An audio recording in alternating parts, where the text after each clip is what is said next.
Let me do a quick mic check real quick. Hold up.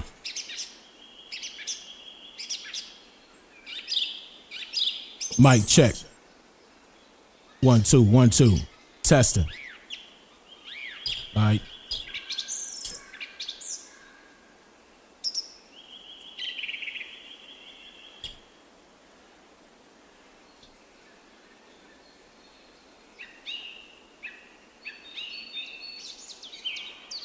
Hit the like button on your way in. Hit that like button on your way in.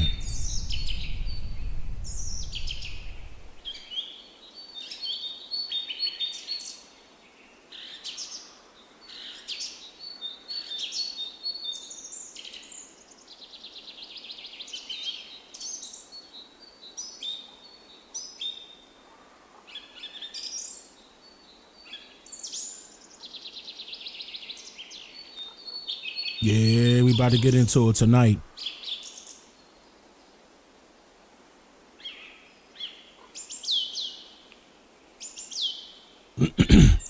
In order for you to join the open panel, click the link in the chat to the community server.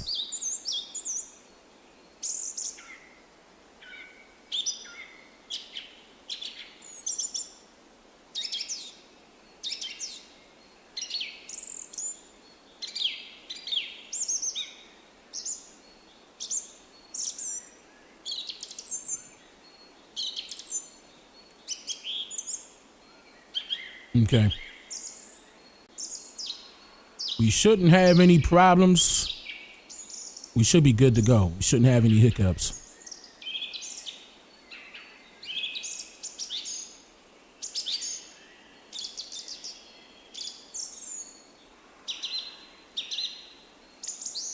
I'm just making sure.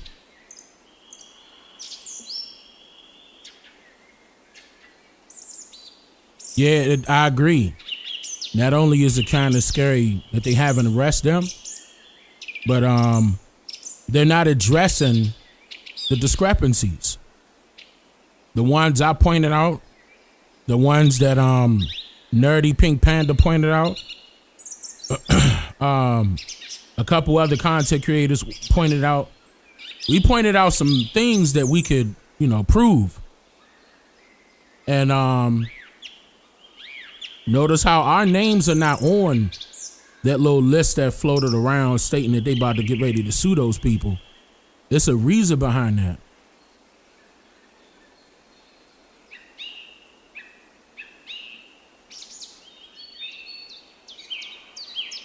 But I'm just saying, if y'all in here, y'all can hear me clear, type "damn it, Bart" in the chat. Just type "damn it, Bart" in the chat.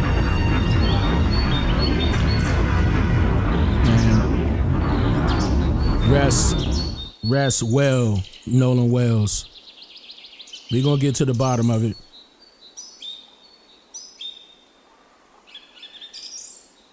We're going to get to the bottom of it.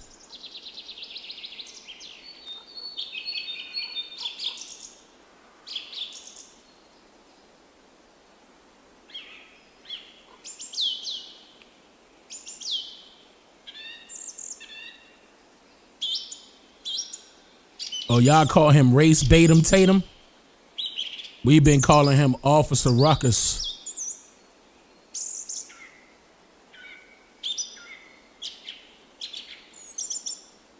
But both of them fit. Oh, C.O. Carla, how are you?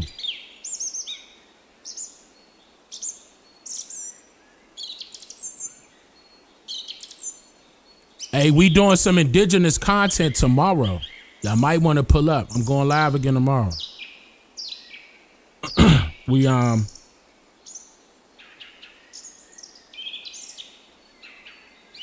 gonna be doing our thing.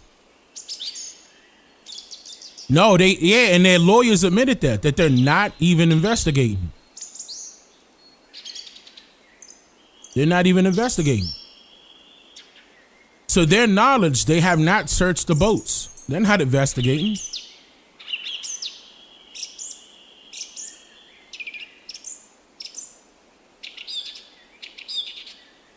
They want everybody to shut up and play ball. Shut up and dribble.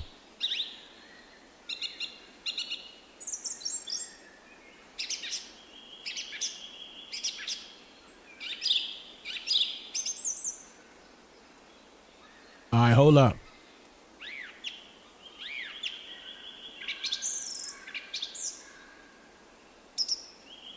Yeah, that's on. Okay.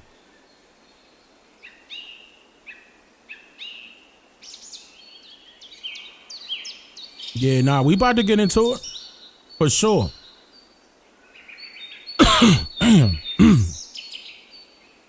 I had coffee earlier. Depending on how it goes, I may ask my wife for one more cup. We'll see. But I got some water right here.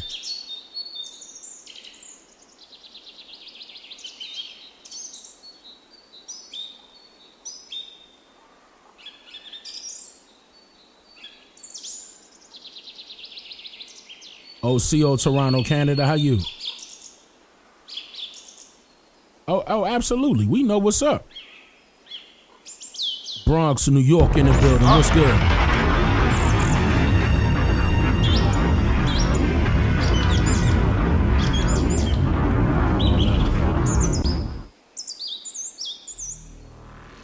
Detroit, Michigan in the building.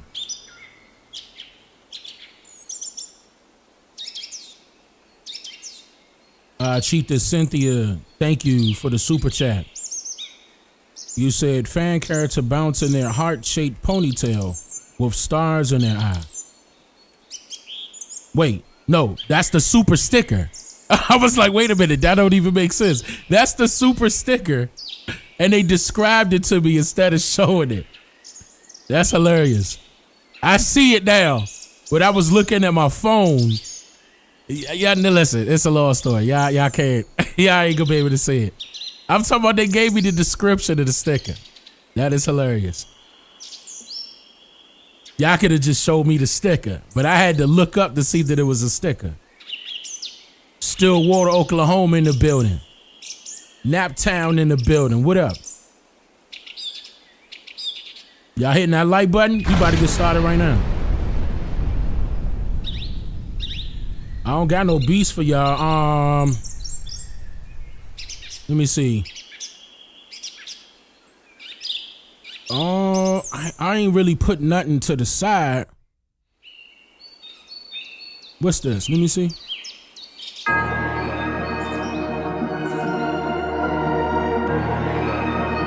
I'll play this. What up, RJ? Baton Rouge, what's going on? Birmingham, Alabama, what's going on? Fire, fire, fire. Louisville, what's going on? Collar City, I see you. Y'all can spam it up. Dallas, Texas, checking in. Columbia in the building. Florida in the building. Indiana in the building. Milwaukee in the building. Dallas, Texas in the building. Houston, Texas in the building. This beat, hold on, this joint loud in my ear. I gotta turn it down a tad bit. Toronto, Canada, I see you. Cleveland, Ohio, I see you. Hold up.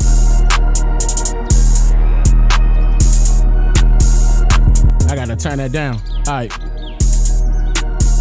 I need something quicker, like a little quicker. That's a little slow. I ain't got nothing quicker than that.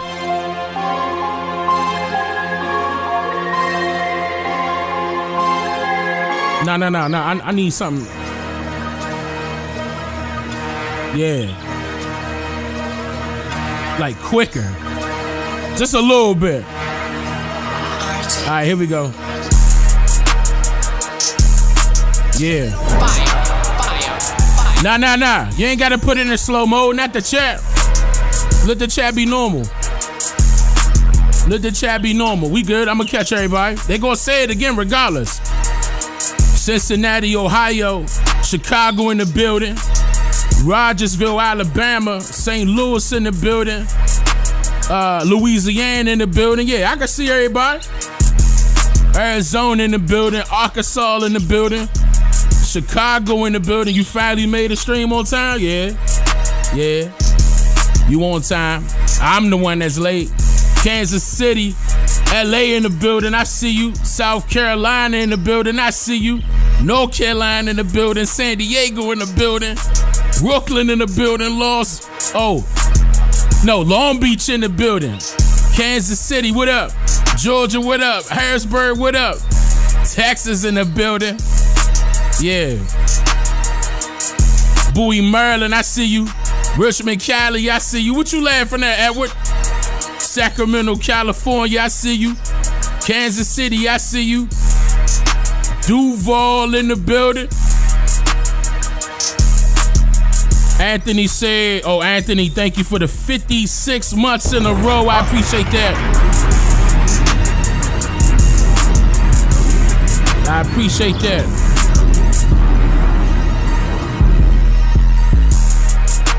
Hold up. Memphis 10 in the building. Kenya in the building. What up, Kenya? LA in the building. What up, LA? Louisiana. Minneapolis.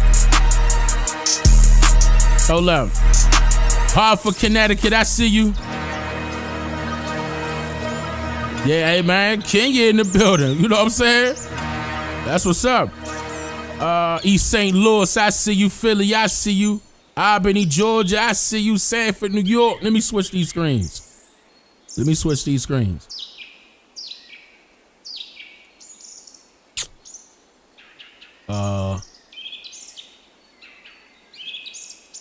Come on, man. Switch these screens, man. Holy shit. It should be good. Yeah. Set it on fire. I was acting a little delayed.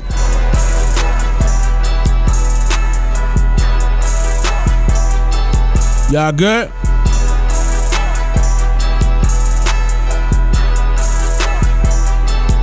Hit that like button.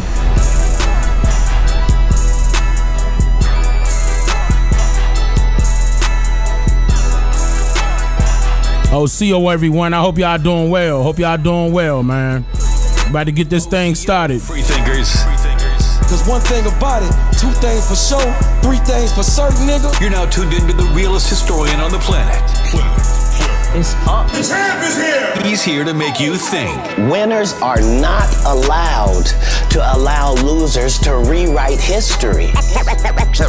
You are watching a master at work.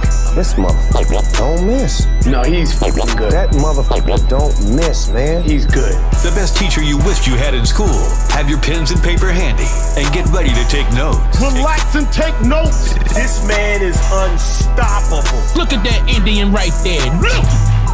Look at this Indian. It's Dane Calloway. King Kong ain't got shit on me. I will not be debating Dane Calloway. Hey, talk tall, Dane. Talk tall.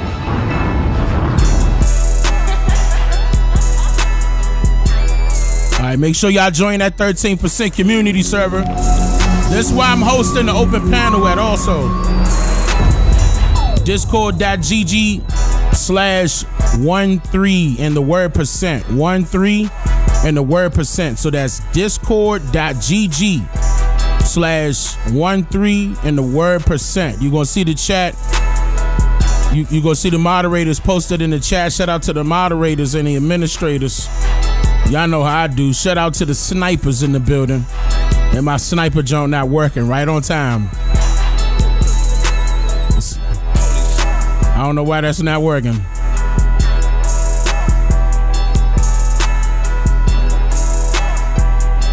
Maybe, I don't know. Perfect.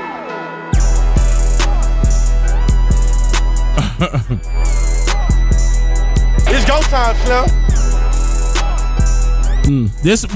My stream deck may have an update. I'm gonna check it though when I get off live. We're gonna be streaming all weekend though. We're gonna be streaming all weekend. Anthony, thank you for the super chat. You said I appreciate what you do, kinfolk. I appreciate you, Anthony. I appreciate that. Now I got So I won't miss any of the noties this time. I got the noties in front of me on my cell phone now. Like I'm not playing. Like I got it in front of me now. Like, so we gonna be good. We gonna be good. All right. So yeah, I'll do that. I'll do that again, and I'm gonna just turn it down. So in the beginning, this is what I'm gonna do tonight. Tonight, because there was a few things that rolled out here recently about the Nolan Wells situation. And what I mean by situation is the fact that they're still not releasing any new information, but there are other people that are going behind them doing their own investigation because they're giving us a lot of material. And who are they? These boys. They're lawyers. Officer Ruckus, aka Brandon Tatum. They handing it to us. The MDMR with that CETO call that wasn't a video. It was a CETO call. They tried to say that was fake when that was actually coming directly from them. Nothing about that was fake. There is an unedited version as well that has the grandfather's name in it, but they still, removed or redacted the cell phone number, the grandfather's cell phone number, for obvious reasons. You don't want nobody blowing up your phone. I understood that, but people heard what they heard on that CETO call. Now we also saw and I'm gonna shout her out too. Shout out to Nerdy Pink Panda. She doing her thing on TikTok. I got some new stuff from her as well that she covered. And again, I had to take a break. Y'all know that. My wife had a birthday. We was doing our thing. I was doing my family thing. But so I had my ears to the streets, but I ain't had my nose all the way in it here recently. It's a given. So what I'm gonna do, I'm still gonna go behind them and check everything. But she's been legit since I've seen her. She's been legit, and I pointed that out before. Yeah, damn it, Bart. I wish I would have loaded that up and said, damn it, Bart. Bart the only one that ain't say nothing, publicly. I'm not saying that that's alarming, but he ain't say nothing publicly. Now, Katie's situation was a little bit different. She had a mother and a sister speak up for her. But I strongly believe that something is wrong because based off on what Nerdy Pink Panda found about that photo that we're gonna be going into tonight, that's alarming. I'm gonna show that. I'm gonna have to start off with that one, y'all. Like there's a collage of videos that she put together on her TikTok. I'm gonna just play all of them so we could, keep the time. Now, the last live stream, I did it all the way up until her August 6th video, if I'm recalling it correctly, all the way up to August 6th. Now I'm gonna play from August 8th to now. And so everybody could be caught up because she did a good job. In my opinion, she did a good job. I'm gonna play that here now. But before I play that, these few first videos I'm gonna play are very short. I want you to pay attention to what they're saying in these, and this is for the news. Hold on. Reacts. Yeah, here we go. So let me play these really quick. The legal team. All right.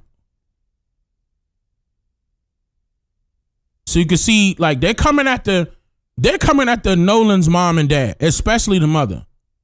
They're coming after her very hard now. She knows something wrong. Everybody knows something wrong. We all know something is wrong. Whether if you agree or disagree with Ben Crump, they treating their family wrong. Big time. Calling them out their name and all sorts of stuff. We daring this and we daring that. And we done caught a few of these boys lie. We done caught a few of them, especially Warren. Warren lied multiple times. And the parents said that, inadvertently, or alluded to that inside of the other interview that I'll play here in a sec. But let me just play this real quick. The legal team representing the family of Nolan Wells says they're cooperating with the investigation into his death. It comes after some social media posts suggested otherwise. Attorney Ben Crump and Wells' parents met with Jackson County's DA July 15th at her office. After that meeting, Crump said they agreed to a joint forensic examination of the 18-year-old's cell phone, although the timeline for that, he says, wasn't set. He said instead, the DA's office sent a letter August 12th demanding the family deliver the phone by August 14th. Crump said Wells' parents... They sent a letter to the parents on August 12th demanding that they give them the phone within 48 hours on August 14th. That's the deed. I'm coming from the DA office. Y'all heard that? August 12th, demanding the family deliver the phone by August 14th. Crump said Wells' parents weren't in Mississippi at the time. They weren't going to be back till after that deadline. They weren't going to be back until after that deadline. Hold up. That the family isn't cooperating with the Jackson County DA. Now they're trying to say that the family is not cooperating. When we all know that the family said they were cooperating, it just need to be a joint review of Nolan's phone.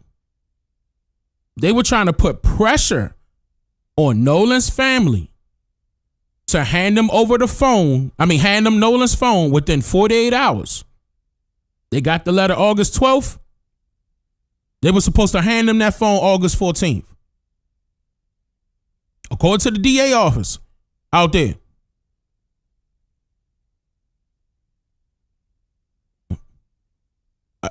Just me looking at that, that's suspicious behavior. They requested numerous times.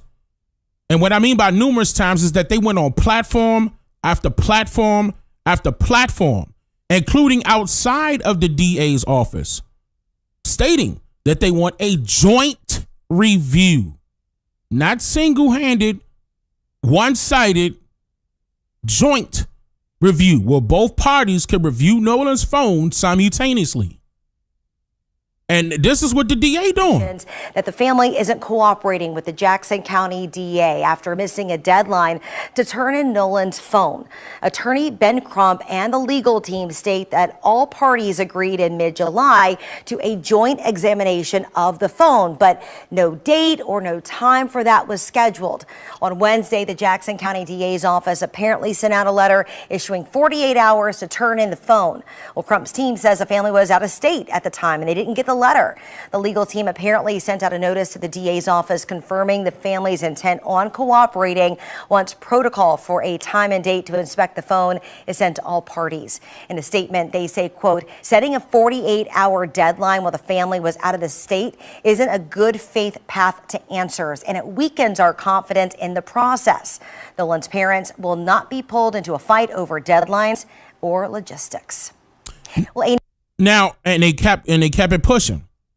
Now, the problem that I have with this, and I'm noticing a pattern with Ben Crump. Okay, and again, this is not a shot to Ben Crump, but I'm noticing a pattern. Ben Crump is there to cause ruckus. And what I mean by that is to make sure that the narrative is being stirred in favor of the families who are suffering. You know, with whatever mysterious death that happened with whatever family. This is happening for all of them. And then, you know, a couple of his people that's on his direct team will stir it as well. And then all of a sudden it gets passed down to local. This is the problem I got. It gets passed down to local attorneys within that area. Whether they for Ben Crump or not, I don't like that. I don't like that. And I've been saying that if you're going to get something done, it's going to have to be outside of Mississippi, because Mississippi, they got the DA. Like I'm going to be honest with you, regardless of what you may think, this happened to Nolan Wells. It won't be fair for them to trial anything in Mississippi. In my opinion, it's corrupt.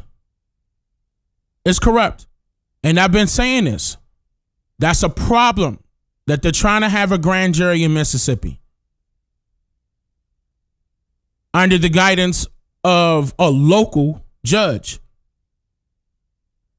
Now, I heard that the Black Caucus got involved and requested that the FBI step in within a matter of days, right? When the last time we ever seen the Congressional Black Caucus step in to do anything? That's alarming. Number two, I can't recall the last time the FBI got involved in any case like this where there was a possible foul play of a family who just so happened to be needy. And when they do, it's probably going to be at the back end where all the evidence is gone. Like the Congressional Black Caucus, if anything, they should have said that from the get-go. If that was the case. Yeah, they tried to get the FBI and the Department of Justice. The FBI and the Department of Justice. I never seen the Congressional Black Caucus ever do something like this. What does that tell me? It's alarming. I never seen them do this. I never seen them do this for, let's go back all the way, Trayvon Martin and any other incident when it has to deal with police brutality. I really never seen the Congressional Black Caucus do anything. Not one time. Now, all of a sudden, they jumped on. Whether it was because of Ben Crump, I don't know. I don't know why they're on board now, but now that's making me turn my nose up even more. Because why are you waiting so late? But I'm not turning my nose up at the family. My thing is, hey, let's get the truth out so the family can know what happened to their son. Let's get the truth out, whether if it expose this as an accidental drowning or not. And look, all of this seems suspicious. For it to be a so-called accidental drowning like they initially claimed, everybody's behavior on that side is suspicious. Everybody moved suspiciously, in my opinion. From the boys all the way up to officials. And that was screaming cover up since day one. Before the news took this case, it was already screaming cover up. So I'm going to move to Nerdy Pink Panda's videos, her most recent ones. And I saw a few of them already, but not her latest ones. But I saw a few of them already. And I'm going to be playing those right now. Here we go. All of them. I'm going to play all of them. Now, the second video that I've made about Nolan Wells inexplicably is not eligible for the For You page. And that's not including the... So this was August 8th and up. So let's talk about what I talked about in this. Go back and watch the video I posted yesterday for more details. The party that night was allegedly at this girl's house that I will call Ava D. Right here in the yellow is where the party was at. You could almost perfectly plot out every dock that they stopped at on this little trip of theirs before they went to the boat dock. I also discovered that Lieutenant Patrick Carone, the person who first wrote up that very first report after Nolan's mom called in, and someone that he is related to apparently married into Ava D's family. And that's the problem. And I pointed out that report, the initial report, is who the state took it from, or let me say it right, who the sheriffs took the case over from, the MDMR. Those officers gave the report. Those were the ones. They specifically pulled the GPS of Bart's boat and Warren's grandfather's boat. Now, and I knew it was a discrepancy. I just didn't know it was going to pop back up. I knew there was actually two discrepancies within it. One was the fact that according to their own records, they had the waypoints, the routes, and the tracks of Warren's grandfather's boat. And they only had the waypoints of Bart's boat. That means that Bart cut off his GPS. That's one discrepancy.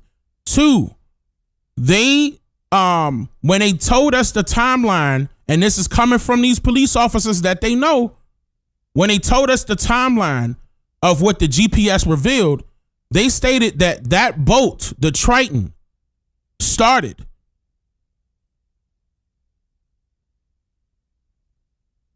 listen, from the grandfather's dock at 9:56 a.m., leaving there and going to Fort Bayou. You may even hear me say Bayou sometimes because of my accent. But Fort Bayou. Left and arrived at Fort Bayou at 11:14. Listen, that is a huge discrepancy. The reason why is because Officer Ruckus, Brandon Tatum, the video that he showed us when he was initially interviewing Warren Hudson, he was showing us videotape of Fort Bayou. And we saw Nolan Wells at 9:41 a.m. on the dock. Same swim trunks. He had on a long sleeve shirt and he had on slippers. Then it clipped and it goes from camera 2. It goes from camera 1 to camera. Oh, no. I think it was camera 3 or camera 2. Either way, it was a different camera. And the timestamp at the top left said 9:53. Then it went into 9:54 a.m. Listen, 9:54 a.m. with Nolan not even on the boat, but we see him off to the right at the same dock, Fort Bayou. And they did not leave. Then, according to Officer Ruckus' video, Brandon Tatum's video, it zooms in to show us that the Triton leaves Fort Bayou. Now, that's questionable because we even hear it from Warren's own mouth that the boat left Fort Bayou. But on the GPS records from the MDMR, you don't see a record of it leaving Fort Bayou at all.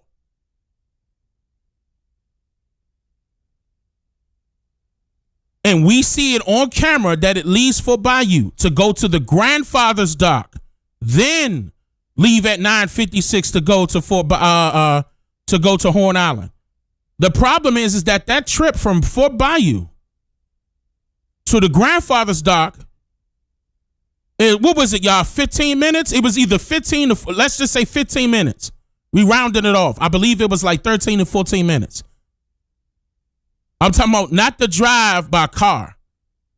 I'm talking about by boat from Fort Bayou to the grandfather's dock, which is Wyatt's grandfather, 15 minutes. So you mean to tell me that for some odd reason, they gathered up some type of superpower from the Marvel heroes and was able to make it from Fort Bayou to the grandfather's dock in less than 60 seconds?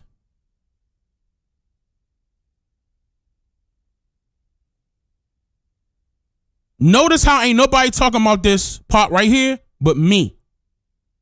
I don't know why. I want this to be clipped up and sent to her. Send it to Nerdy Pink Panda. Let a white person say it. Because I know I'm not lying. I did this 3 times in a live stream and showed you. I could pull it up right now live and show you I'm not playing. And their own documentation.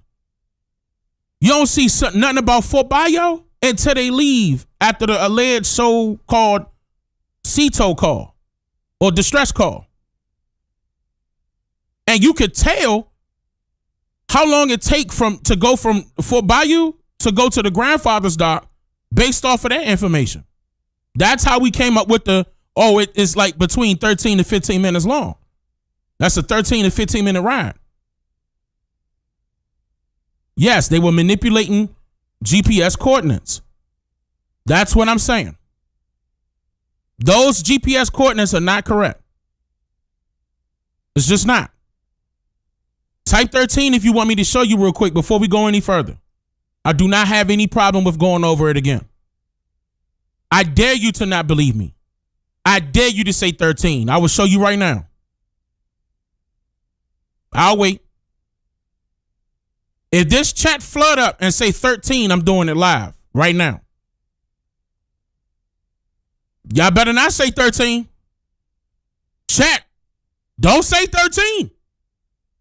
Chat. Chat. Okay. Say no more, chat.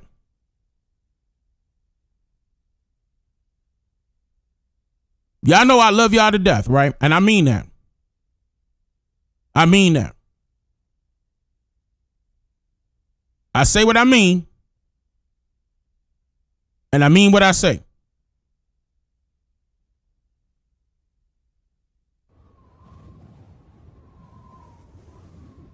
So let's start off with the report, which is the initial police report. We got to say police report because even though they had their own police department, you just got to know that it went from one police department to another, or one. Nah, I'm not even going to say district. I'll say department. It went from one department to another. All right. No, that's the Cajun Navy. Hold up. Not the Cajun Navy report. Hold up.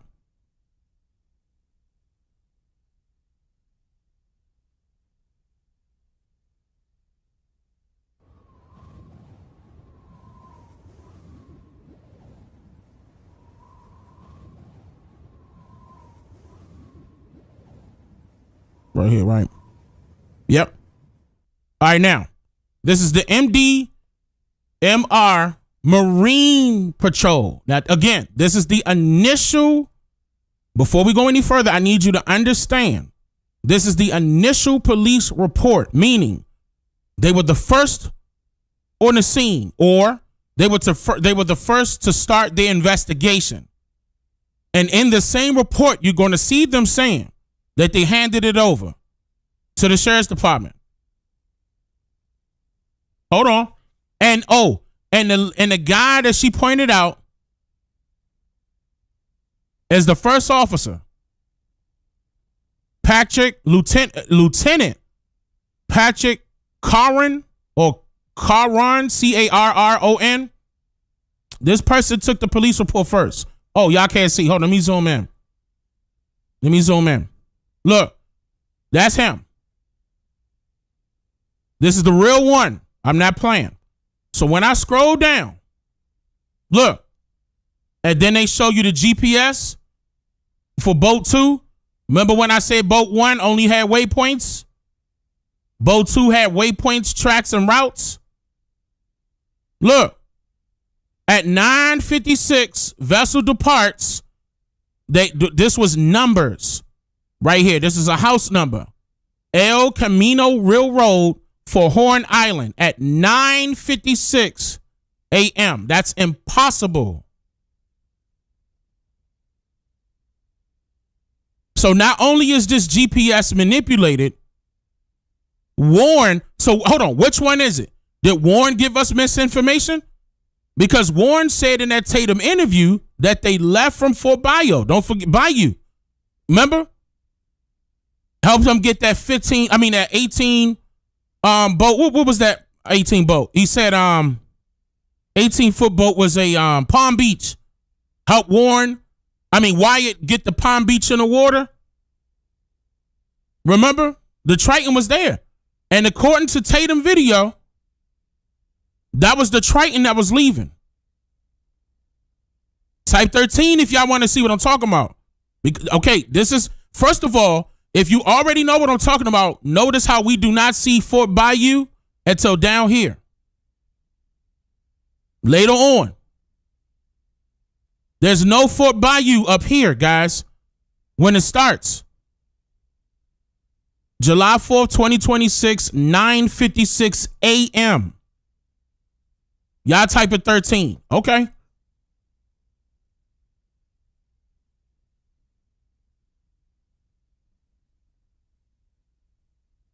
So, and look, clip this up and send it to Crump.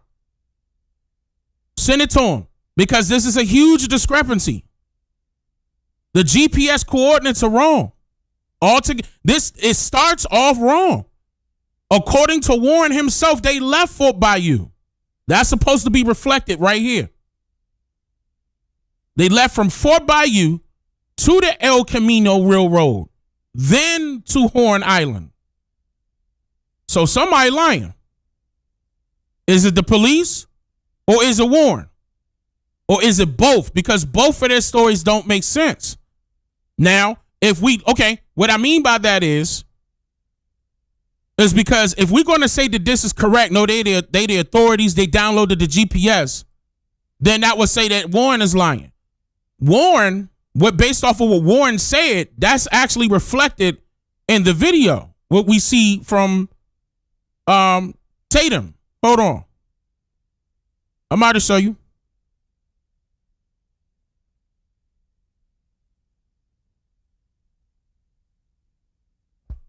Don't forget, y'all, I got numerous, and I mean numerous folders.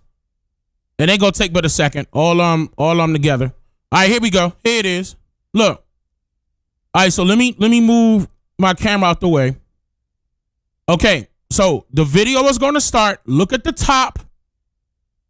9:41 a.m. Watch, and you see that this is Officer Ruckus video.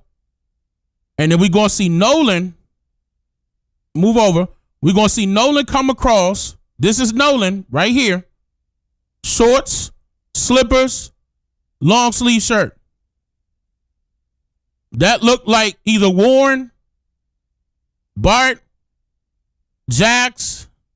This is most likely Warren or Wyatt, though. Now, these are two boats parked next to each other. This is the boat they just got off of. How do we know that? Because that's the boat that they leave in. All right, let me keep it pushing. So we see that that's at 9:41. Now, next one, camera 3, 9:53. Let me move over. That's Nolan right here. Do y'all see Nolan right here on my mouse? And this could be the 18-foot Palm Beach that they're right beside. Right here. Keep in mind, this also proves that footage exists. They should have footage of them leaving and coming back. This footage is evidence. That should have been another question that Nancy Grace asked. Did they review the footage? Talking about when she was interviewing those two lawyers for the boys. Did they review this footage? And keep in mind, this ain't mine. This is, he ain't got his logo right there. Hold on. I put up both of them. Hold on. He gonna have his logo in a second, but this is, remember, it says exclusive footage at the bottom. This is not my video. This is his video. So I'm going to continue to play it. Watch the time, and it's going to come up to 9:54. Right? 9:54. Nolan's still here. This is Fort Bayou. Then he puts his logo up. And you can see that they paused. Whatever it is, we can see a play button right here. I stopped it right on time. That's not my play button. Somebody stopped and played it, but he was still here, right? So they zoomed in so we could see that that's Nolan. Clearly that's Nolan. Right? And we saw that around 9. Let's just guess that they were sitting here for a little second. But I'm just I need y'all to help me understand. How did they leave from here? And what you about to see them leave, hold on, right there. And that's the Triton. That's the Triton that was leaving beside their boat. That is not the Palm Beach. This is the Triton. That's what the Triton looked like. Them same photos that we see what them boys was on, and you saw a hand come up as you saw Warren pulling the rope.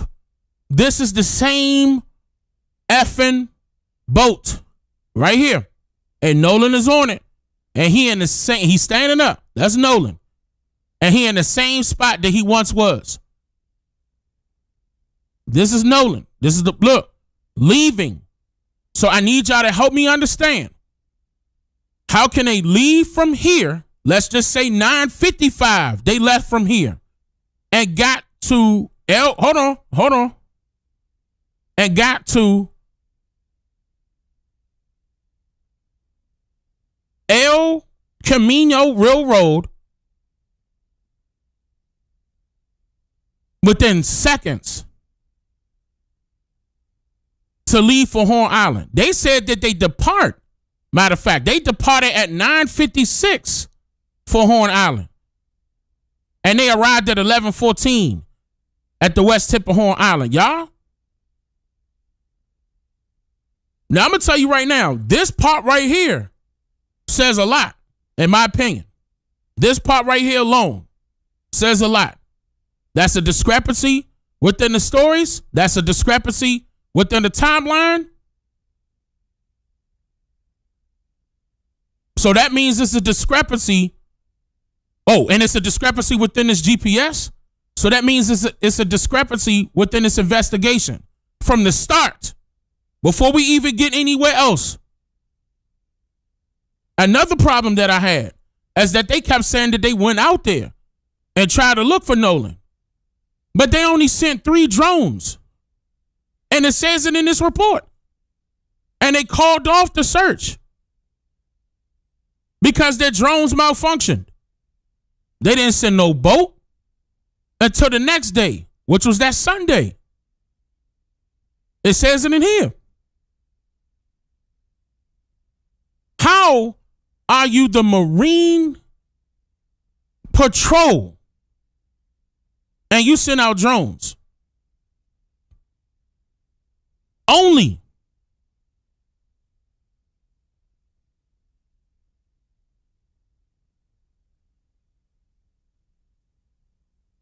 Listen, hold on.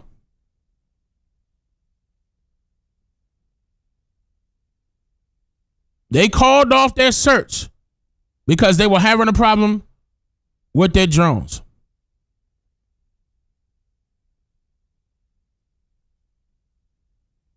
Hold on. I'm about to show you that. They still talking about the GPS.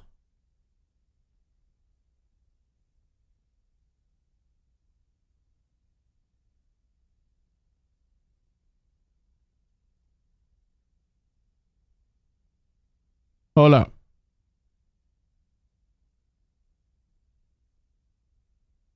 I must have passed it. Yeah, because hold on. Let me come back up because it's before all of that. Hold up. I'm gonna find it. I'm just peeking at it. Wait a minute.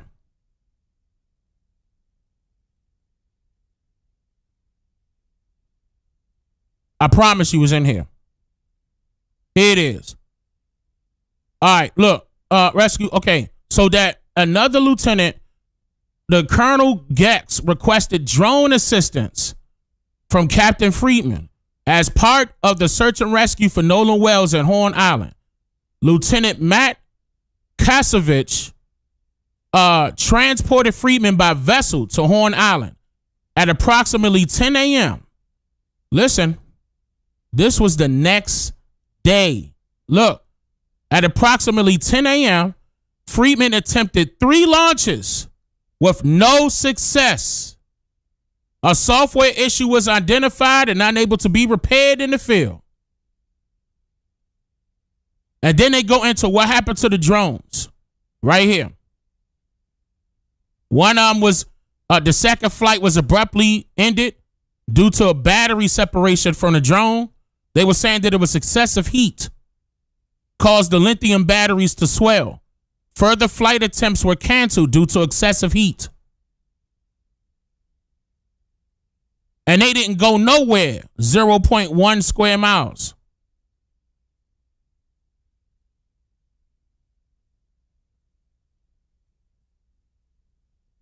What investigation? July 5th, 9 a.m. This is not, let me look. So y'all can see July 5th, 9 a.m. Next day, they sent drones.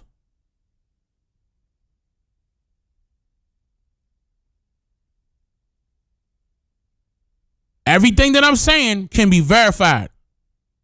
Everything that I'm saying can be verified. I'm not going to play no games. For what? I ain't got no reason to. If they were actually doing their job, I wouldn't have no problem with the results. But there's way too many suspicious discrepancies that I have with this entire ordeal. And I'm upset that it's not being called out by people that got bigger platforms than me. But if you like, even if you're not even an editor, clip up what I just did and send this out. This is real. I'm not lying. This is the real report. And this is Tatum's real video. Real. Please put it out. They need to know that. If Ben Crump don't know that, he need to know that now. That's a problem. Because that means they lying about the GPS.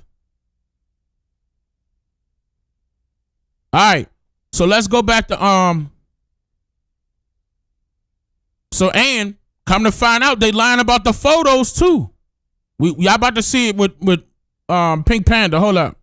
This is now the second video that I've made about Nolan Wells. Inexplicably is not eligible for the For You page. And that's not including the 3 videos that they took down. So let's talk about what I talked about in this. Go back and watch the video I posted yesterday for more details. The party that night was allegedly at this girl's house that I will call Ava D. Right here in the yellow is where the party was at. You could almost perfectly plot out every dock that they stopped at on this little trip of theirs before they went to the boat dock. I also discovered that Lieutenant Patrick Carone, you know, the person who first wrote up that very first report after Nolan's mom called in, someone that he is related to apparently married into Ava D's family, allegedly. But like I said in my last video, I show my work. I also discovered that Warren's mother apparently had a birthday party just weeks before Nolan's disappearance that was attended not only by the D family, but the mayor of Ocean Springs. Do y'all remember the girl whose name was given to the police and they went and they questioned her and she said that she was on a completely different island and hadn't seen Nolan in a year? Well, I found a picture of her from last 4th of July. I'm not going to tell you which one of these girls is her, but I bring up this picture from last 4th of July because does anybody recognize something here?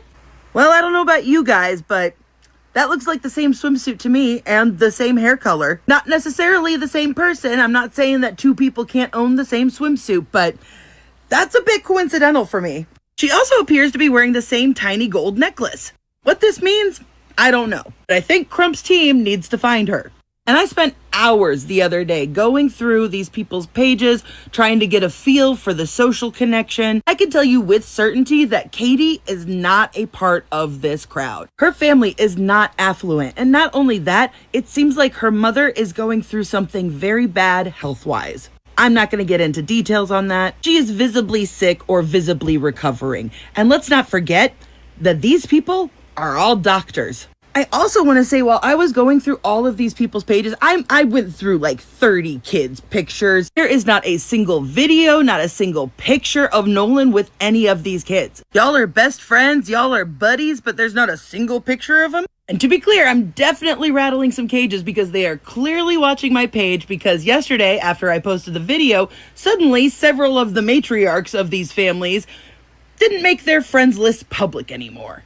Very interesting. So my brain needs a little bit of a break today, so I'm not going to go in hard with. So this is 8/8. We coming up. We coming up to all the way to today. Stream of consciousness stuff that I wanted to share and bounce off you guys. Because now, whatever connections this Mississippi clan have has gotten them a Trump defamation lawyer. And if you guys aren't familiar with this guy, he's been the one who's been spending, the entire Trump presidency bullying the media into trying and complying. Trying to force them to bend the knee through civil litigation. He's responsible for the 60 Minutes interview settlement with Paramount, and he's the one responsible for the New York Times birthday book lawsuit. Mind you, these... Look, we do a great job here in America. I pick the best lawyers. We get the best crime-fighting lawyers. They do a great job, a tremendous job. I have some great people on my team. And once I'm finished with them, I get rid of them. I get rid of them and let them know they did a fantastic job, but it's time for some new people. Bring in fresh meat. We bring in fresh meat. We meet new people. We let them know that we're trying to sue another fake news media station because they were trying to counter everything that I put out. And as your president, look, I'm going to do everything I can for America. All right, I had to get that out. Easily been won in court. What this guy is a professional of, in my opinion, is most likely less about the law and more about the tactics behind the scene. He's there to drain people of their resources, of their time, which is why it is no surprise that supposedly this list of influencers that they're gonna go after came out right after they hired this guy. As a side note, there was a little part of me that was like, should I be insulted I'm not on this list? But then I realized that most of these creators are actually people of color. But there's also some certain evidence that I have about certain people related to the Epstein case that they know I have and I have not gone public with in exchange for my safety. And it would essentially destroy Jelane's latest appeal to try and get out of prison. So that also might be why I'm not on it. But most importantly, I'm what they would consider judgment proof, living in a state with pretty good anti-SLAPP laws. Not to mention nothing I've said about this case would constitute anything close to defamation,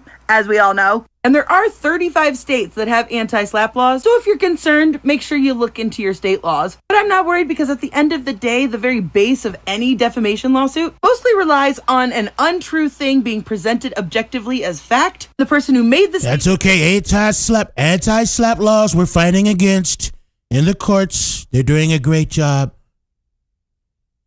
I got to tell you, they're doing a tremendous job. Something we have never seen before. He always say that, don't he? Like we've never seen this before. We've seen it before, Trump. Something like you've never seen. Like we've seen it before, Trump. It's the same old, same old. Am I lying? Type 13 if I ain't lying. Must have acted with a degree of fault. And basically, they have to prove that you knew what you were saying was false or you were negligent in seeking out the truthful information. And because the laws generally don't catch up to social media for quite a while, most people go on social media and take what they see with a grain of salt. It's the same reason that Fox Entertainment is not considered a news source. Because in the days of AI and everything, no reasonable person would just swallow everything online unless they had a logical conclusion to get there, because that is a personal opinion. And if you can show your work like I do and say, hey, this is the opinion that I have or the conclusion that I'm coming to based on these bullet points, then you really can't be sued for having a personal opinion. Anti-SLAPP laws were put into place so this exact thing can't happen, so that people cannot go after media, after journalists in order to silence them. So if that does happen to you, make sure that you file an early motion to dismiss, and then the plaintiff has to justify every portion of that lawsuit. And usually a judge will dismiss it, and the defendant will have their legal fees covered by the plaintiff. But speaking of Epstein and Maxwell, and with Todd Blanche being confirmed in the dead of night last night, I have a ton of new followers who probably have never seen my work. So I decided to rearrange my playlists and have all of my Epstein related stuff right there up there. So if you guys would like to see some of that work and some of the stuff that I found, if you liked my— That's a real name, J. Megan. I genuinely discovered how they either ended Jeffrey's life or snuck him out. And y'all know I found the science and the proof to back it up. But I think we need to start talking about the stuff that was found in the files again, y'all. Because I gotta tell you guys, I strongly believe that there is a mass coordination with micro-influencers going on behind the scenes in order to stoke racial tensions in this country. I think it is quite possible that orders have been given across this country to, go hunting. And the only way to combat that, y'all, is to not engage. Don't read the comments. Don't fight in the comment section. I know I called out Stephanie because I fully believe that she— Now, I agree with her because I also pointed out the fact that it's no longer about— I remember my saying, I said it like maybe about 5 times already. It's no longer about the civil rights activists. It's no longer about social media influencers. It's about content creators. Whether they're small or large, they're aiming, to control the narrative through social media by hiring content creators now. Your favorite content creator. That's unfortunate. Big or small. That's why we see a lot of slander online against our people. These people are bought and paid for that you see in the comments, and those people that are creating those type of videos. So she's right. One of those people, and I said that to her face. And if you want to know, in my professional opinion, what the key is to taking all of this down, it's the damn lawyers. Things like the files, the money laundering, all that stuff. It can't happen without lawyers. They are the secret keepers, they are the gatekeepers, and they are the most powerful tool that the bad guys have. I mean, he's on the phone. Wouldn't you think that you would have seen Nolan on the bottom of on the floor or something? Or scrambling around, or everybody in a small space on the boat looking at him or something. I mean, that. And we actually saw that. What an absolute wild thing to say when so many people have seen this video and slowed it down and noticed that there's either like a hand or a foot or something that comes flying up when they tug on the toe right there. Like, I can't believe that they said that. But please, please, please put out this interview. Please give me something. So again, that was when Warren was pulling on the wire. As the camera was panning, we saw a hand or a foot come up. Like, to go back to, remember, Blue, what we were saying weeks ago. We were saying weeks ago, we thought we saw a picture of Nolan possibly laying down on a boat.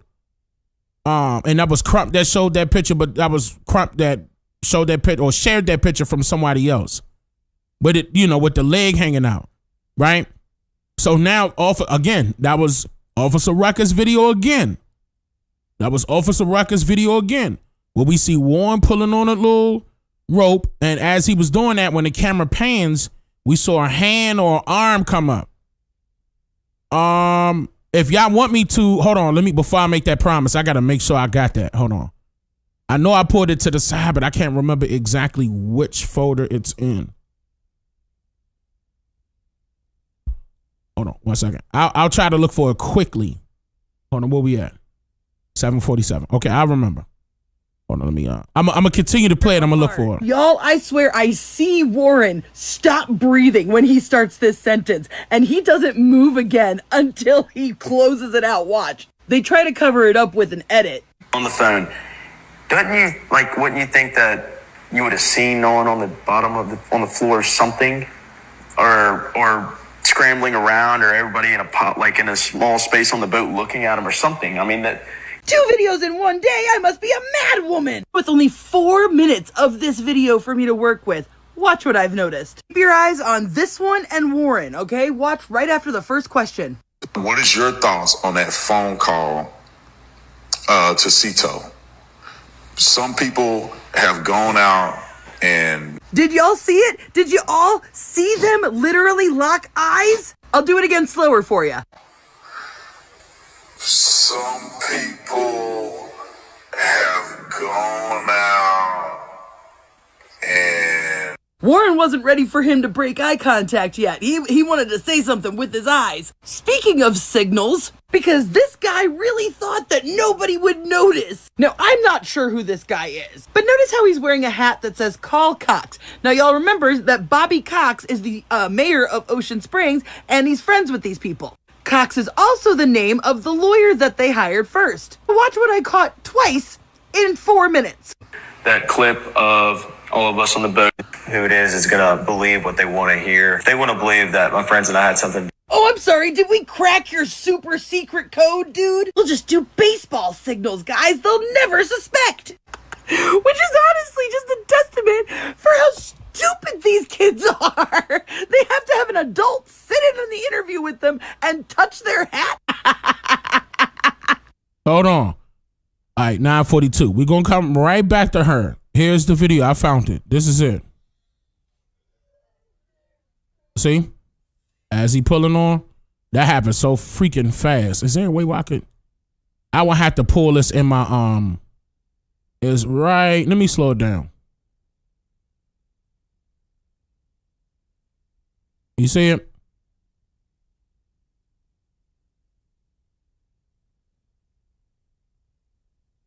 Right here. You see that? Right there. That dude look like a foot. Nah, that look more like a foot right here. Y'all see that, right? Don't that piss you off? I'm not trying to piss y'all off, but I mean, that's questionable. That looked like a foot. Wow. It does look like somebody's foot.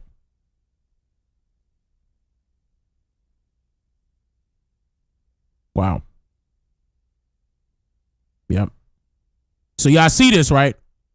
A foot, right? Type 13. This is Tatum's video.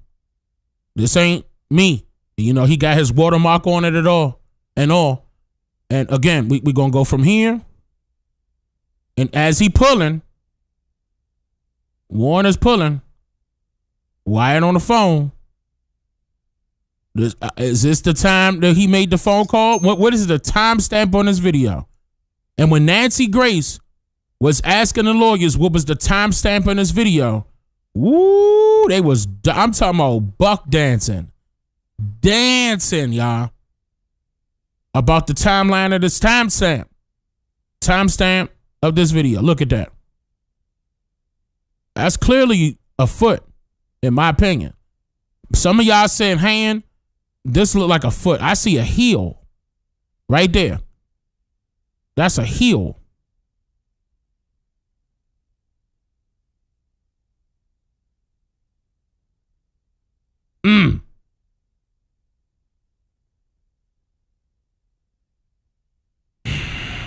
Okay.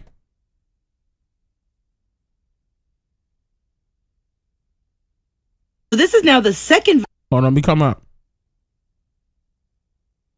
They'll never suspect, which is honestly just a testament for how stupid these kids are. They have to have an adult sit in on the interview with them and touch their hat.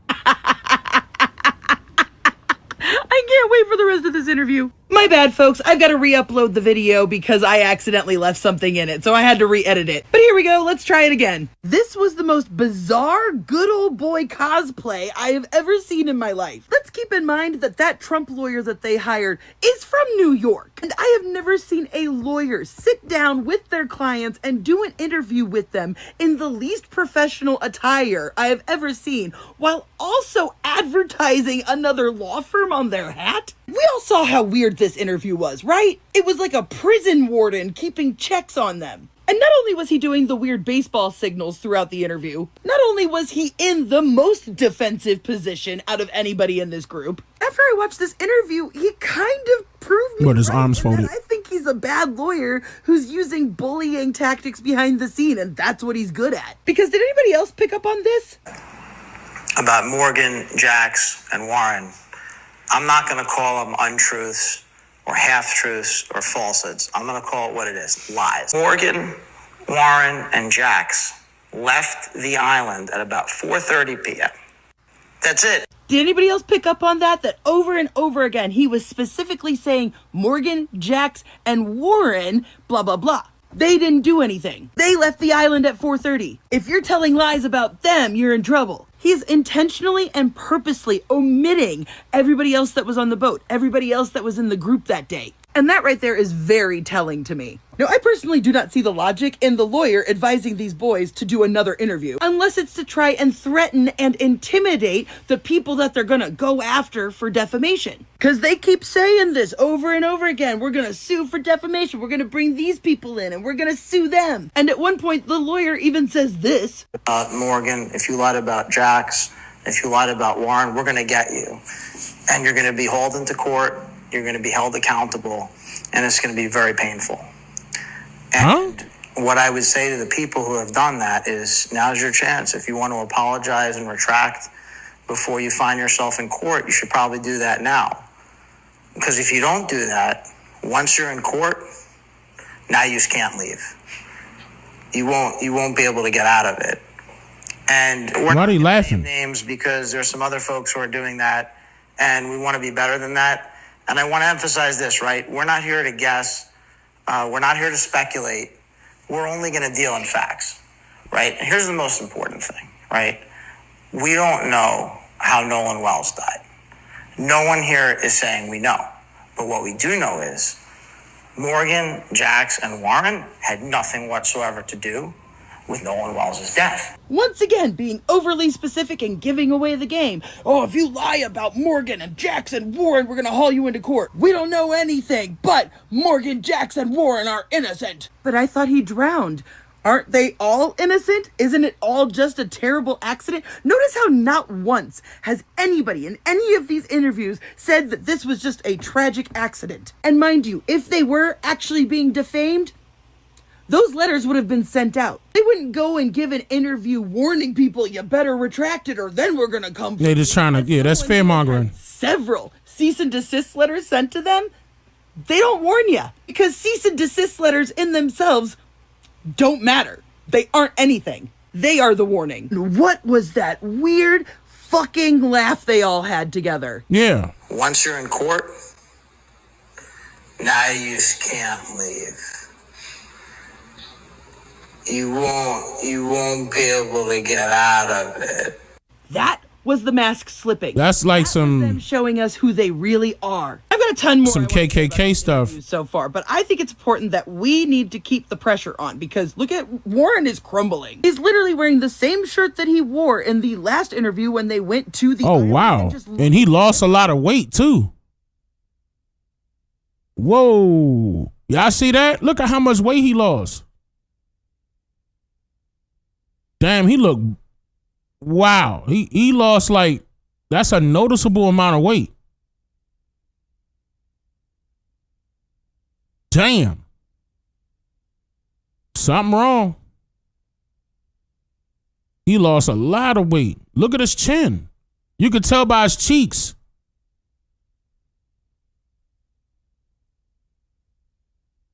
Damn, bro. Personally, I think it's important that if we are going to be giving Officer Tatum the views on these videos, that we need to be expressing our opinions in the comment section, not fighting with people. And I can't help but wonder why Warren's brother was left out of all of those proclamations. Something to think about. All right, let's try recording this video for the third time. First off, what in the cosplay 11. What is this lawyer doing? As if he isn't a lawyer from New York. He's just throwing on some good old boy dog whistle clothes. What I've seen so far, this was a weird interview. From the baseball signals he was giving, watching these boys as if he was their warden, and wearing a hat advertising the law firm that you're working with is weird. But this lawyer kind of proved my... And Cox was the mayor's last name too. Wait a little bit when by the way, suspected that he wasn't going to be a very good lawyer and just was actually a bully behind the scenes. Because did y'all pick up on this? About Morgan, Jax, and Warren, I'm not going to call them untruths or half-truths or falsehoods. I'm going to call it what it is, lies. Morgan, Warren, and Jax left the island at about 4:30 p.m. Nah, this ain't TikTok, y'all. Y'all can say drugs in the chat. When I first got, and when I was informed that people said rugs for drugs because of what TikTok was doing as far as their censorship is concerned, I was laughing. Please say the word drugs. It's come on. It's not harmful. It's not. People say drugs all the time over here on YouTube. I understand TikTok. Okay, TikTok is ridiculous. Just say drugs. Okay, over here. You can say weed. You can say marijuana. You can say cocaine. You can say whatever you want. They playing video games on YouTube that simulate people selling drugs. Come on now. You good? You good? Yeah. Did anybody else pick up on him constantly repeating Morgan, Jax, and Warren? Morgan, Jax, and Warren are innocent. Morgan, Jax, and Warren left at 4:30. That language is intentional. He's intentionally excluding all the other people on the boat, all the other people that went to the beach. And you might notice he conveniently left out the brother in all of this. Aren't you also representing his brother? And yet you intentionally say stuff like this. Morgan, if you lied about Jax, if you lied about Warren, we're going to get you. And you're going to be hauled into court. You're going to be held accountable. And it's going to be very painful.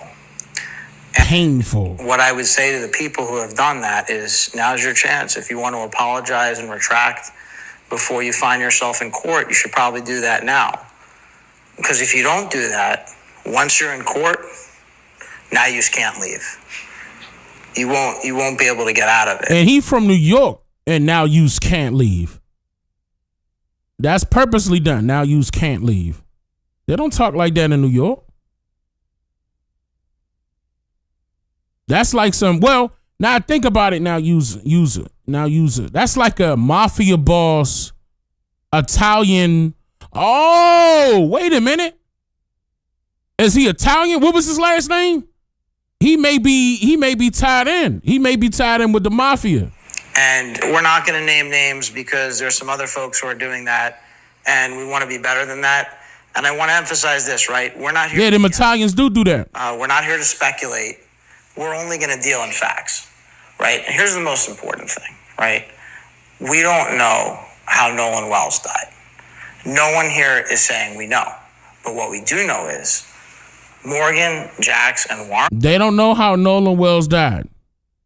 Had nothing whatsoever to do with Nolan Wells' death. Did you see it? Did you see how they intentionally left out so many people? And I thought he drowned. It was an accident, right? Isn't it weird how in none of these interviews they're ever like, this was an awful accident. We should have made better choices that day and looked out for our friend, but in the end, he drowned. And can we just talk for a second about the weird laugh they did there? Let's show it again. If you don't do that, once you're in court, now you just can't leave. You won't be able to get out of. What the hell was so funny about that? That was the mask slipping, y'all. That's how they really feel about all of this. There's no logical reason a lawyer would actually advise any of their clients to go and keep doing these interviews, because this is all just a media PR stunt. They know that they're never going to be held accountable, but they are just so worried about their name being Googleable that they're desperately trying to send up the signal to try and revamp their public image. This whole interview, in my opinion, is just the lawyer doing what I thought he would try to do and bully and intimidate people into silence. Because as someone who has gotten several cease and desists in my life, they don't give you warnings. They don't tell you, oh, you better retract it. It just happens. We're gonna then get you to court. No, a cease and desist is your warning. A warning that means nothing. Personally, I don't think there's gonna be a single person that they ever bring to court for defamation. And if anything, this lawyer repeating over and over just Morgan, Jax, and Warren implies that what he's actually saying in lawyer speak is that these are the only three with clean hands. Which is why, again, it is so weird that his brother is not included in this list. I've got a lot more to say about this interview, so I'll be making another video today for sure. But one thing I need to say is if you really want to keep coming on here and proclaiming your innocence, why don't you actually show us the evidence that you claim that you have? Show us the text messages with Katie. Jack's buddy, go ahead and show us that security cam footage of all y'all coming home. That too, and also show us the screenshot that you tried to call Nolan first. Before you called anybody else to figure out where Nolan was. Show us the screenshot that you tried to call Nolan first to see where Nolan was located. You heard what I said? Notice how ain't nobody bringing this up. Warren said he called everybody else in the world, but he did not call Nolan. Well, at least he didn't say he did.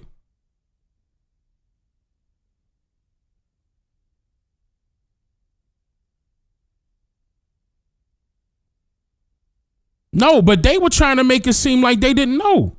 He had Nolan's phone. Now, according to the father, earlier today, the father said, and I thought it was two separate places, but it was actually the same house. The father said that he got the phone and the keys from the same house. And it was Jack's house that got us in the middle.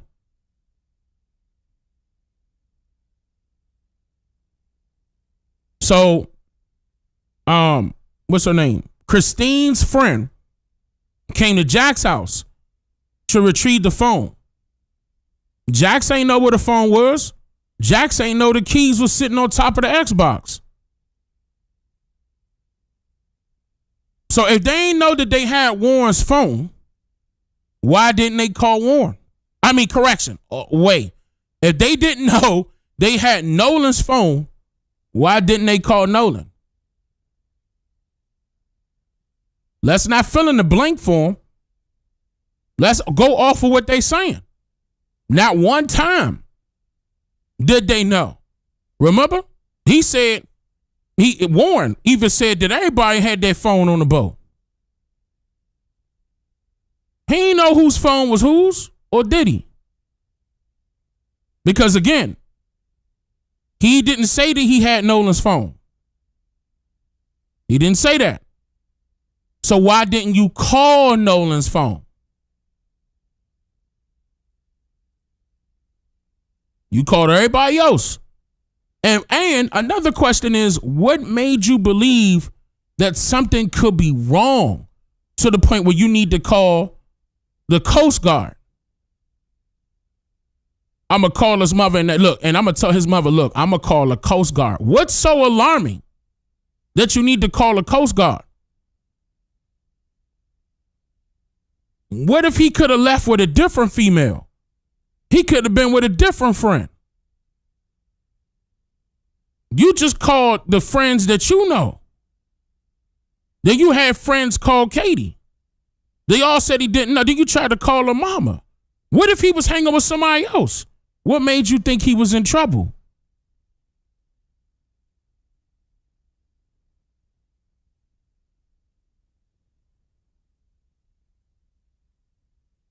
Especially if you ain't call his phone.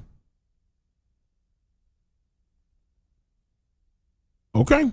It's like that would be the most definitive way to shut us up now, wouldn't it? Until you do that, nobody feels bad that you can't buy a fucking Gatorade. Nolan is dead. What do you mean it's a quote from a mob movie? Because if you don't do that, once you're in court, now you just can't leave. Now you just can't leave. Maybe if you're trying to convince the general public that these boys are innocent, don't quote a mob movie in which they then beat up a bunch of bikers at a bar. And whoa. Maybe that's his favorite movie. But still, you're not supposed to be using a line like that for and I said it was like mafia style. Like that's bad timing. I guess that's their way to try to, see, keep in mind with them being from New York. New York is a little rough around the edges no matter who you are. Okay, in other words, no matter your skin complexion. New York is edgy. You know what I'm saying? They're going to try you, which is fine. They fast talkers. I get it, right? But was that the right timing to insert your favorite line from your favorite movie? Because we know you ain't like that in the street for real, because you wouldn't be talking like that. You wouldn't be, especially with you being a lawyer. In fact, the mafia boss people will be slapping their lawyers around, making sure that they doing their job correctly. The only time you get a chance to talk is when you in the courtroom. So you definitely ain't tied in. Don't act like it. Those that's tied in ain't got to say nothing. Yeah. Yeah, but no, he just trying to show off for scared people. That's why he got his arms folded. Okay, standoffish. That's his behavior. He probably got punked when he was in school. He one of them type folks. He ain't no made man, tied in. He ain't none of that. That's a gimmick. So he putting on a front. Okay, he playing a role. Notice how he pulled a line from an actor that was playing a role. But that's exactly what lawyers do. They play their role. Right? And with him getting on camera acting like this, somebody hand him an Oscar. it seems quite obvious to me that this lawyer, instead of, presenting evidence that would help exonerate them in the public eye, like showing the actual security cam footage of when they came home or the text messages with Katie. No. Instead, we're going to keep it focused on race, which you can see by this clip. People are pushing the narrative of, oh, this is a race thing. Well, obviously it's not. I mean, this is like a brother to us. I mean, Nolan's no other. Now he's like a brother in our group. I also want to say, I think it's so criminal that they took something so anti-racist and flipped it into something super racist.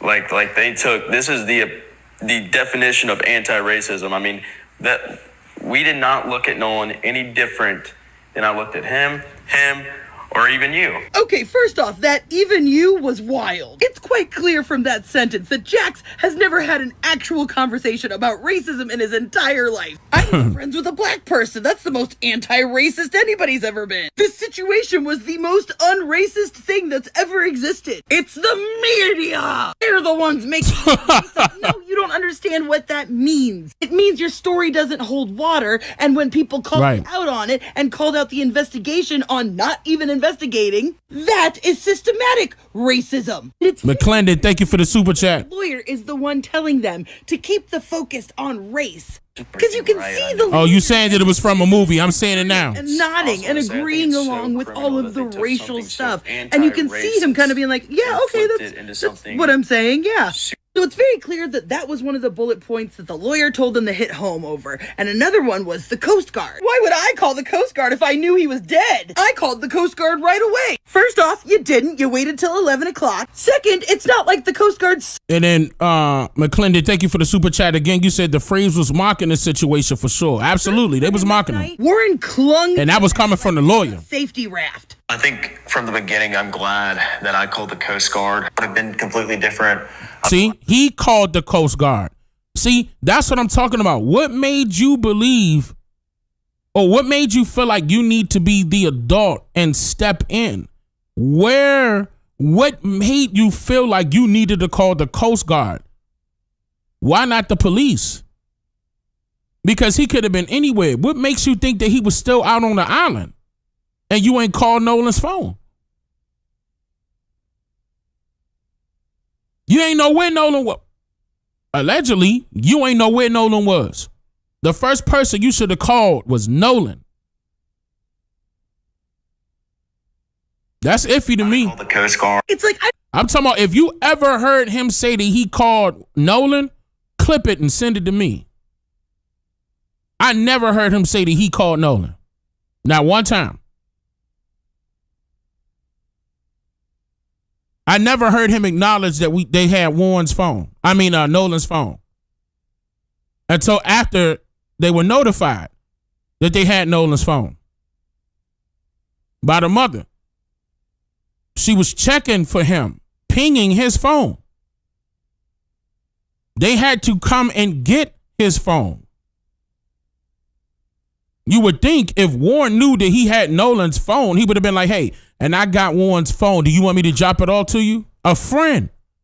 He left it on a boat with, a friend would say that he left it on a boat with us by mistake. I don't know where he at, but nah, man, look, you want me to drop his phone all to you? He got his keys over here too.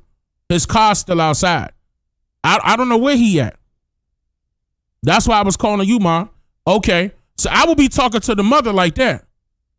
If that's my friend, I'm investigating just like she is. Look, ma, I'm going to get my buddies out there. We about to go out there real quick. Are y'all going to come? Okay, because you know the police going to take a little longer. I'm going to call the police too to put in my report to speed things up. But ma, something up. I haven't seen him. I haven't heard him. I tried to call him. I just noticed that we had his phone. That's why I'm calling you, ma. Okay? Nah, yeah, that's my man. Hold on. I'm about to look for him, ma. I'm talking to her like that if I was Warren. Nope. That ain't happening. Sorry, Warren, but it's actually way more suspicious that you called the Coast Guard. Because first, you didn't want to call the Coast Guard when you guys were sinking. And then for some reason, you assumed that Nolan was still out on the island at 11 o'clock at night. Why would... 11 o'clock at night, you assuming that he's still out there. What makes you think... Why are you so sure about that? That's suspicious, Warren. That's suspicious. I don't even have to say that you did anything. But, hey, that's suspicious. You was the first person to call. Everybody. You called Nolan's mother to inform her that her son is missing. How do you know that?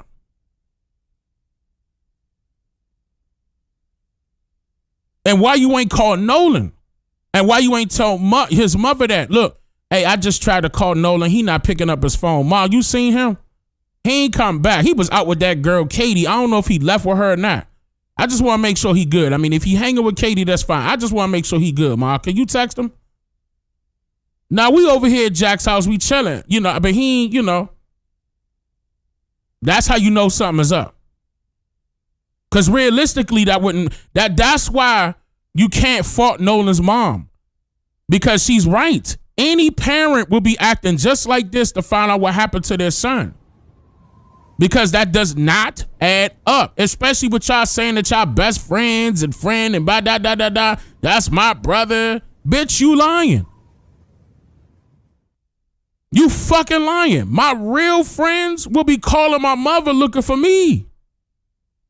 And hey, man, look, I called Dane's phone. I called Nolan's phone. Ma, he ain't picking up. Yeah, we been here since 9, Ma. And it's 11 now. His car's still outside. I don't know who he could be with. I mean, I thought he was with he could be with Katie, but he ain't picking up the phone. Ma, could you just text him and let him know, hey, man, I just text him to tell me to, you know, let me know everything okay. You know, he could be over there messing with her, Ma. Don't trip. I think everything is okay. Because why you alerting the mother and scaring the mother as if you know something is wrong? Oh, well, I'm going to hang up from you and I'm going to call the Coast Guard. You know something is wrong, Warren. You know something is wrong. You would not be saying that for no reason. There's no way that you're going to jump to conclusions that fast. White people are nosy. When we hear gunshots as black people, we running. When y'all hear gunshots as white people, oh my God, they're shooting? They're going to open up the window, look out the door. Oh, that's John. John, why are you shooting your weapon? Y'all out there investigating, right? So how the fuck you know that Nolan was missing? Make it make sense. Warren, Wyatt. That's another name that's missing out of this picture. This is Morgan, Jax, and Warren. Morgan is Warren's stepbrother. That's not his biological brother. His biological brother is missing. His biological brother is Brooks. And that's who I believe the name we heard, Brooks, on that call. I think we heard Brooks. Okay? All right, let me keep pushing. He came back with the person he... Yeah. Everybody type, damn it, Bart, in the chat. Everybody. Matter of fact, Everybody type, damn it, Bart, in the chat. I ain't moving till we do. Shout out to the new subscribers. I appreciate that, y'all. I see y'all. Leah, China G, Total Package Sports, Kendall Roberts. I appreciate that, y'all. All right, here we go. Supposed to come back with, and something happened to him in transit because no reasonable person would think that he was still out on the island, in my opinion. Because in your own words, Warren, you said you didn't talk to Katie till the next day. And then speaking of the island, the lawyer tries to say that by them going to the... Wait, he said that he didn't speak to Katie till the next day? Is that accurate? Why wouldn't you assume that he came back with the person he was supposed to come back with and something happened to him in transit? Because no reasonable person would think that he was still out on the island, in my opinion. Because in your own words, Warren, you said you didn't talk to Katie till the next day. And okay, so if he did say that, that's even more suspicious, Warren. That's even more suspicious. If you knew Katie left with that girl, like you said out your mouth, and you ain't talked to Katie to the next day, what makes you think something is wrong with Nolan? He can't get no cheeks, man? I would immediately, me being a friend of Nolan's, I would immediately think if he left with Katie for real, he clapping cheeks as the reason why he ain't come back and get his keys yet. Or get his phone. He needs some time to himself. I'm thinking everything straight, man. He gonna be back by about 11:30, 12 o'clock. Like, if he ain't come back past 1, then I'm thinking something wrong. But you automatically think of something wrong at 11, Warren. So that means you thinking that something happened, or possibly that something happened. Because I'm just saying, you can't just randomly assume at 11 o'clock that Nolan is in danger somehow. He ain't called you. You ain't called him because you didn't call him. And with you not saying that fact right there and proving it, that you called Nolan. And if that don't reflect in Nolan's records and his phone records, I believe that's why he ain't saying that. I believe that's why. Because if he say that he called Nolan and that don't pop up in the cell phone records, that's immediately suspect. And it should be automatically suspect, in my opinion, because he didn't mention that at all. You calling everybody else under the sun but Nolan.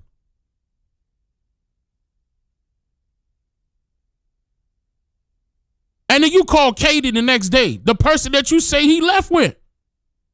If you really wanted to know where Nolan was at, you could have called that friend that knew Katie, and called Katie and found out what's good. Is something wrong with somebody else trying to holler at Katie? You wanted to make sure Nolan was okay because they found out Katie was messing with Nolan, but Katie was messing with somebody else?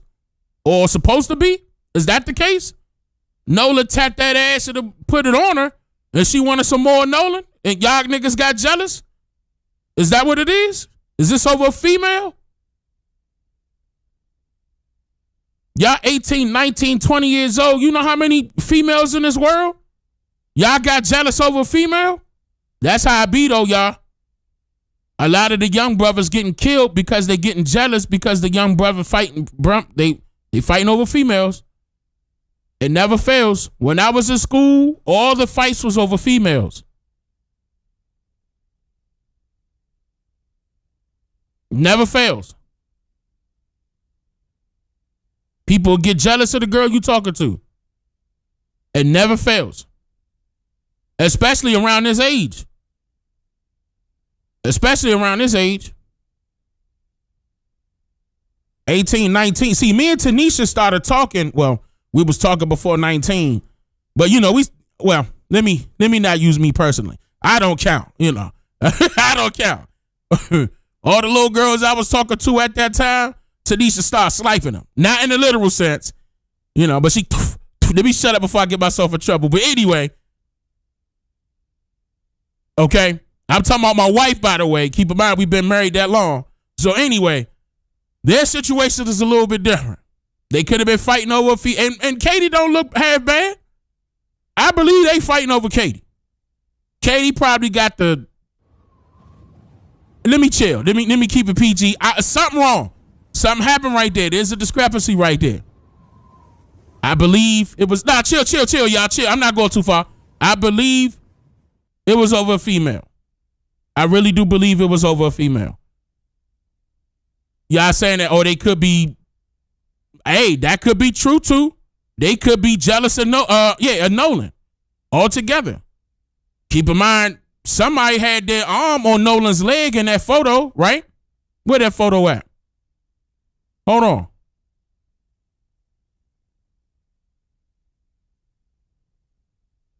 I'm talking about the very first photo that was floating around of the boys. This one right here. This one. Bruh, look at where his leg is placed, bruh. I mean, his arm on Nolan. Nigga, my dick right there. You not about to lay your arm right there on my thigh?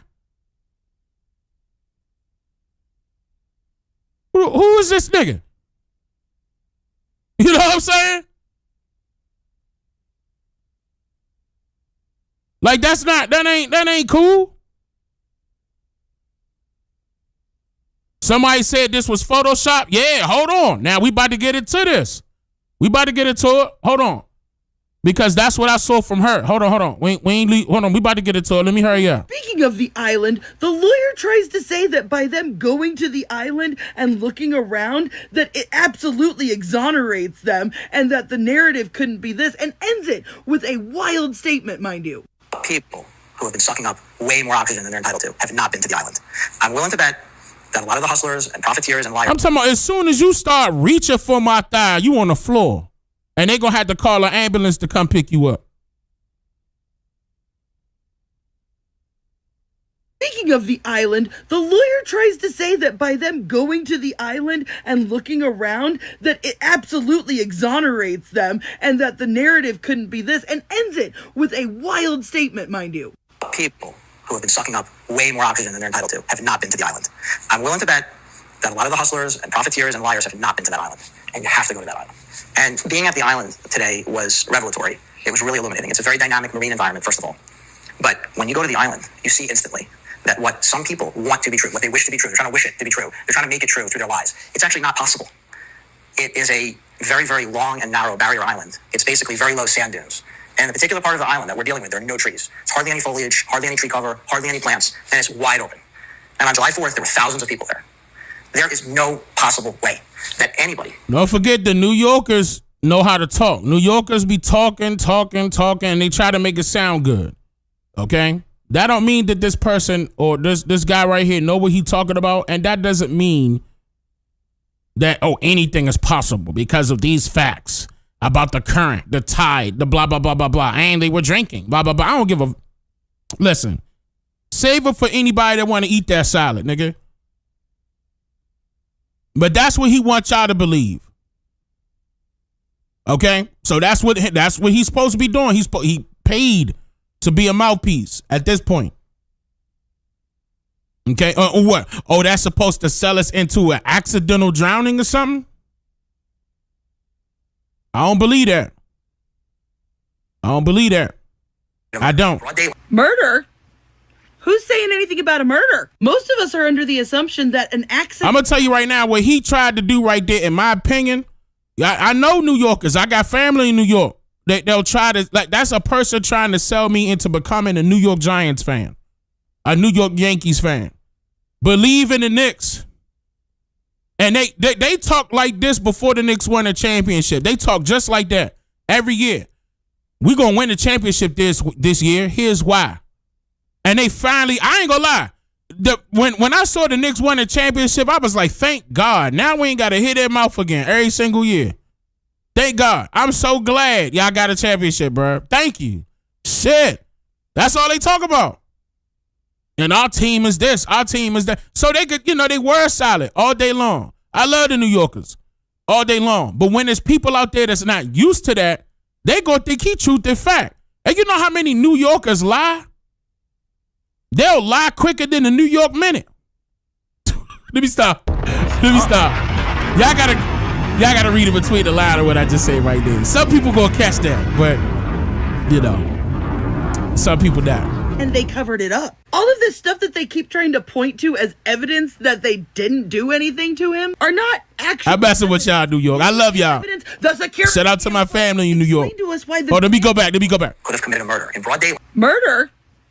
Who's saying anything about a murder? Most of us are under the assumption that an I see you, body. They covered it up. All of this stuff that they keep trying to point to as evidence that they didn't do anything to him are not actually evidence. You know what is evidence? The security cam footage. Explain to us why the grandfather was the one who canceled the CETO. How about that? And what I see is just a complete lack of responsibility with these boys. Because listen to this phrasing. I wish we would have never, I think about this every day.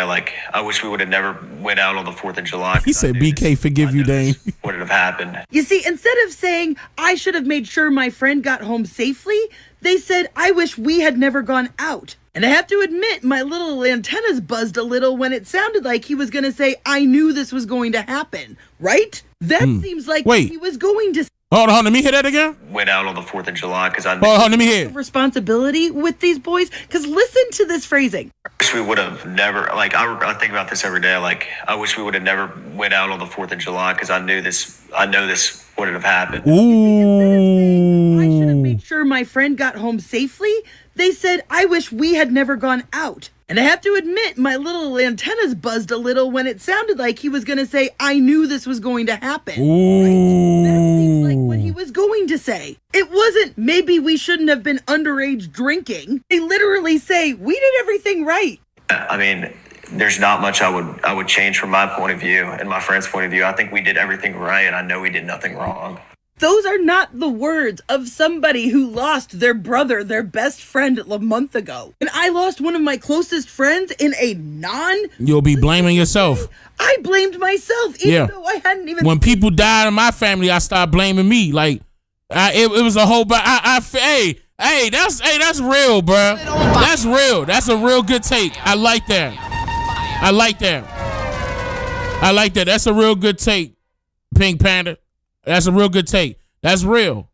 That's real. You ain't gonna be doing this. You know, you gonna be copping pleas saying it was your fault. All bricks, especially when that's your friend. Man, I wish I could. You would have been. I get it. I didn't got that talking to too many times. Dane, it's not your fault. It was nothing that you could do. You know what I'm saying? I ain't gonna go too far, but that's real, bro. I feel that. That's a real take. I like that. Saying that Jax is the one that people should press, I fully disagree.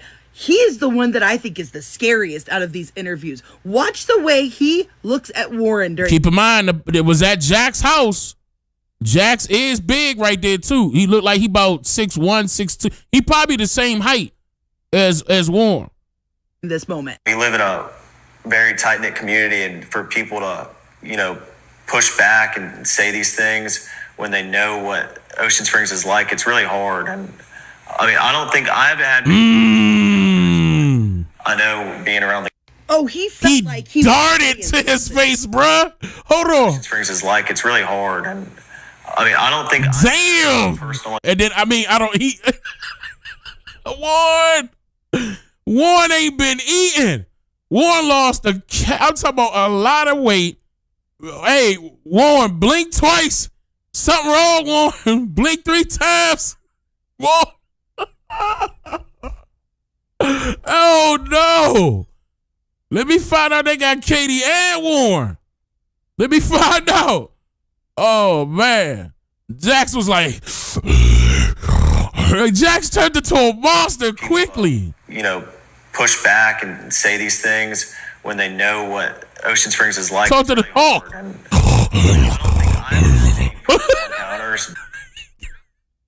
What was you holding on to, Jax?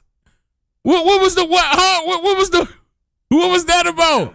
Push back and say these things when they know what Ocean Springs is like. It's really hard. And I mean, I don't think I've had many personal encounters, but Warren switched up quick. Oh, he felt like he was saying something to Warren. Because let's not forget, it was his grandparents' house that they all got together at. It was his grandparents' house that they went back to and thus should have security cam footage from. And out of all of them, Jax is the one that is holding his body in a different way, who is more controlled, more level-headed. If these kids were truly looking to exonerate themselves, they would actually start addressing some of these questions. Like, who was the fourth boat? Why were all of you huddled up out there together? Damn it, Bart. The fucking Palm Beach. Folks, I have really outdone myself because I'm sure you're here wanting my take on part 2 of the interview, but we're not going to talk about that. Trust me, you're gonna wanna be sad. Thanks to this interview, I was able to finally, definitively put faces and names together, and then it hit me. We now know for sure that this is Jax, and now we know for sure that this is Morgan. He's literally wearing the same hat and the exact same armbands. So why aren't they on the Triton? A very unique blue swimsuit and an orange and yellow swimsuit. True. I said this. We finally have a very clear. I said this wasn't even the same. Wait, did they switch swimming trunks? Like, you know what I'm saying? Of them calling for the Cito, and I don't see an orange swimsuit anywhere. I don't see a paisley swimsuit anywhere. So where are Jax and Morgan on this boat? We see what looks like Jax cuddling up to Katie on Bart's boat. So is Bart over on their boat? Because here he was in that video handing out beers from his boat and the sunglasses and the hat. Oh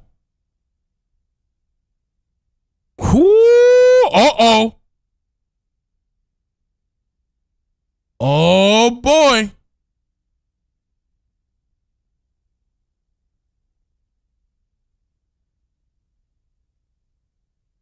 Oh boy. I don't see an orange swimsuit anywhere. I don't see a paisley swimsuit anywhere. So where are Jax and Morgan on this boat? We see what looks like Jax cuddling up to Katie on Bart's boat. Let me find out Katie was the Joan. I mean, hold on, let me allegedly. Let me not say that. I mean, because you know you had. Let me chill. Oh man. Ooh, I know it's over a female. I know it is. So where are Jax and Morgan on this boat? We see what looks like Jax cuddling up to Katie on Bart's boat. So is this Bart over on their boat? Because here he was in that video handing out beers from his boat, and the sunglasses and the hat look the same. But what if it's not? Just stick with me, I'm gonna come back around to it. Because now I want to talk about Warren's 17-year-old brother, Carter. Carter, who we know got into a fight with someone and put someone in an armbar on the shore. Yeah, on shore. Who Warren said he told to come over and hang out with before he got back on the Triton. Carter, who practices Brazilian Jiu-Jitsu. Notice the hand movement. And if you're like me, I had to go look up and see what an armbar exactly is and how it is done. And get the placement of that arm. Oh! Oh no! Fire. And the redness was at the back of the head. Oh! Oh! Uh-oh! Hey, she on fire. Set it on fire. Hold on. Go back. Yeah, see, Katie Hudson Seymour. And I remember I told y'all they not using Katie Hudson Seymour's first statement. I'm not going to bring it back up because I know I did it like 3 or 4 times. Because Katie Hudson Seymour, the mama, DM Boogie Lowdown, I'm going to just bring this up quickly, and told them that the last time that Warren seen Nolan was 5. And then the stepmother came out and said the last time correction. Hold on. Let me say that all over. Lock in, Dane. Lock in. Katie Hudson Seymour, as Warren's biological mama, the day before Nolan's body was found, she came out with a statement. Well, not even a statement. She DM'd Boogie Lowdown, requested him to take down photos of, that she posted up on her Facebook. Just like as you see right there. Right? And she explained the situation about what happened. In that same jank, we got all the screenshots. And that same statement that she, or DM that she sent to Boogie Lowdown on Facebook, she said the last time Warren seen Nolan was at 5. The stepmother, who was the judge to Hold on, I'm getting excited again. The judge is a stepmother to Warren. She said, and when she came out with her statement on Facebook, she said the last time Warren seen Nolan was at 3. Big discrepancy. And that's why I was like, nobody wanted to bring back up the mother. And what she said, and she said it before Nolan was found. And I asked people, I sent it to Ben Crump. I was like, please, y'all, all of y'all, Don Lemon, all of y'all need to bring this up. Katie Hudson Seymour straight up said 5. And that was before the judge, the mother stepped in. Her, where's she at? This is the judge. Before she stepped in and said 3. So she doing her research. This Pink Panda is doing her research. And they saying 17th birthday to Carter. So that was 2025. So this is he would be. No, he's still 17, right? He's still 17 because if he don't turn 17 until November 2nd, he would still be 17 right now.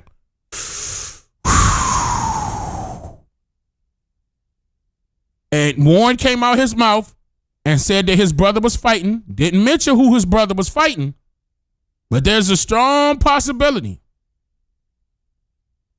that he was fighting Nolan. Strong possibility. Interesting. And he gonna know how to wrestle. I want to talk about Warren's 17. Same thing with Bart too, bruh. In my opinion, everybody's suspect because they need to pull. I mean, they have suspicious activity going on. As far as the timelines of the stories of everybody need to be questioned, interviewed, and I heard they said that the boys cooperated. I understand, but nah, man, the investigation got to happen outside of the Mississippi Police Department. Got to. Somebody outside of Mississippi that's going to be unbiased need to investigate. Because they covering their tracks. Brother Carter. And they connected. We know got into a fight with someone and put someone in an armbar on the shore. Carter, who Warren said he told to come over and hang out. Yes, Katie knows. Chill out. Carter, who practices Brazilian Jiu-Jitsu. Notice the hand placement. And if you're like me, I had to go look up and see what an armbar exactly is and how it is done. And oh, look at the placement of that arm. Yeah. Now this seems to me like it definitely could be Carter. Picture was just taken in December, so the haircut, the hairline, the body type, all of it. We also know that the person in the red shorts were on the shore when the fight happened. Now, y'all remember this picture, the Katie Snapchat pictures? Well, I brightened it up. All I did was just pump up the exposure, nothing else. And look in the background here. Red shorts, just like I said. Lighter colored hair with a very familiar looking back of the neck. Now, of course, I'm not saying whether this is or isn't Carter. Boy, this wouldn't look good for anybody if this is Carter on Katie's boat at 6:02. But you know, one underexposed, blurry picture a smoking gun does not make. Unless somebody with a very unique haircut and a very distinct piece of jewelry happens to show up in one of these pictures. Because Mullet Boy here has always bothered me because for some reason that's Bart. He's wearing what looks like jeans. Not saying they are jeans, just can't definitively prove one way or the other whether they are or not, or if it's just the design of the swim trunks. When I went back through some of the photos I had collected of Bart Jr. to try and figure out if this was him or not, I found this picture I had archived. Thanks to the tattoo in this picture, which is the reason I screen grabbed it, that's why I'm like, I don't think this is Bart, because I feel like I would see the tattoo there, but... And mind you, this picture is a couple of years old, but I just kind of wanted a timeline for this tattoo for identification purposes. And then I stopped getting distracted by the tattoo on his arm, and I looked at the bracelet on his wrist. Pretty unique set of bracelets, right? I mean, hopefully by now you've figured out where I'm going. Oh, okay, that is Bart. What a unique set of bracelets. So between the mullet and these bracelets, someone may come to the conclusion that Katie and Bart were on a boat together. Maybe not Bart's boat, because after all, they're claiming that this boat belonged to a Marty McGrath, who was the one who came and got people. But if that's Bart here, then who was driving Bart's boat? But see, that's another thing. Keep in mind, we don't have Bart's routes or tracks. The GPS was cut off. All we have is the waypoints. The GPS was cut off. And in that picture, we see that was at 6:02. Something is wrong. Let's just say that the brother was told to camp back.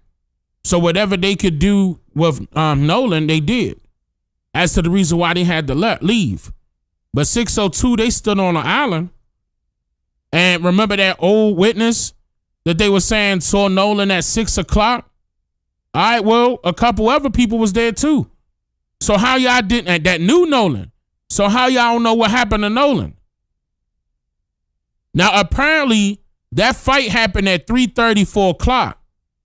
They said that the phone call to Cito happened at 4 o'clock. The boat was taken on water at 4 o'clock.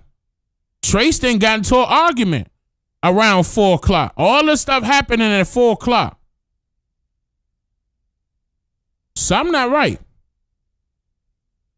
Katie Hudson Seymour said the last time Warren saw Nolan was at 5 o'clock. If that's the case and y'all left at 4:30, see, that's why I said we need to bring up what the mama said. Because the mother said that before Nolan was found. Because if y'all left the island at 4:30, according to that GPS, then Nolan was with y'all. If that's the case, because how else are you going to see Nolan at 5 o'clock? If y'all left at 4:30. Type 13 if you want me to pull up what the mother said. I'm not playing. I'm not making this up. Y'all can clip it and run with it. I'm not playing. You will have to spam the chat with 13 if you want to see it again. I done did it numerous times. That mother straight up said 5. So that's a problem, in my opinion. I didn't seen it too many times. I'm tired of showing it. But they said they... you see, chat? I'm doing this for y'all. I'm going to have to pull it up again. Hold up. Hold up. All right, here we go. All right, so it's 4 screenshots. This is screenshot 1. And when I zoom in, you see that it's the full jump. When I zoom in, that is Katie Hudson Seymour. Sunday, 11/26. Keep in mind, Nolan was found the next day.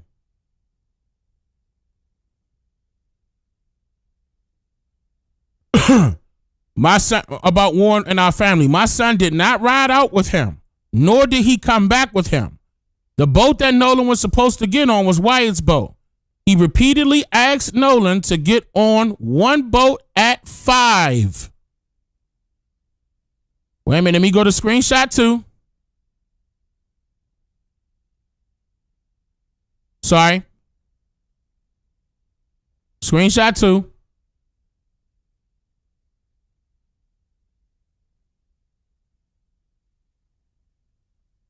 He repeatedly asked Nolan to get on the boat at 5 when it was time to leave. That's very critical. Before we even get to everything else, I'm just saying that's the part that I wanted to point out to you all right there. That's it. She said 5 o'clock. She also admitted that Warren was making all the phone calls. Matter of fact, he was the first, talking about Nolan, Warren. In fact, he was the first person that noticed he was missing when they got back to their friend's house and called his mother, the Coast Guard, and the sheriff's office. Warren is very responsible and always is keeping up with everyone else. That's her explanation as to the reason why he was calling everybody. But my thing is that what led him to believe that something happened to Nolan without him calling Nolan to find out for himself? You claim that he always keeping up with everybody. Why he ain't call Warren? All right, hold up. Let's continue, because I'm going to open up this panel. You guys know that Bart has a younger brother? Very similar looking, but I'll tell you what. Very different jawlines. Almost like the jawline of this person on the Triton. And guess what his brother's name is? Brooks. Now, where have I heard that before? Hasn't somebody talked about my buddy Brooks? Yep. In previous interviews? I always said the whole we called Bart that morning story didn't make fucking sense. I have a theory that I'm flushing out. But thanks for doing this interview, guys. Wouldn't have been able to figure this out without you. But since we're all liars and grifters anyway, just a reminder to everybody to check out my link in my bio if you want to support my work. I told you that lawyer was giving away the game when he kept saying just their 3 names over and over again. Boy, they really didn't want you to see this video because they made it ineligible immediately so you wouldn't see it. So let's go through a speed run of the information. We can now definitively say that this is Jax. We can also now definitively say that this is Morgan. He's wearing the same hat as well as the same bracelets. So where were they on the Triton? Now that we've got a much clearer video thanks to Officer Tatum, it's obvious that there is nobody in an orange swimsuit or a paisley swimsuit on this boat. We also barely see that there's somebody here in the red shorts. Now in this Katie Snapchat picture, I've been saying that there was somebody in the background here wearing red shorts. So I pumped up the exposure and as you can see, it certainly looks like it. They seemingly have similar body types as well as similar hairlines. We also know that whoever was in the red shorts was also on the shoreline when the fight broke out. Now who was involved in that fight? Warren's brother Carter. Carter, who trains in Brazilian Jiu-Jitsu. And by Warren's own admission, his brother is someone in an arm bar. And in case you don't know what that looks like, Go ahead and look at that placement on the back of the head there. Mm-hmm. Look familiar? Given Carter's height, build, body type, this looks like it could be him. But one blurry, underexposed picture is not solid. Especially right there. Right? But we know Warren grabbed his younger brother and had him come over hang out with them on their boat as they were sinking or whatever. And it would be pretty bad for their case if this was Carter on the Triton and then on Katie's boat at 6 o'clock. But now my attention turns to this person who a lot of people think is Bart. But in his hand, he is holding a cell phone. So I thought, why would Bart jump from his boat to the other boat holding a cell phone when other people have cell phones in their hands while Wyatt is on the phone in the picture? So while I was trying to compare pictures of Bart to the person on the boat that I can't identify, I found this picture with him with a tattoo from about 2 years ago. And it wasn't until just today that I stopped looking at the tattoo and I started looking at his wrist. Because someone in the background of this picture has always stuck out to me because my instinct always was like, is that Bart? Bart seemingly has a pretty pronounced mullet as according to this picture. But Johnson all over Katie, ain't it? Boat. I checked the seating and the covers, like it's not Bart's boat. Now I think you pretty much get where I'm going with this because then I remembered this bracelet. Pretty unique bracelet. Unique like the bracelet that Bart Jr. was wearing in that tattoo picture. And right here looks like it might be the tail end of a tattoo that wraps around the forearm, right in the same place that it would be on Bart. True. For a while now, the story about them calling Bart that morning to go out on the boat never made sense because what 21-year-old didn't already have plans for 4th of July? So then the question is, who is driving Bart's boat? Which brings me back to this guy who some people have thought looked like Bart. However, we do know that he was on Bart's boat handing out drinks to people in that 7-second clip we've seen. Same hair, same glasses, same hat. By the way, did y'all know that Bart has a younger brother? The family resemblance is very striking. The real difference is that he's a little bit shorter and has a squarer jaw. And does anybody want to guess what his younger brother's name is? That's Brooks. Brooks. Now, I seem to remember, and I can't remember exactly the context, a certain somebody talking in an interview about his buddy Brooks. Here's your reminder to check out my bio if you want to support my work. I am about to wipe Evil Murr's smile clean off his face because this man is a joke. So yesterday I was playing with the contrast in this picture to try and get a better picture of the pattern on Morgan's swimsuit. I realized that half of this picture is not changing at all when I play with the shadows. So they've been put in that picture to me of a photograph being altered. So then I started scrutinizing this picture because why would I ever have reason? So that means, hold on, if that's the case, and I could do that in my Photoshop too. If she's having that same trouble, I don't know why I just did that. My fault, y'all. Hold on. I made a mistake. If she's having that trouble, let me come back. If she's having trouble with raising up the contrast on that photo, I should be able to do that same thing in Photoshop. This man is a joke. So yesterday I was playing with the contrast in this picture to try and get a better picture of the pattern on Morgan's swimsuit. I realized that half of this picture is not changing at all when I play with the shadows, which is an The fuck?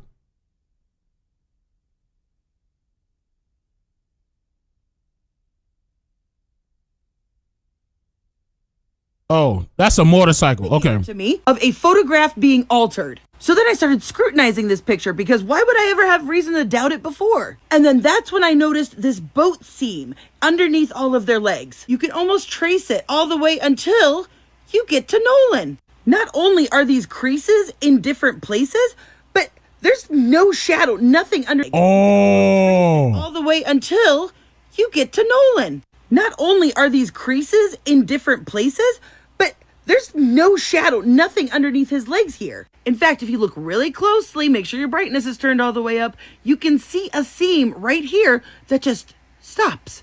And that would connect over here. Then I saw in between this elbow here, there is so much fabric that's supposedly his shorts. Not to mention a very intimate hand placement. I mean, that elbow is going all the way up to them hips. And then look, in between Morgan's legs, like, why does this shadow suddenly stop? You can see a seam here and then nothing. And then look at the way Nolan is. I'm looking at it on my side. Finger like over the lid, but the can looks really like wide. And then his thumb is on the other side of the lid. Like, how would you hold something like that? Now look at this half of the picture. Notice how Nolan's head is casting a shadow going to the left. Same Yeah, like the sun is on the right. Casting shadow to the left. Oh yeah, theirs is different. Would be the direction that the sun would be coming from. And his shadow is going straight down. Woo!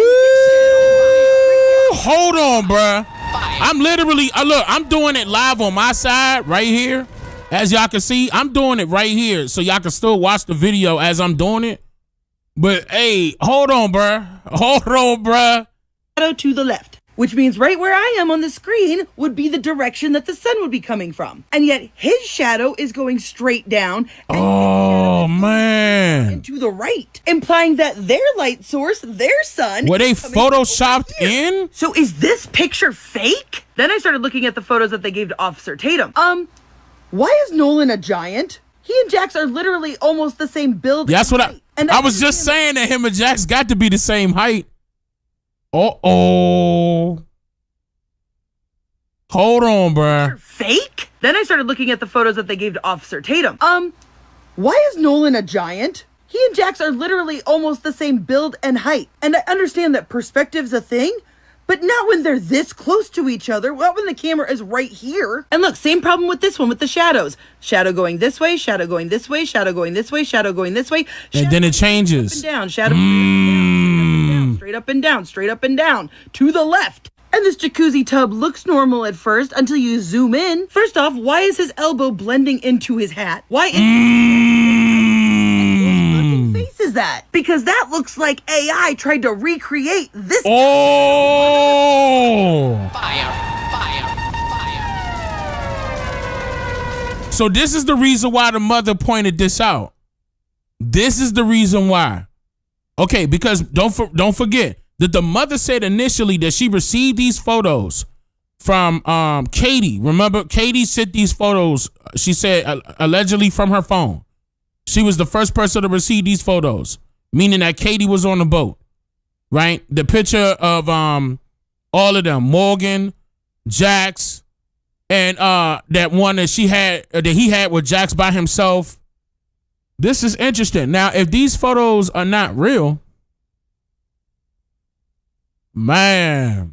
Picture of Nolan with them, and I'm like, why does his eyes look swollen shut? Why his neck as big as his head? But get ready, folks. I'm about ready to blow their little he wasn't on the Triton picture out of the fucking water. Because right here is Morgan's swim trunks. You can see his like beads here, his glasses, his hat. But I couldn't figure out what the hell was going on in this picture. Then I was comparing these two videos and I realized, oh wait, it's a visor. It's a visor hanging off of this. Oh, I see it. There's the bill and like the little like part there. But as I was comparing these two pictures, something fucking hit me. Look at black part, metal, white plastic, metal, visor. Black part, metal part, white plastic, no metal pole. Has this like white flap. Oh, it's been altered. What? No, wait. But look, there's the door. There's the door. What's going on here with this leg? I don't know. Now, do you guys see it? Can you see it? Oh. Vertical bars, horizontal bars. Oh. Horizontal. And it's not just that the vertical bars are missing. There is no horizontal bar like right here. And not only that, y'all see how there's like this curved bar here? Where's the bar in this picture? Oh. It should be going right next to the hat, like right into it. And yet we have nothing here. And I know. Oh my God, bruh.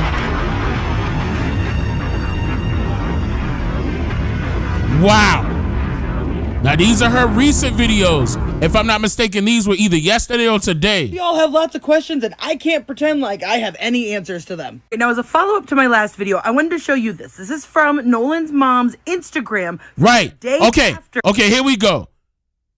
Okay, hold on, let me calm down. She about to explain it. Hold on, let me calm down. I can't pretend like I have any answers to them. Now, as a follow-up to my last video, I wanted to show you this. This is from Nolan's mom's Instagram from the day after he went missing. This was the picture that she was sent. So naturally, these two pictures should line up, right? So what I did is I made sure to line up this little like black loopy thing here. I made sure to line up this part of the boat and this like rope here. Now watch.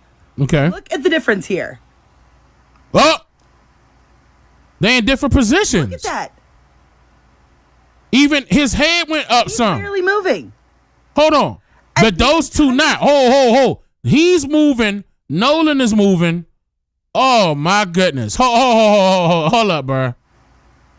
Yeah, he moved. They not. They standing still. These two moved. Look at that.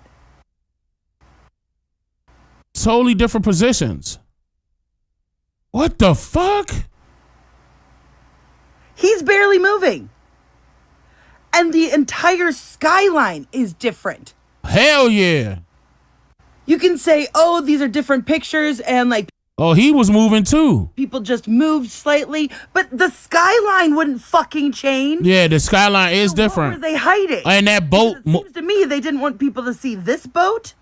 And that boat. Or this green boat.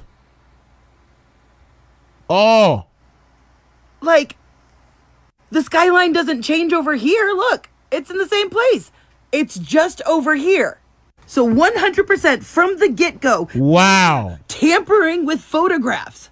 Absolutely nothing that they've given anybody can be trusted. Oh, these little liars. I told y'all that Jax was the ringleader. I told y'all. He sat in this interview and he was telling stories about shit that he wasn't even there to witness. So let's break down some of the stuff that I heard in this interview. Let's start with Warren's first phone call because y'all will remember that Warren said that he was over at Ava's house for that 4th of July party when they all started realizing that Nolan was missing, and he called Miss Christine at 11 o'clock. One of the first things I told Miss Christine Wells in the first phone call that ever occurred with anything to do with Nolan Wells being gone, because I was the first person to call Miss Christine about anything.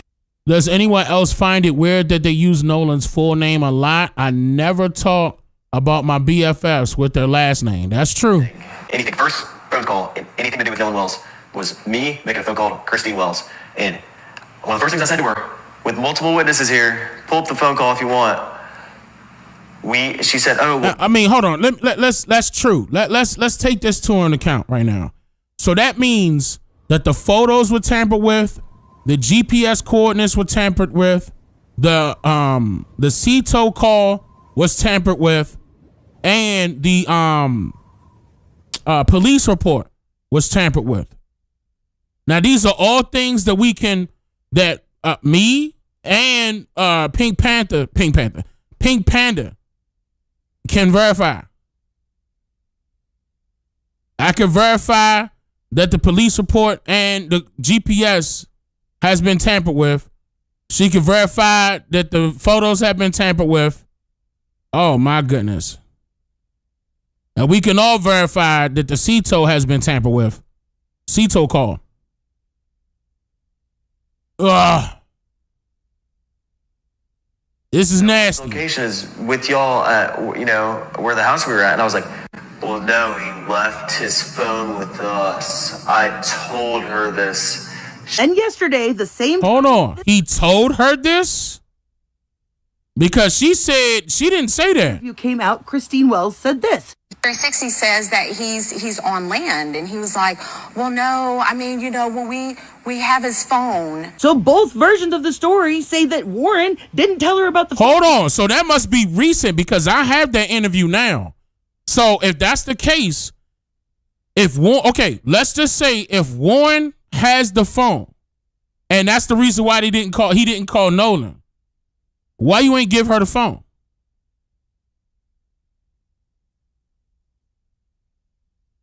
Why you ain't give her the phone? Now you, and that's suspicious. Now you holding on to her property, her son's property. Technically, she next to kin. If something is wrong, you supposed to be handing that over. Hey, we got Nolan's phone. Man, I'm about to go back in a second, probably offline and check. Because now that that's coming out saying that she told her about having the phone, I want to check because I could have sworn in Warren's initial interviews, he said something different. I'm going to double check though. Until after she confronted him with the 360. Now Warren tells Miss Christine that he knows somebody in the Coast Guard and that he's going to call them. Okay, wait. So that means, okay. I get it. So Miss Christina saying that he didn't say that he had Nolan's phone until after she confronted him about the 360. Hey man, it's pinging at this location. Oh, I get what she's saying now. And then all of a sudden he had to be like, well, yeah, we got his phone, because that should have been told to her in the first conversation. Okay, I see what's going on. The phone until after she confronted him with the 360. Okay, I see what's going on now. All right, so Warren didn't mention it in the beginning, and he should have. And that's suspect that he didn't. Okay, all right, I get it now. We have his phone. So both versions of the story say that Warren didn't tell her about the phone until after she confronted him with the 360. Now, Warren tells Miss Christine that he knows somebody in the Coast Guard and that he's going to call them, which is very fucking different than calling the Coast Guard, which absolutely explains why the Coast Guard came out and said at first that they had not received a call from the kids that night. The Coast Guard's initial statement said they weren't informed until 12:30. Then the Coast Guard later changed their story and said, oh wait, actually we did. And it seems to me that first call was most likely an off-the-record to a friend kind of deal, which means these people freaked out and didn't call the Coast Guard until after all these people showed up at Jax's house. Which would explain why in the course of this interview it went from Warren called the Coast Guard. And that's what Alexis was talking about, that everybody met up at that one house, which might have been Jax's house, and stayed there for 4 hours. They were trying to get their alibis together. They were trying to get their story straight. Something happened. And with the police doing this so-called investigation and they half-assed and it's only been a month so far, like, I don't care if you think that Nolan drowned. This is a half-ass investigation. Straight up. You could at least admit that. And to go back to what the attorney said, when they were outside of the DA office, that attorney said that Nolan Wells' mother was supposed to receive the police report 72 hours after the incident. And he said then that it was a week. Now it's been a month, and she ain't even get the police incident report. She ain't even get that. Now, I understand you hold on to the autopsy, and toxicology is a part of that. I understand. You want to hold on to that and go to the grand jury. Woo, woo, woo, woo, woo, woo. Something looks suspicious to y'all, allegedly. But you could have handed her, and it was supposed to be by law that she was supposed to be given that police report. But there's 72 hours.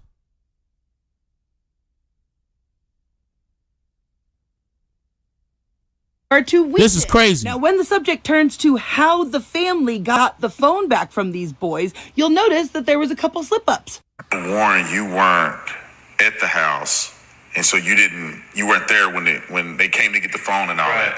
So now remember, Warren just said that he wasn't at the house when the phone was got. And then Morgan talks about getting a phone call from one of the people in Christine Wells' group. And how did they get the phone back? So I got a call from a kid we went to high school with.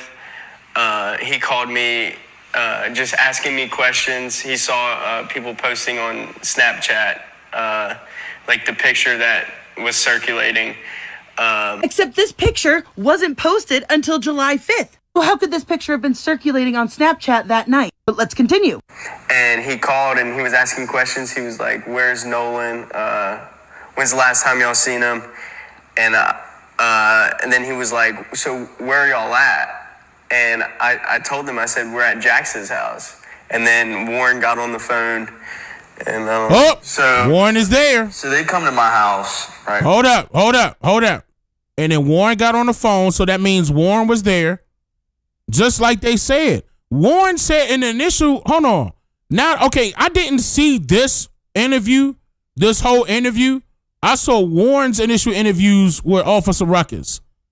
But now I know I'm going to have to go back and point out the contradictions again, because it could be more whole time, because I could have sworn Warren said in that initial interview, one of those parts out of 5, if I'm not mistaken, that he was the reason why the phone call was made, and Wyatt assisted the mother's friend, Javon's mother, with getting that phone. And Javon's mother, the light-skinned lady, said that it was a girl that ended up giving him the phone and not Wyatt. It was a girl. She said the girl's name was Katie Diaz. So I still have that. She said the girl's name was Katie Diaz. The girl handed her the phone. It wasn't even the boys. But Warren was there. The reason why I brought that up. Warren was there. Because she said she didn't know but a few. Hold on, I'm trying to recall it correctly. She said she didn't know but a few boys there. And I'm going to have that prepared. I'm going to have it prepared. Because I don't have that prepared. I could go back on that. But there's no point when it's something so small like that. But that is critical because now Morgan is stating that Warren is there. I told them, I said, we're at Jax's house. And then Warren got on the phone. Boom. And I don't know. So they come to my house, right? And they kind of just... And they cut him off. Now, and look how Jax cut him off. As soon as he messed up. Jax's house. And then Warren got on the phone. And I don't know. So they come to my house. He ain't know what to say. And they kind of Hold on, before we get there. Was it confrontational or was it just just trying to find? It was confrontational already. Wouldn't y'all agree? Yeah, he was 110%. He was very confrontational. And when did was this on the night of the 4th or the next day? This was the night when this was before they came and got the phone. So this is the night of the 4th, yes. You guys are missing a part of the story. How did you get from Ava's house to Jax's house? Because Miss Christine is watching you guys on the Life 360. So suddenly she's seeing the phone leave one location and go to another. Of course I would be upset. And now all of a sudden Warren is there when the phone stuff starts happening? He's listening to the phone call? Now I need y'all to remember that Warren also said that the phone was in his truck on the first conversation. That's right. That's it. He said it was in the truck. I remember that's what it was. It was in the truck. Yeah. Stuff starts happening. He's listening to the phone call. Now I need y'all to remember that Warren also said that the phone was in his truck on the first conversation, as we have from this report. Meaning if we were to believe Warren that he was not there when everybody showed up looking for the phone at some time in between 11 and 1 a.m. So then that would mean after they heard this angry phone call, Warren gets the phone out of his vehicle and puts it in Jack's house and then leaves. There's probably like 10, 15 people in my house I don't even know. And they're all up in our faces, going crazy, asking where Nolan is. Why? Ho. Okay, never mind. Keep going. And finally they get into Wyatt's face, and they're like, where's your boat? Where's the boat at? Demanding his address. Demanding his address and stuff like that. And he finally ends up giving it to him. We give them. They have the phone at this point. Then they get the address to his house. Then they go to his house. And they're searching all over his boat, what I heard and stuff like that. Well, anyways, I don't really know much about that. But they come back to my house at around 1 o'clock in the morning. We called law enforcement. I was with Wyatt at the time after we left Jackson's house that night. I was with Wyatt, and one person we were with saw that their location was headed towards Wyatt's house. And so Wyatt got on the phone with 911. And was wait. Why y'all tracking their location to figure out where they were going? Keep in mind, they were trying to figure out where Nolan was, where his things was. You still got to hand him the keys and his car. Why y'all trying to track and see where the parents are going? That's suspicious. One person we were with saw that their location was headed towards Wyatt's house. And so Wyatt got on the... Wait, go back to what? Why y'all asking me to go back to what? Okay, hold on. I'll go back way more. Because I'm not exactly sure what you're talking about. I'm going to come back right here. To Jax's house. Because Miss Christine is watching you guys on the Life 360. So suddenly she's seeing the phone leave one location and go to another. Of course I would be upset. And so that's what was confusing to me. On that part alone, because I could have sworn they said they found the phone or they got the phone at a different location from where they retrieved the keys in Nolan's car, in his Prius. I didn't know the keys and the cell phone was at the same location, like meaning at the same house.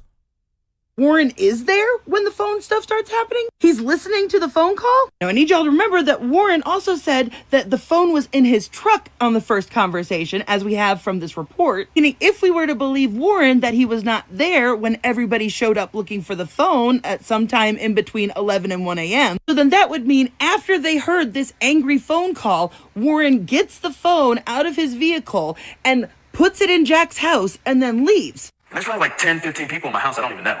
And they're all up in our faces, going crazy, asking where Nolan is. and we don't know. And finally they get into Wyatt's face, and they're like, where's your boat? Where's the boat at? Demanding his address. Demanding his address and stuff like that. And he finally ends up giving it to him. We give them the phone. They finally ends up, wait a minute. And stuff like that. And he finally ends up giving it to him. He finally ends up giving it to him. Like and it was held. It was being held on purpose. We give them the phone. They have the phone at this point. Then they get the address to his house. Then they go to his house. And they're searching all over his boat, what I heard and stuff like that. Well, anyways, I don't. Yes, Javon's mother said 15 minutes later. Yep. Much about that, but they come back to my house at around 1 o'clock in the morning. So they came back to his house at 1 o'clock in the morning. Law enforcement. I was with Wyatt at the time. After we left Jackson's house that night, I was with Wyatt, and one person we were with saw that their location was headed towards Wyatt's house. Wait, so they still looking at Nolan's phone. They looking at Nolan's that's suspicious right there. They still looking at Nolan's location. Why? Why are you looking? Why are you looking on a Snapchat right now to track and see where the parents was going? Y'all working together. Ooh, hey, chat. So, and they didn't give the person, whoever that person is, but apparently it might have been Jax. It had to be. Or it could have been Warren. It's one of these niggas right here, bro. I believe all of them are lying. All of them should be questioned by unbiased authorities right now. They tripping up on their statements. Things are not adding up. Too many things that was presented to us to try to fit the narrative ain't fitting. And so Wyatt got on the phone. Nolan Wells deserves justice. Hey, these people are on the way to my house or already at my house. My mom and my dad are there alone, and they know nothing about this. But Wyatt's mom actually, when they were looking at the boat, they were actually walking from the boat, and she came out and started talking to them. Okay, so let me get this straight. Wyatt, Morgan, and Jax were all together. Warren was gone for some reason at this point. 10 to 15 people just barge into your house. Don't know why your grandparents weren't around. That might explain some things, huh? Guess y'all had the house all to your fucking self that weekend. But then they ask Wyatt for his address so that they can go look at the boat. Wyatt gives them the address. They start heading over there. Wyatt and Morgan get into a car and leave Jax's house. No. If they're looking at the location, they looking at the Snapchat. Not Life 360. They looking at the Snapchat of Nolan's phone. They looking at the Snapchat. So it's pinging. The Snapchat is pinging the location of Nolan's phone, not Life 360. Life 360 was pinging it for Nolan's mom, and Snapchat was pinging for Nolan's mom. The boys were only able to go off of the Snapchat of where Nolan's phone was going. His address so that they can go look at the boat. Wyatt gives them the address. They start heading over there. Wyatt and Morgan get into a car and leave Jax's house. Somebody else that you were with that we aren't hearing about is tracking someone else's phone. I don't know if it was somebody who was with the group that they had access to, or if they were tracking Nolan's phone and they saw it was heading to Wyatt's house. And even though Wyatt gave them the address, and instead of calling his parents, he calls 911 and tells them, my parents don't know anything about that's going on. Can you send police over there? Now, mind you, it was about half an hour after being on the phone with Warren that Christine was able to actually call and report him missing. Nah, they said, now what you said, Snap doesn't ping unless it's being used. They actually tried to find that out, and Snap actually pings as long as it's on. As long as it's on. As long as it's on, Snapchat pings. We already looked into this. It's always pinging. If Nolan opened up Snapchat earlier that day and he didn't close it out, it's going to continue to ping. It's going to continue to ping. It's going to run in the background. That's right. And we found this out. We did this a while ago too. I forgot. I got like 7 live streams on Nolan. So it's one of them. But yes, that app is pinging. It continues to ping. It's pinging more than Life 360. By the way, can you hold on, let me go back a little bit. Is tracking someone else's phone. I don't know if it was somebody who was with the group that they had access to, or if they were tracking Nolan's phone and they saw it was heading to Wyatt's house. And even though Wyatt gave them the address, and instead of calling his parents, he calls 911 and tells them, my parents don't know anything about that's going on. Can you send police over there? Now, mind you, it was about half an hour after being on the phone with Warren that Christine was able to actually call and report him missing. But she was having to go back and forth and go down to all these different agencies because nobody would fucking help her. And frankly, I want to know why all of this confrontation was left out of the fucking report. Like, if this family had to be removed from 2 different properties by the police, why is there no record of that? And in fact, it wasn't until after these confrontations that MDMR and Ocean Springs Police apparently had their little conversations about who was going to be taking over the case. Because remember, the Jackson County Sheriff Lieutenant told them that deputies had spoken with several friends that had traveled to the island on the vessel with Nolan, and that when they were left, he was in the company of an unknown female. So now, even though Warren had supposedly called the Coast Guard, all these family members are telling the police that the kid is missing. These are the people that last saw them. They're all like, we last saw him on the island. Still, the deputies said that they did not have reason to believe that there was any water-related exigencies or emergencies. Don't worry, y'all. I've got a lot fucking more to say about this stuff, so come back for part 2. I'm gonna be immediately recording it because Warren fucked up pretty badly in this interview, and I'll show you why. Where we had left off, I believe you. Already called Miss Christine, and then they somehow ended up at Jax's grandparents' house. That's where they all stayed that weekend, and so that's why Nolan's keys were over there. That's why at the grandparents' house, who mysteriously never showed up during any of these confrontations. Somehow the phone had gone from the party that they were all at to Jax's place, and then Warren left after a phone call to Morgan. According to them, 10 to 15 people showed up and just walked into Jax's house and demanded the phone. Wyatt gave the address in which the boat was at. They all start migrating over there. Then Morgan and Wyatt and another friend are tracking their 360s and seeing that they're going over to Wyatt's house. Then, or not just 360s, it could be the Snapchats at the same time, because Light 360 is usually for families, but let's just say she just saying Light 360 for the purpose. To tell them that the police are on the way to his house. Then they're searching the boat, and then they come back to Jax's house. Wait, hold on. Hold. I just thought of something. What if they kept Nolan's phone for that reason?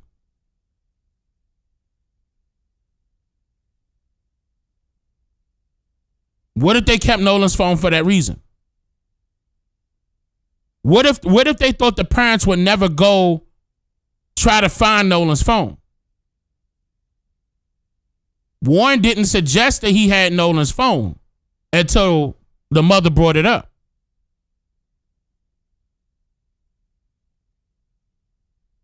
I believe they were being so naive that, that they was like, nah, she ain't gonna think about this phone. She probably gonna think about his car and his keys, but not this phone. And that's why I said that this phone, Nolan's phone, is critical as to the reason why they're not just gonna hand it over to the sheriff's department or the DA. I wouldn't trust none of them. I wouldn't trust the mayor, the DA. I wouldn't trust the governor of Mississippi. I wouldn't trust nobody in Mississippi as far as authorities are concerned at this time. It needs to be a joint investigation into Nolan Wells' phone. And they also need to, and it's too late to actually check these boys' phones, but Nolan Wells' phone would say it all. And that's why I'm glad they subpoenaed Light 360 and Snapchat and all the rest of them, basically to hold that information on their servers so it won't go. So just in case they try to, and that's how I know they found something on that phone, y'all. I strongly believe that they found something on Nolan's phone that's iffy, and they got that in their back pocket. And you never know. You never know. That could come out in the grand jury. But I just got a strong ass feeling that mama found out. Javon's mother looked like she don't play. Nolan's mother looked like she don't play. They gonna keep going until they find out. And when she got Nolan's phone, she found out. Something happened. Keep in mind, she could pull Nolan's records up right now. I'm talking about just logging into the app or whoever the company is and pull up the records of all the phone calls and text messages that was being sent and phone calls being in and out, being sent to receive. She could pull that up. Now, on top of her subpoena and all of those apps that's on that cell phone, she got even more information. I strongly believe that they got something. And the DA know it. Try to hurry up and throw out a 48-hour, it got to be turned into authorities. This is not even your phone to handle, to request that. You can't do that. Because it's not them that's up under investigation. The mother and father are not the suspects here. How come you ain't come with that same energy when it came to the boats that these boys was on? Miss DA? What was that energy then?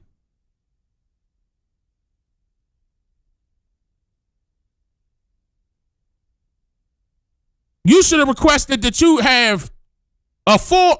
That's how I know they didn't do a full investigation. When those two lawyers got on Nancy Grace's show and straight up said that the boats was not checked to their knowledge, but they know other things about this case that, you know, that where they could assume that it was an accidental drowning, at least they were alluding to that. That let me know that they weren't doing their job. Not the lawyers, I'm talking about the investigators at that sheriff's department. This needs to be federal. The problem is that these people on Trump's side. So it's not like if we could push this to Trump, Trump could be like, yeah, I got it. Matter of fact, let's look into it and it work out in Nolan Wells' parents' favor. No, they already got Trump lawyer. One of Trump's ex-lawyers. On their side. And you know Trump about the money. Money gonna talk.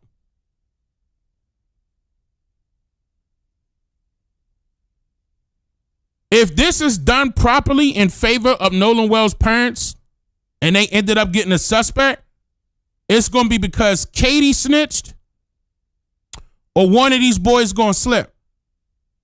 And the one that we all know who's doing the majority of the talking is Warren. Is either Warren gonna have to slip or Katie gonna have to speak up. Now keep in mind, we need to push the narrative to let folks know that Warren's mother, his biological mother, spoke up first and gave a totally different timeline. And the GPS has a totally different timeline. And then Warren came out and said a totally different timeline. None of their stories is adding up. Like as if everything is linking up, making sense. Everybody's on point saying the same thing. No, they are not. All the way down to the police report. It's not even saying the same thing. So something is wrong. And it's alarming.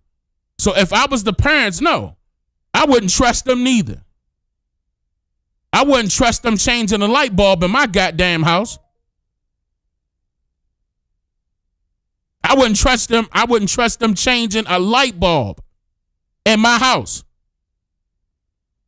I wouldn't trust them for shit. You know something wrong. And if you believe otherwise, something wrong with you.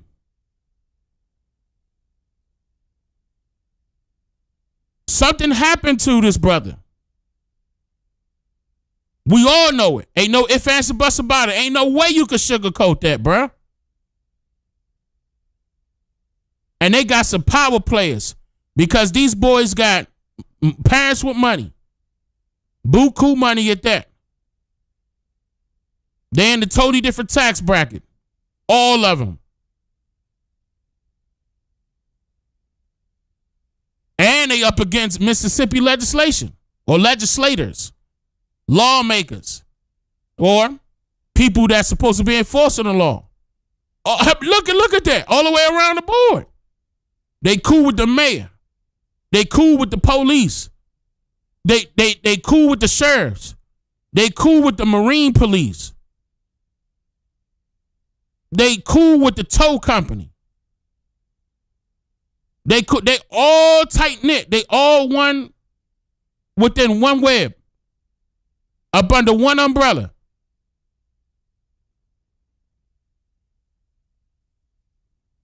But they keep saying it's not a racial issue.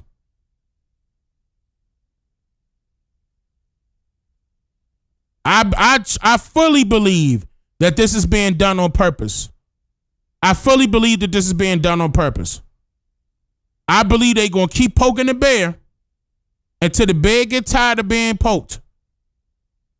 And when the bear end up standing up and lashing out,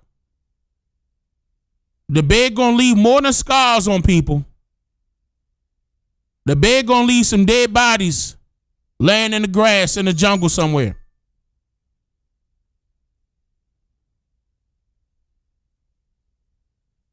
I know. I don't want no race war. You don't neither. But they slowly pushing us in that direction, y'all. They slowly pushing us in that direction. I know they are. Because I'm not the only one that's tired of hearing this shit. Now, I talk about indigenous content throughout my entire channel, right? And I know if we don't speak about history, then history is more liable to repeat. And the reason why my entire channel was dedicated to indigenous content, letting folks know that the so-called black people are the indigenous people of this landmass, is because it's an attack on our people. They're not doing this to nobody else but us. There's no ifs, ands, or buts about it. They are not doing this to nobody else but us. Ain't no lynches or no Latinos. I hope it won't ever be like that. I'm not wishing that upon nobody. Ain't no lynches or no white folk. No Hindustans. No Middle Easterns. No, ain't no lynches of them. No. No, it's not.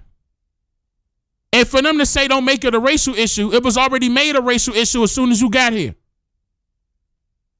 As soon as your ancestors arrived on shores they ain't had no business, it became a racial issue. At that point, it ain't got nothing to do with their skin complexion. It had all to do with their race.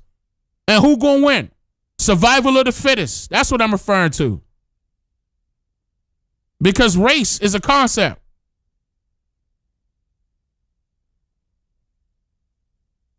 Social constructs is what they fed us. We the only ones that's getting reclassified over and over and over and over. Every goddamn 5 to 10 years, they got a new name to call our people. Because they don't want to call us by our real names. Because then you really going to be poking the bear and wake up the giant that's within us. Then that warriorship going to poke out. Then we going to have our chests out. Then we going to recognize what time it is. Then it's going to be a war. But look, the reason why I'm saying that is because historically speaking, that's what happened in the past.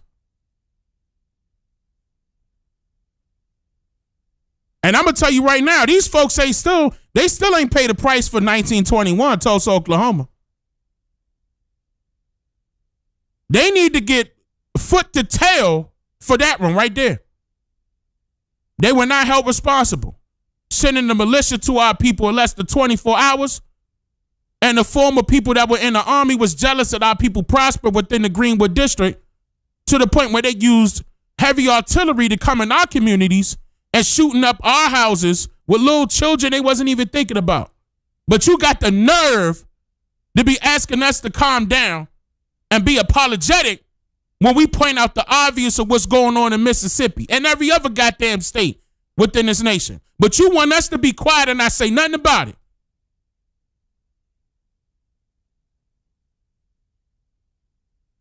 Oh, we going to be quiet, all right.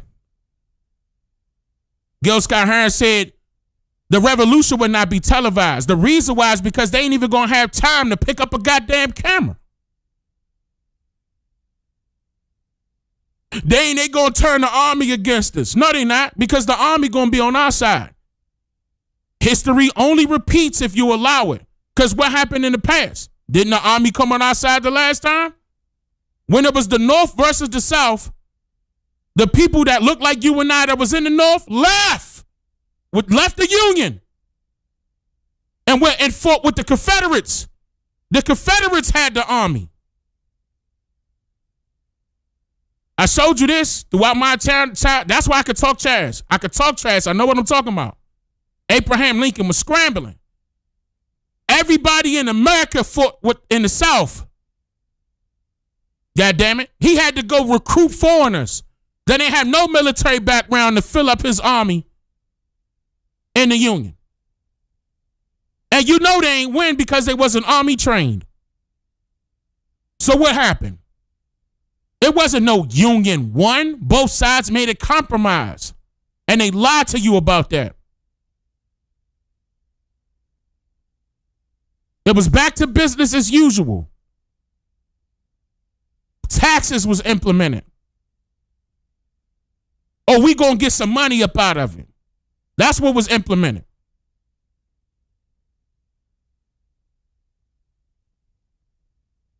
See, and when our people start looking into their history, that's why I feel as though my job is important, because once you understand and learn your real history, you're gonna understand what this fight is about. And it's not a black and white issue, meaning that that's what the fight is about. The fight is not the black and white issue. It's way more of us than them anyway. We outnumber them right now. What you mean we fighting over skin complexion? No, that's not what we, no. We got to fight for what's ours. We got to fight for what's ours. That's what the fight is about. And there's going to be some people that are Caucasian and other races that's going to have our back. For example, Nerdy Pink Panda ain't got to do what she doing. She ain't getting no money from this. She ain't got to do this. Some of y'all gonna say she invited to the cookout. When some of y'all that's looking at her closely, you're like, shit, we'll put her on the front line with us. She doing heavy work, airing out these motherfuckers like this. And that ain't got nothing to do with race, do it? All right. Set it on fire. Fire. Fire. Fire. Fire. o'clock in the morning, according to him. Mind you, that's when they explained to the police. Oh, let me go back. Being missing. Oh, let me come back a little bit. Warren left after a phone call to Morgan. Oh, let me come back a little bit more. Right here, I'm gonna come right back at the beginning of that one. Here we go. Christine, and then they somehow ended up at Jax's grandparents' house. Oh, what? Well, go ahead. Spam the emojis. Turn up. Turn up.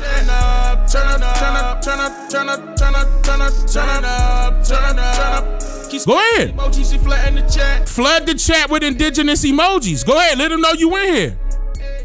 Like, that's my love to you. That's your love to us. Let's do it. Spam the chat. I'll wait for a minute.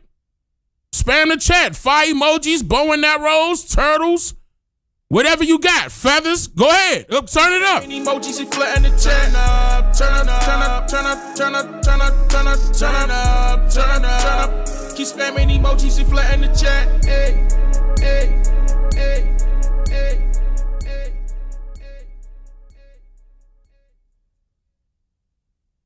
Don't worry, mods. That's going to break the chat anyway. You know how I do. It's going to break the chat, but so what? Break it. We got time. I'm going to open up the panel as soon as we finish with Pink Panda's videos. I'm going to open up the panel.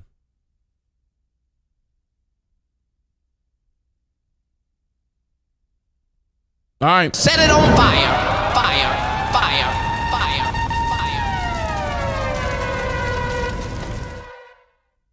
I'm going to give y'all a round of applause.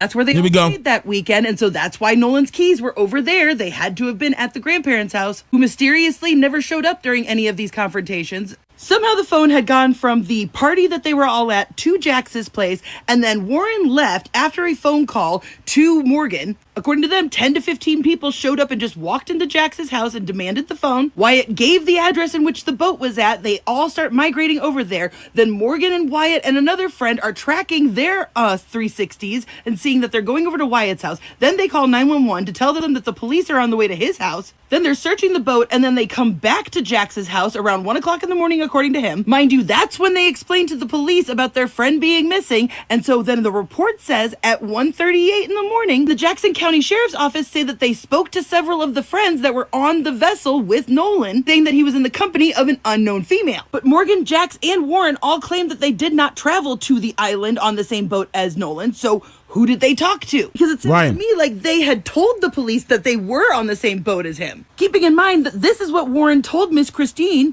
Named Katie. And so then it turned into, Katie is also missing. No one can find her. And the explanation of no one knows this Katie, like we've never met her. And Tristan said this. I was talking on my other buddy's phone, talking to Warren. He was dialing Coast Guard because he hung up the phone and was like, hey, this is them, bye, and hung up the phone. And that was the last time I talked to him. Mind you, Tristan is friends with Katie. They are mutuals. I have confirmed this. So now that we've got that timeline fucking straight, let's back up to something that Warren said during this interview. If you're motivated enough to do it, yeah. Like, I made a phone call to my mom, and I had to call her like 8 times before she picked up because either her service was bad, because she was on the back side of the aisle on the south side. No. Her name is Nerdy Pink Panda. Nerdy Pink Panda. My service was bad, and it was just on TikTok. Do y'all see that? Let me play it again slower for you. Either her service was bad, because she was on the back side of the aisle on the south side, or my service was bad, and it was just hard to get through. Oh no. Not only did Warren confirm that his mom was on the south side of the island, but Warren... No, but she said that. Remember? Hold on. She said that. Hold on. Let me pull that back up. The mama said that. The biological mother, not the judge. The biological mother said she came out there. Hold on. Was it in screenshot 1? Wait a minute. No, it's not in screenshot 1. 2.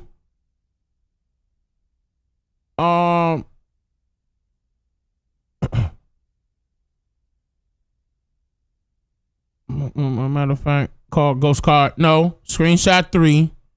This is the mother. This is Warren's biological mother.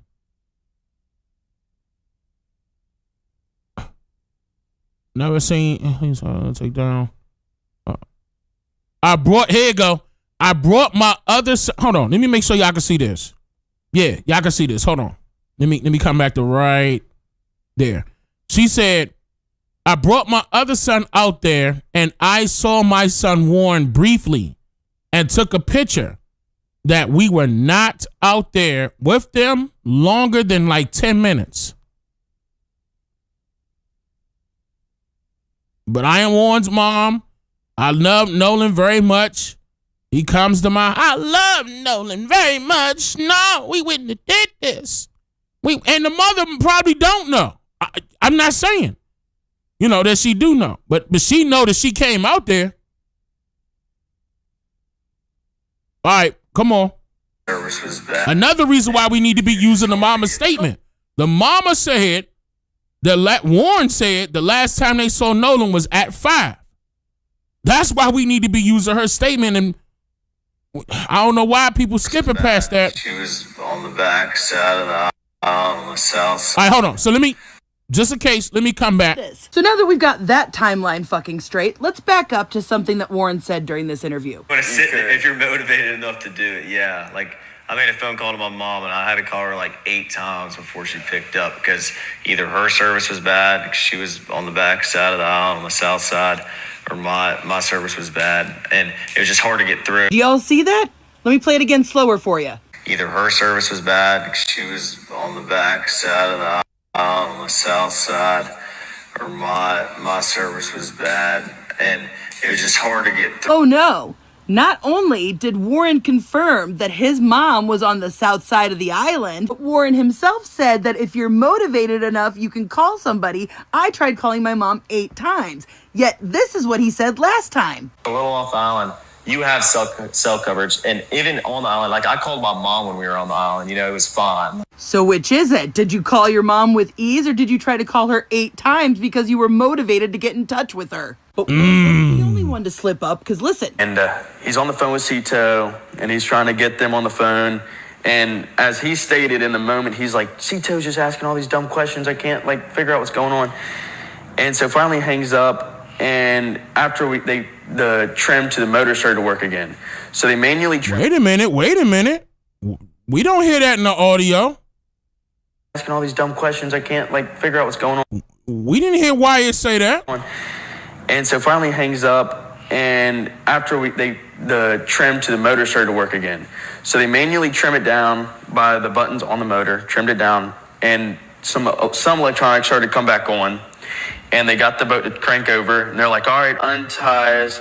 So first off, Jax just proved that the boys put the phone on mute during the call with Cito. True. I've listened to the entire 8-minute call, and at no point did they ever say anything about them asking all these stupid questions. I'm telling you, I didn't hear that at all. After they hung up on the Cito, that's when it started working again, and they said, okay, untie us, implying that it had been tied up to the other boat the entire time. But we see in this video that they are hauling the line back in right here as he's on the phone. See, you can see right here where the line is being pulled in from across the way where the boat is stationed. Meaning he had already hung up with Cito at that point, and he had to have been on the phone with someone else. His grandfather. What we see here is once again, we have an interview where they go into so much detail about stuff that doesn't fucking matter. Well, I'm going to go ahead and first off explain a boat. We fucking get how a bilge pump works. We get it by now. Stop fucking talking about the bilge pump. What we actually want to hear about is the multiple stops that were made before ending up back at the grandparents' house before they even took the boat to the boat dock. We want you guys to explain how the Cito was canceled by the grandfather on the captain's private line before you guys had even hung up with Cito. That's why nobody believes a fucking word that you are saying. Because I showed y'all yesterday how AI had clearly doctored these photos. If you missed it, look, silver pole. Look, no silver pole. It's actually white. And if you look at this picture in the grandparents' driveway of the Triton, you will see that the little handrails are not leaning over. You will see that the rails are going straight up and down and not leaning, which is why I also suspect that the identity of whoever this is was intentionally covered up. Because first off, who wears this weird swimsuit thing? This is somebody who, if they were with them, would have stood out in a crowd. But this woman who's in a red striped swimsuit with a white baseball cap shows up in a lot of different pictures, just oh so obscured. Here she is again, handing out beers on Bart's boat. So I personally suspect that whoever that was in fact on the Triton, and they used AI to change her clothing and to obscure her identity. Because I think this was either Warren's mother or Wyatt's stepmother, which would explain the older female voice people have said they've heard on the Cito. Because otherwise, why would he need to call his mother 8 times? Unless, according to his own words, if you're motivated enough to do it, yeah. Because remember, there is a 4th boat out there. 1, 2, 3, and 4. Holy fuck, I just accidentally stumbled onto something that literally is concrete proof. Oh my god, next video coming. Oh my god! All right, bet. All right. Set it on. She good. Fire. And that's true, because when we heard it in the call, we did hear somebody giving orders, and I did hear the what was that line? She said, damn, that made me want to hear that call. She was like, this is not for entertainment. This is not for entertainment. I was like, ain't nobody that age speaking like that. That's somebody a little older. I said that to myself. This is not for entertainment. When I heard that on the call. Yeah. Okay. All right. Let me play that other one. Hold on. I want to see this interview real the legal quick. team representing the not this. Nolan Wells says they're cooperating. this. So Nolan is and was an incredible, just incredible soul. He was the person who, no matter where you were in life, what was going on, he was going to be your biggest cheerleader. And I can attest to that because after COVID, my sister was like, oh, you should do social media. And I'm like, I don't want to do social media. I like to. I ain't gonna lie, that's my first time hearing her Southern accent. You should do it. I'll help you with the videos. I got you. And, just anytime I was like, oh, I just really don't want to do this anymore, Nolan was like, no, mama, you haven't posted today. And I'm like, I don't want to. Wow, I could really hear her accent now. But, that's the kind of person he was. He was God-fearing, God-loving. That boy had faith beyond measure. He was just a bright light. And you could tell she was going through a lot. Bright light. As far as that day goes, went to work. And why the father never talks? The father always talks. He was making salmon, so he was FaceTiming me as I'm trying to see patients kind of in between, of course not answering the phone in the room. And he's like, hey mama, how does this look? Is this enough season? Like, what am I supposed to do with this? And I was like, okay. I was like, you don't have to do that. And he's like, that is his son. Take care of it. I was like, okay. Why y'all doing that? And Nolan is his son. So he finishes cooking, get home. He's like, yeah, what you know about this? And he was, guys, when I tell you, he loved to joke. Like, he was just one of those people. He wanted everyone around him to smile, be happy, feel comfortable and accepted. And that is the kind of person God made him. Us as parents, we definitely had that influence, but Nolan was just naturally a peacemaker. Yeah. I'm going to tell you right now, it's no more. I understand that we could still say stepson, but he actually been in his life when he was a young boy. He raised him, literally. Like, he had to been like, according to the pictures, he had to been like no more than 2 years old when he came into his life. That's his son. Yeah, after that, it was, 8, and he the father that stepped up. He did his normal. A long time ago. I love you, Mom. I was like, be safe. That's his dad. Knowing this was going to be his last weekend before going back to school, because football was starting, the summer training was starting. And this was his second year at Southwest. And so we knew this was going to be a big year. You think that's his biological son? It looked like it. Him had been training and doing all these things and really just kind of sitting with him and letting him know, like, hey, we're going to the next stage in your life as well as, your football career. So the focus was there and he was ready. So he leaves that day. He leaves that day with, he drives his car, and he told us kind of a general, like, hey, we're going to go to the island. Like, we knew that, staying at Jack's house. And Jack's was a friend I think we've met in passing before. And that's the thing, I always say there's a difference in meeting someone, knowing of someone, and then knowing someone. Knowing implies that we've sat down, we've had discussions about your hopes, your dreams, knowing you, okay, hey, he stayed the night at my house, which Wyatt, one of his friends, he had stayed at our house a couple of times. And then Jack's, again, that was one I just maybe saw in passing a few times.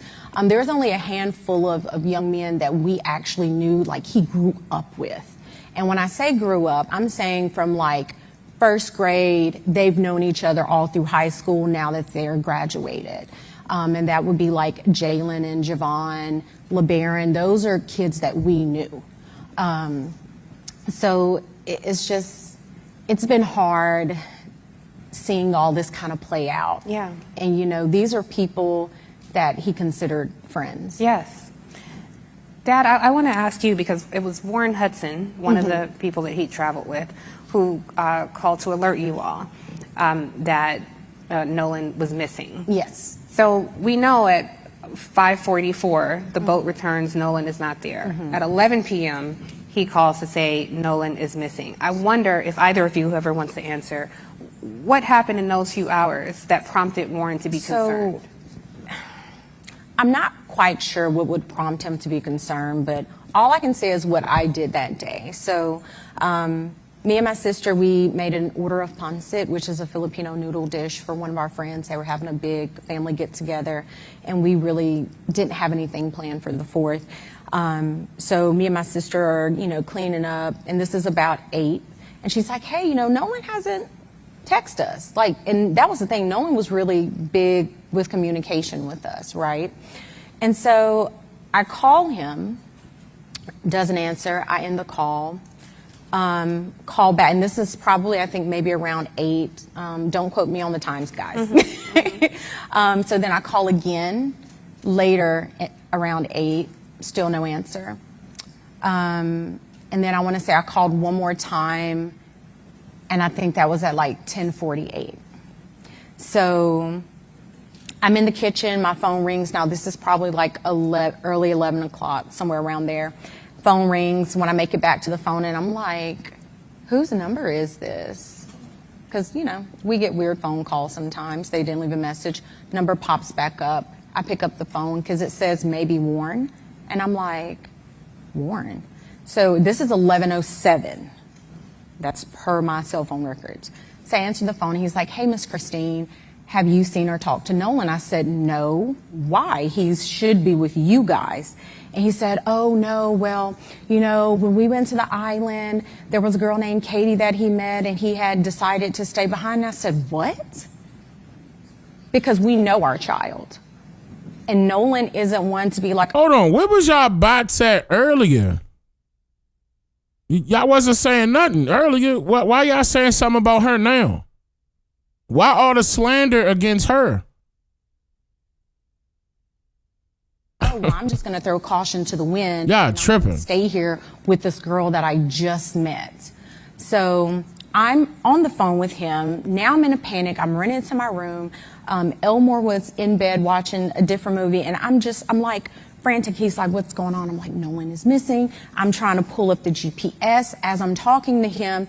And at some point, he tells me that, I was like, well, his phone says GPS Life 360, not Snapchat. Right. Life 360 says that he's on land. And he was like, well, no, I mean, we have his phone.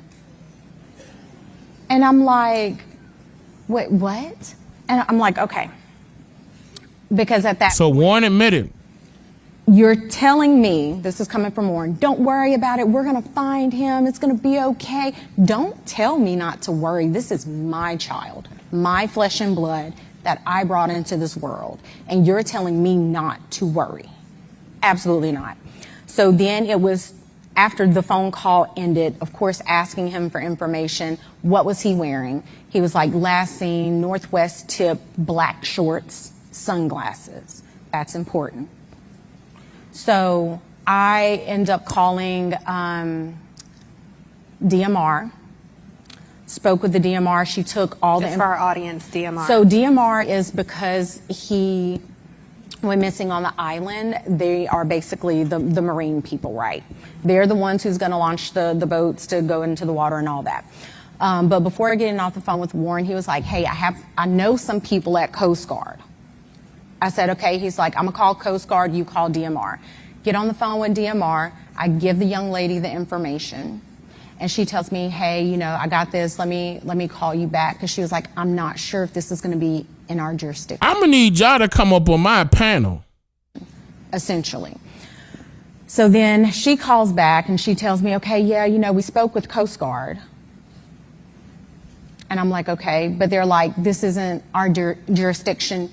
You have to contact the city of Ocean Springs. She's still saying the same stuff that she been saying. I'm going to need y'all to come up on my panel and explain to me why y'all think she full of it. Oh, she crazy. Oh, she suspicious. This is the mother of the slain, of the dead. And y'all think she got a problem?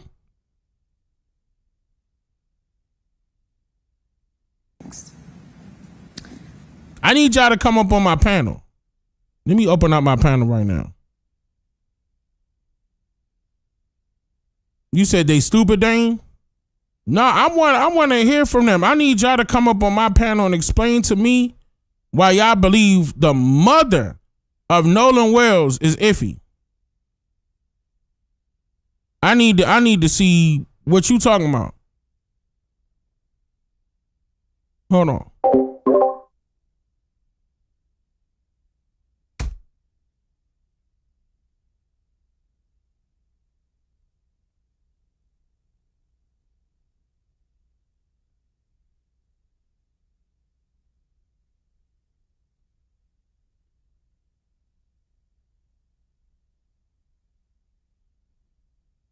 All right. Yeah, I got it open. Hit the link inside of the chat. Discord.gg/13 and the word %. Discord.gg/13 and the word %. You got to explain to me what makes you think she's suspicious. Let me hear. I said, okay, hang up the phone. Call in Ocean Springs Police Department. They say, hey, you have to physically come down and give a report. I said, okay. So on our way, because we don't live that far from the police station, on our way there, I was like, well, let me stop by the hospital, because there's a hospital that's maybe 5 minutes up the road from our house. Stop by there. I'm like, hey, have you guys seen this kid? Has he been brought in? The lady's like, no, ma'am, we hadn't. I said, okay, thank you. Run out. We go to the police department. Get to the police station, and the officer basically says, again, this is out of our jurisdiction. And at that point, I'm like, my God, who am I supposed to talk to? Who is supposed to help me with this? So then he said, it's going to be, you would have to call DMR. I was like, we've already called DMR. DMR said it's not in their jurisdiction. So we end up, I think at some point I had called Jackson County Sheriff's Office. Yeah. So she calls back and she's like, hey, are you there? I said, yes, we're here, but he's telling us the same thing you guys told us, which is no, we can't take it. She gets on the phone with a police officer. Now this is Jackson County Sheriff's Department speaking with the Ocean Springs Police Department. Ocean Springs Police Department is saying, this is why we can't take this information. She says, okay. He gives me the phone back, and she's like, okay, I'm just going to take it. I'm just going to take the information. And that was, we met an officer. It was after midnight. Right? Yeah, it was somewhere after midnight. Met him in the McDonald's parking lot, gave him the information. He was just like, okay, thanks. I was like, like, where is the urgency? Mm-hmm. And first of all, why are you meeting a police officer in a McDonald's parking lot? Wasn't the police supposed to be showing up at her house to take the report? Okay, man, we're going to send a patrol car down there to take the report. We're going to get the investigation started right away. Why the police officer calling her like, hey, meet me at the McDonald's parking lot? It sounded like they wasn't taking this shit serious to begin with. As far as we know, there were no boats on the water that night. We actually, his high school football coach, Coach Bramlett, texted Elmore that morning. He said, hey, man, I got a boat. Because, again, we don't have boats. Let me make that very clear. We do not have a boat. We're not boating people. We don't do water like that, okay? So Coach Bramlett's like, hey, I got a boat. So we was like, great, let's go. We're on the water. We go out there. We walk the island. Cell phone works perfectly fine. I actually had almost an entire conversation with my grandmother, who was in a panic, as we're walking this island looking for anything. I just want to pause there. The cell phone worked fine, because in the reporting, there's been so much reporting that there's poor cell phone reception. And this is some of the disputes that we have about that night. Dad, feel free to jump in here, because they're saying he met this young lady, Katie, and that he stayed back. According to the reporting, Katie is saying no. He said he was going to go with his friends. According to the reporting, the friends say no, he left us his phone. I just wanted to see who that was. Reception. Dad, have you found any consistencies? Have you spoken directly with any of his friends? Well, the first inconsistency was, here go the Pops talking, until my son stayed on the island to talk to a girl. My son would never do that. That's not in his character. I didn't raise none of my kids to do that. The second thing is, you say he doesn't have his phone. He doesn't leave his phone. I will wake up sometimes in the morning and Nolan will have his phone here right in my face. And I'm waking up cussing and fussing like, boy, you don't get the camera on my face. And he just laughing and giggling and stuff like that. So that's twice. To me, that's 2 lies that he told me as a father. Like I said, we went on the island. And actually, a classmate of mine called me that morning as we were going out to the island with Nolan's coach. He's like 40 miles away. He calls and, hey man, I got the boat. Me and my boys, we're gonna go out there and help you look. I didn't call him, he called me. And we're gonna start on this end. I said, well, we're probably gonna start on the other end. So me, my wife, Coach Bramley, and a high school classmate of mine were the only, we were the first ones out there looking. Like I said, we docked the boat, got out the boat, walked on the island. She had a whole conversation with her grandmother on the island. Got back on the boat, went back around the island. I guess that would be the north side, facing the Gulf of Mexico. I get another phone call. So my phone worked fine. So this whole thing about not having phone service, I don't know. I don't know if it's the carrier or what, but ours worked fine. I think that was around maybe 8 o'clock. Yeah, because we finished up around. Who was it? Jackson County or the? Yeah, Jackson County Sheriff. Finally showed up. Yeah. A couple of boats, they finally showed up. By that time, I was like, he's not out here. I was more focused that he was at someone's house. That was the so. That's where my hopes and feelings were. So we left. The county stayed out there. My friend, he stayed out there because he called. He was like, well, we're going to stay out here a little bit longer. I said, okay, I appreciate it. So we leave. Then I would say maybe a couple hours later, my friend calls me back and he said, well, we're going to give it and go. But he said, look, I can gas the boat back up. And if you want to go back out there, we can go back out there. I said, I don't want to go back out to the island. I have a feeling that he's not there. And I don't want to go back to the island. So he said, he said, well, if you do, we can go right now. I said, don't worry about it. I appreciate you coming out there. But he said at that time that helicopters were out there, more Coast Guard, more people were out there. So we get back on land, and as far as the keys, what was that night? Or was it? That was that night. That was the night the call. Okay, let me back up. As far as getting the car back, after we gave our report to Jackson County, the sheriff department that night, we were trying to figure out who to get a report to. We had a friend in the family that located his phone. We wasn't. That's Javon's mother. But apparently there was some kind of friction with getting his phone. Yeah. We don't know what the friction so was. The phone and the key were at the same location, which was Jack's house. Okay. See, now I ain't know that was the case. I did not know it was at Jax's house. The phones and the keys was at Jax's house. That's alarming. All of these kids share their locations on Snapchat.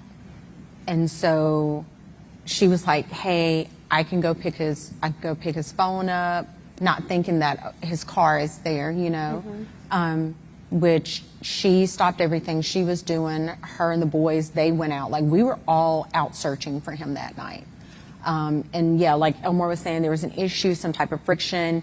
The cops ended up coming and they left. And so then kind of the same thing when we came to pick up the key. Elmore went up there asking for the key, didn't know where the key was, and all of a sudden we know where the key is. But see, hold on. But see, this is another thing that bothered me too. When we got to the house, you know, it was some of his other friends were there, you know, and they were, you know, beating on the door. What type of question is that? Why is his voice all shaky? Bro. Bro. Yeah, okay. Maybe I don't understand, man. Yeah, maybe I just don't understand. They lost their son. They lost their son. What more needs to be said? Whether they acting weird to you or it just don't make sense how they should be acting. They should be crying. That doesn't matter. This is how they're grieving, and they're trying to get the story out the best way that they can to retract everything that happened that night so you can understand what happened. As to the reason why they still searching for answers about what happened to their son. They lost their son. They lost their son. That's just like you losing your son or daughter. You don't know how you gonna act. You don't know how you gonna be. You don't know how you gonna grieve. None of that. You can't just automatically assume, yeah, I'm gonna be straight after 2 weeks. Keep in mind, it's only been a month for them. Yeah, I'm gonna be fine. Yeah, give me 2 weeks. I'm gonna drink a couple beers. I'm gonna be back. I'm gonna be back. I'm gonna be all right. But that's my son, though. Nah, come on. Come on. And then people was criticizing the mother about how sometimes she's smiling. I'm like, come on. I know sometimes I smile when I talk about negativity. And I'm not smiling because I'm thankful that I'm talking about negativity. I'm smiling to combat the negativity. I'm deflecting that negativity with the smile. Thinking about something positive or doing something that's going to make me smile. And she doing that, doing something that's going to make her smile to keep her mind right. But what? Y'all think she acting? So y'all think she acting? Some people in the chat thinking she acting. Some people think she putting this on. But also these people in the chat ain't never lost no family member that close to them. Meaning they ain't never lost no child. How about that one?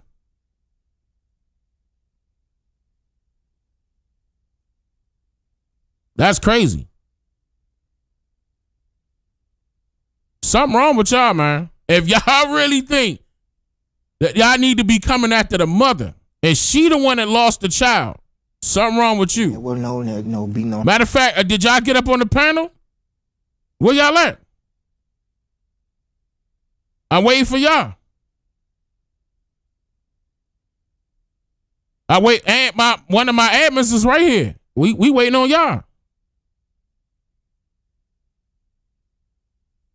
Where y'all at? I thought y'all was going to explain to me. What's up? What you think about this mama? If you think the mama wrong, whatever. Let me hear why. Let me hear what you got to say about the mother and the father. Time to get in the house.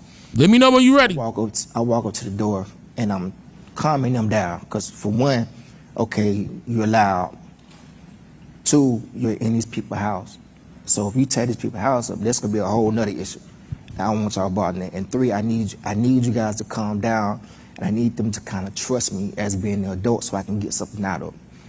So I get them out the house, and then Jax finally comes down the stairs, I guess in the room. Hair all messed up like he just woke up, whatever. I said, look, I'm Nolan's father. His car's outside. I need to get his car and all his personal effects that may be left over to him.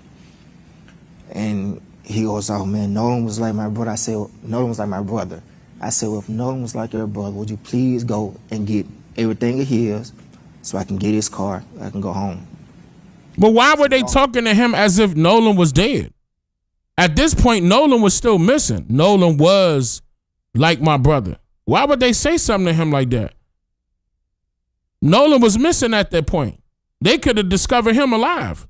Unless you knew something else was up. Nolan was like a brother to me. That's past tense. That's alarming. 2 or 3 minutes later, come back. I don't see the keys. Okay.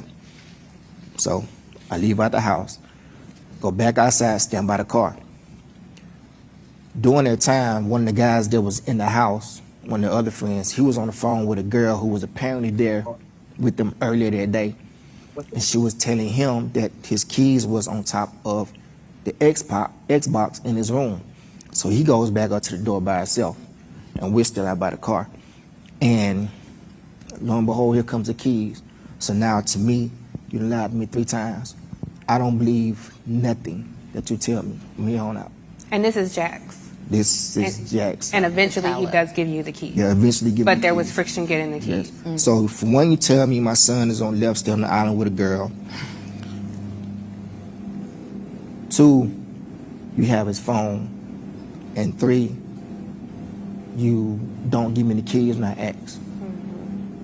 I don't know any father who would believe, just if one of my friends did that. I'm gonna be cordial with you, but I'm gonna watch you. And Ben, I want to ask you, because I'm hearing these two parents who essentially had to become search and rescue or law enforcement, looking for their own child with such a lack of urgency on behalf of law enforcement. Obviously, we're talking to black journalists. We can't ignore the ugly racial history of Mississippi. I looked into the demographics of the Jackson County Sheriff Department. It's quite asymmetrical, but also just the general attitude and the lack of... What is that annoying humming noise? Does this sound like a normal process for when an 18-year-old goes missing to you? What holes have you seen in your looking into this case? Tiffany, that was the question that Christine and Elmore had when they first called us. They wanted the truth of what happened to their 18-year-old son, Nolan Wells. And they had concerns whether they were going to get a fair and impartial investigation. And from that day to this one, it has been the same objective: to have truth, transparency, and find out what happened to Nolan. They said, we want a thorough investigation, because when they found Nolan, they expressed to me that the sheriff had already said no foul play. And they was like, no, my son, he knows how to swim. Our son is a college athlete. Our son is in great shape. We don't believe that he just drowned and nobody knows nothing. Nobody saw nothing. I mean, there are about 300, 400 people on the island. And so that's what they were saying. We want to know what happened. We want truth. We want transparency. We don't want his death to be swept under the rug. Well, just so to make sure the audience and the people watching at home know, so they did declare very quickly, as you're noting, that he drowned when his body was recovered on July 6th. Mom and Dad and you all know that he is a student athlete, able to swim. On July 4th on Horn Island, it was very crowded. Certainly the suggestion is someone would have seen a child in distress. There is going to be the convening of a grand jury. Now, the DA of this area, Angel Myers McElrath, is a very out loud, proud Republican. If there is a U.S. attorney appointed to this case, it will likely be a Trump appointee. I'm just curious, Ben, from you and Rev, I think we have to be very candid here. And who? What concerns do you have about the racial animus that we are seeing so much of play in this case? Well, you or Rev, whoever.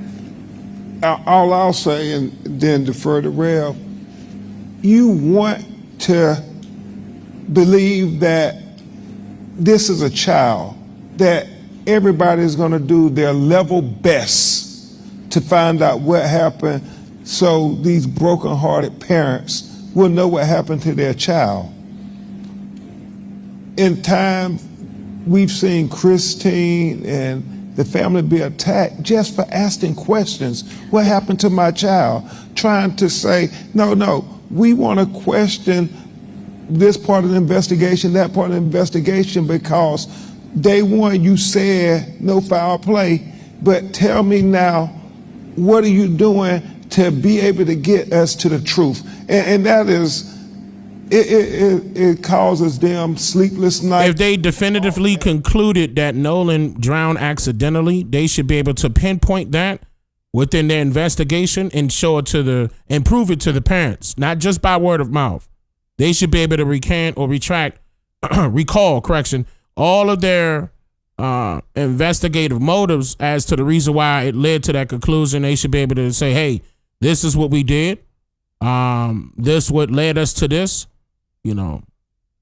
All of that should be stated, especially within this grand jury. But I still feel as though there is a biasness within Mississippi, especially dealing with all of those people that know each other and they buddy, whether they're Democrat or Republican.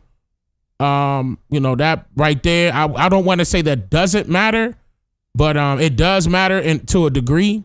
But I feel as though there's some wrongdoing happening on their end. I don't believe they did a proper investigation. Based off of what I can hear, especially coming from their lawyers, one of them said he put his reputation on the line. I was like, okay, you ain't that he know. I'm trying to remember what he said verbatim without paraphrasing. I'll come back to that statement, but it was something along the lines of that they're confident enough to know that, they're proving their innocence as far as the boys are concerned. And even if that's the case, we still need to know what happened to Nolan Wells. Straight up. We would need to know. Because there's no sitting up, straight up saying, oh no, he just drowned. And nobody saw him. Like Ben Crump is saying, and like the parents are saying, and even, God forbid I'm ever in that position. I hope I won't ever be in that position. But I wouldn't give up until I know the truth. And if it don't feel right, and I know something up, I'm going to continue to fight until I know the truth. I'm going to continue to fight. See, God don't like ugly. And people keep doing ugly things, they ain't going, that's why I love karma, because it works both ways, both good and bad. So it may not come back to them right now. It's going to come back to them on time. Whoever did it, or who was ever, involved in whatever happened, whatever it was, it's going to come back to them. And so, trust but verify. We are trying to cooperate everything we can do to say, hey, we want to help, but we want you to give them a thorough investigation. We want you to do for him what you would do for your child.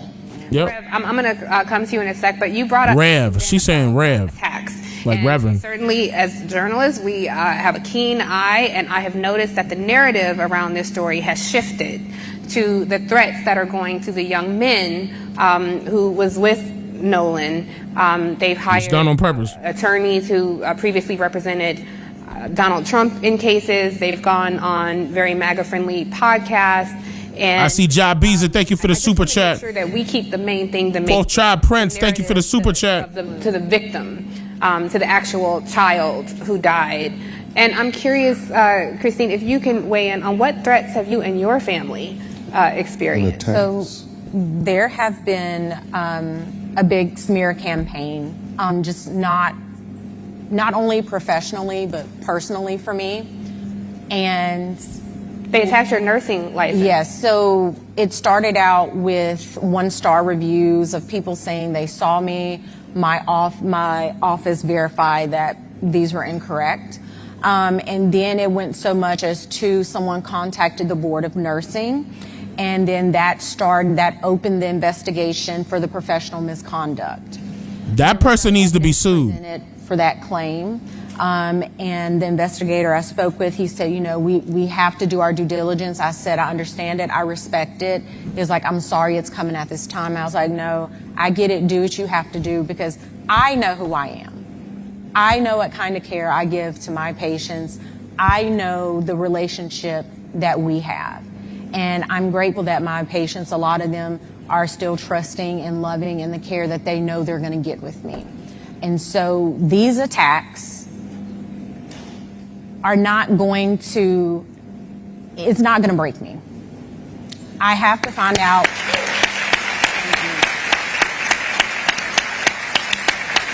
And notice how the trolls ain't going to say nothing about them. What happened to Nolan? That is the only question we've ever asked. We've never blamed anyone. We've never tried to smear anyone.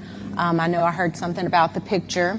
That picture was sent to me because this is a picture of him on the boat. On the boat with the people. Yes. And what it was is they were like, the person was like, Miss Christine, the information is incorrect. This is what he was wearing. because initially he was in black shorts, which again, that is the information I received from Warren verbally and via text. When she sent me that picture, I was like, oh, completely different color. These are like a blue-gray short. So we had to correct that. But we are grateful to all of you. Thank you for keeping our son's story alive. And thank you so much, Tiffany, for having us. I think that's part of our assignment here, our responsibility. So often in newsrooms, we have to defend and define Black life and defend and define our own humanity. And so it makes we got to defend our land. We got to defend ourselves. It's time for us to speak up. Someone that you feel like they're familiar. Yeah. Stop being quiet. That so happens as they resegregate newsrooms and lay off Black journalists en masse, that goes away. So the people in this room have a keen interest in this story because they see your humanity, and that's what we center in this conversation. Rev, put this in historical context for us, because as I look at Mississippi, I don't have to tell you of all people some of the immediate thoughts that surface for us here. Well, when I got the call from that's why they were attacking her. Yeah, I agree. The parents connected, and they told me the story. I'd not heard the story. I heard something about some in Mississippi. All right, hold on. So we don't have nobody coming up, like none of the people that wanted to, speak about the mom and pop. Y'all didn't want to come up on the panel? Open panel right now. It doesn't matter. Look, the panel is open for anybody that want to talk about the situation. How about that? Let's just talk about, because apparently the trolls would, they were just trolling inside of the chat. But yeah, let me, anybody that wants to talk about this situation, please, come on. Let's talk about it right now. Let's talk about the Nolan Wells situation. Let me get your take on it.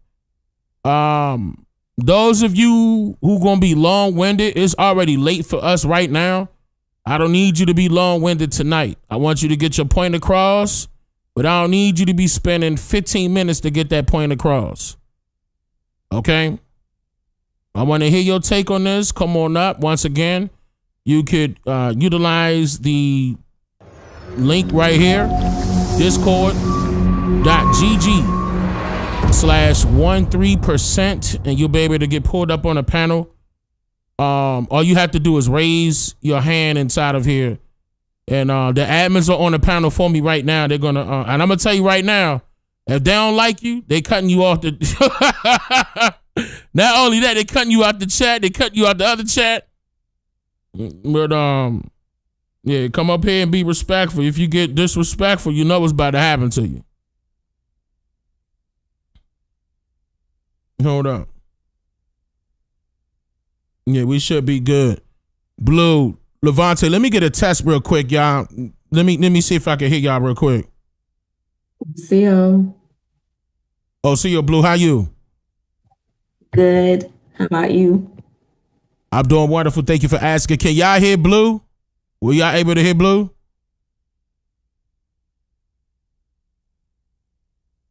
Type 13 if you were able to hear Blue. Man, I hope that audio right. Yes. Yes. Everybody's saying yes. Nah, they saying 13 now. They saying 13 now. Oh, okay. Yes, we can hear. Okay. Okay, cool. So if y'all want to talk about this with me, I would love to hear from you. Y'all can come up on the panel right now. I guess I could give y'all a minute or two to go to the restroom real quick. If somebody need to, do what they got to do real quick. Because it is a little late. I'm going to play a little bit of music. I just personally want to say that I feel like it's... Oh, hold up. Wait, I ain't even know somebody came up. Y'all got to let me know you're about to bring somebody up. Hold on, now, hold. Wait. Hold on, let me stop that music. 1 second. Hold up. It's over, man. It's throwing me off a little bit, but again... Hold on, brother. Wait a minute. I got to get you set up. Okay, go ahead, brother. You can speak right now. So, I personally feel like it's a cover-up for Bert and the Eric Alcantara kid. mainly because Warren is speaking about everything, and every one of his stories keep being mismatched. Nobody is speaking about the Eric Alcantara kid or the Burt dude. They all have pictures with the kid and Nolan Wells, and he made that very strange post, and that's not being honed in on. And he's the only one that's not being questioned. But he was also one of the kids that was with Nolan, you know. So it's kind of mysterious, and I feel like that they're covering up for those kids because they have direct affiliation with what actually happened. Type 13 if y'all agree. I appreciate that take, brother. Thank you. Yes, sir. Who else we got?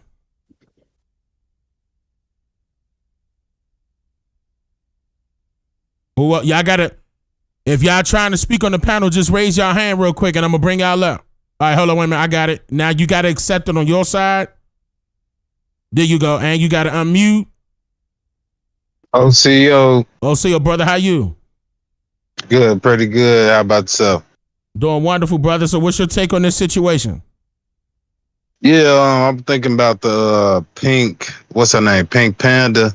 That last talk that she said, and she was like, oh, I got something. I just realized something. Was that the last video she had? Yeah, that was the last video she had. For sure, okay. Then I don't know why people talking about the parent, the mother so much. Like, she just lost her son.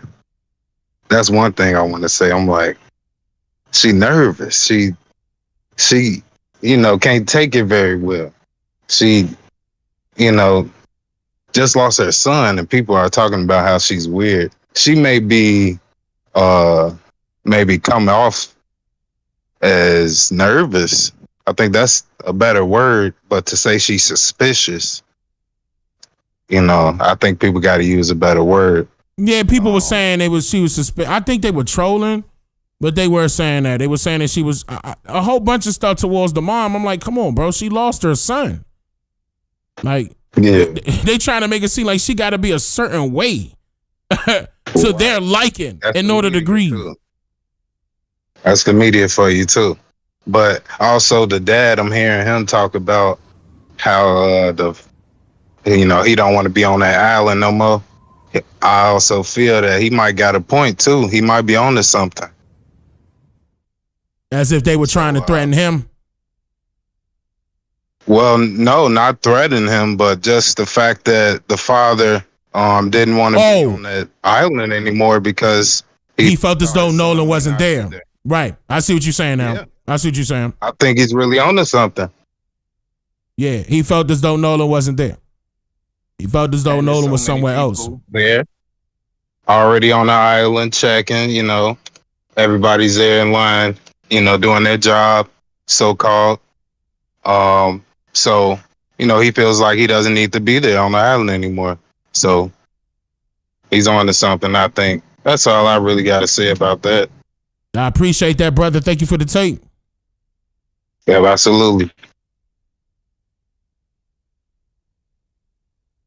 All right. You got accepted on your side. And now you got to unmute. Here you go. Peace. Just real quick, I just wanted to, I can't make any assumptions, but a couple of things that was strange to me that, the common thread is they keep throwing out this random Katie, which is making me feel like whatever it was based on a girl. And hearing the mother say, oh, he was a peacemaker, he was this fun-loving guy, kind of makes me feel like his so-called friends knew whomever, like Katie, had issues with him, and they felt like, it was going to be funny for them to get them together so the boy could press him. And it probably didn't go the way he thought it was going to go. And things went too far. And now they scrambling to cover everything up. And what's the other? Oh, and then, the people talking about the dad not really talking. When I hear him, as somebody who, I got a dad like that, to me it sounds just like he can't say too much because he trying to keep it together because he want to go off. And he know that's I agree. Yeah, they looking for him to crash out. They looking for both of them to crash out. I agree with you on that. And he ready to. So he, you know. I can hear it. I can hear he trying to hold it back. Yeah. Because when he was talking about them playing games with those keys, you could see him trembling. I don't think they acting weird. I think they holding themselves together very well considering what's going on. And considering what happened, I agree. I appreciate that take, sister. All right. Thank you.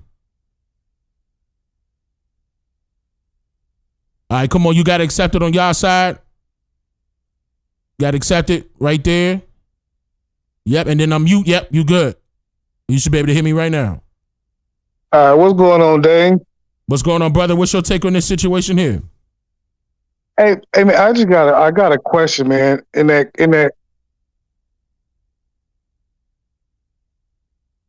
Hello? Oh, in the call, they said somebody's name was Will. They yelled out Will. Who was that? I believe Will was one of their friends, one of their buddies. Will, I believe his last name is Foster, if I'm recalling it correctly. Oh, and they not looking into him? Nope. They didn't say nothing about him. He's one of the people that was on that boat. That's crazy. If he was one of the people that was on that boat, or he could have been on Bart's boat, that's unconfirmed. We still got to know. We got to know all the people that was on Bart's boat to understand who was on each other's boat. Because, okay, the video that Officer Ruckus gave us, Officer Tatum put out there, whoever's recording was on Bart's boat, recording that boat. And we need to know who's on that boat. So whose boat was like the Mac Daddy? Unconfirmed. We don't know whose boat that is. That could be one of the 4 boats. No, I doubt very seriously that was one of the 4 boats. I doubt the Mac Daddy boat was one of the 4 boats, because the video that I played live stream before last, the guy was talking and saying that it was that was recording. It was a guy that was recording on his Facebook. Here, matter of fact, hold on, I'll play that right now so you can know what I'm talking about. Hold on 1 second. The guy in the video was indicating that it was 11 something a.m. and you saw the Mac Daddy boat and like further away, but you could tell it say Mac Daddy. Hold on, I'm about to show you what I'm talking about. But that kind of, in my opinion, we could still say that boat is questionable, but I don't believe that's boat X. Like what you saw in those in the report. Hold on, let me try to grab that really quick. This one right here. We're out here. Everybody's coming out stuff. 11:15 at the island. See, 11:15 at the island. So this is 11:08. You can see this, right? Oh yeah, I see it. All right. So he just said it. I'm gonna play it again. Hey, we're out here.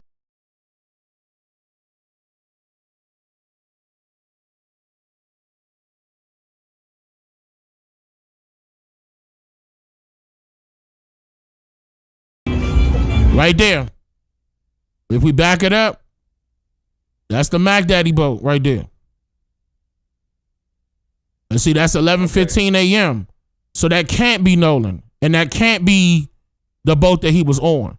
Now, again, in my opinion, this video alone rules that boat out. In my opinion, it rules that boat out. Okay. All right. Appreciate you, man. You're doing God's work, man. Appreciate you. Absolutely. I appreciate you, John. Take care. Yes, sir.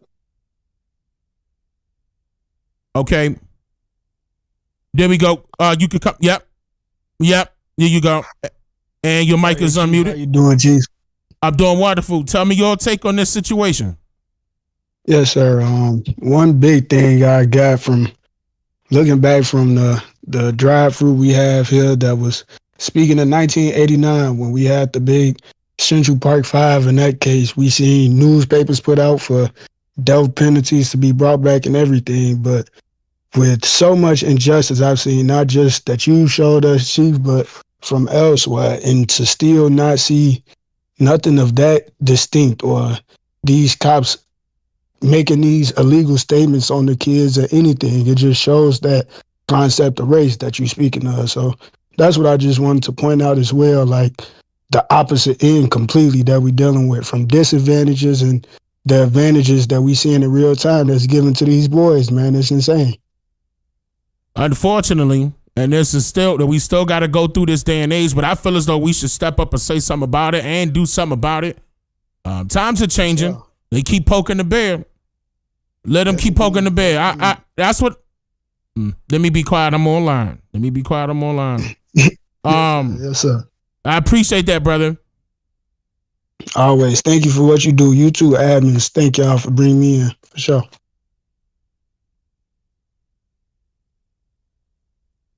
Wait a minute. You got accepted on your end, Quan. And you should be, yeah, here you go. Yeah, I can hear you clear. Hey. Okay, how y'all doing? This is my first time ever doing it on this format. So I was like, oh, okay. Don't get scared. This platform good, man. We cleared everything. People can hear you. We live. Yeah, okay. It look good, don't it? Yeah.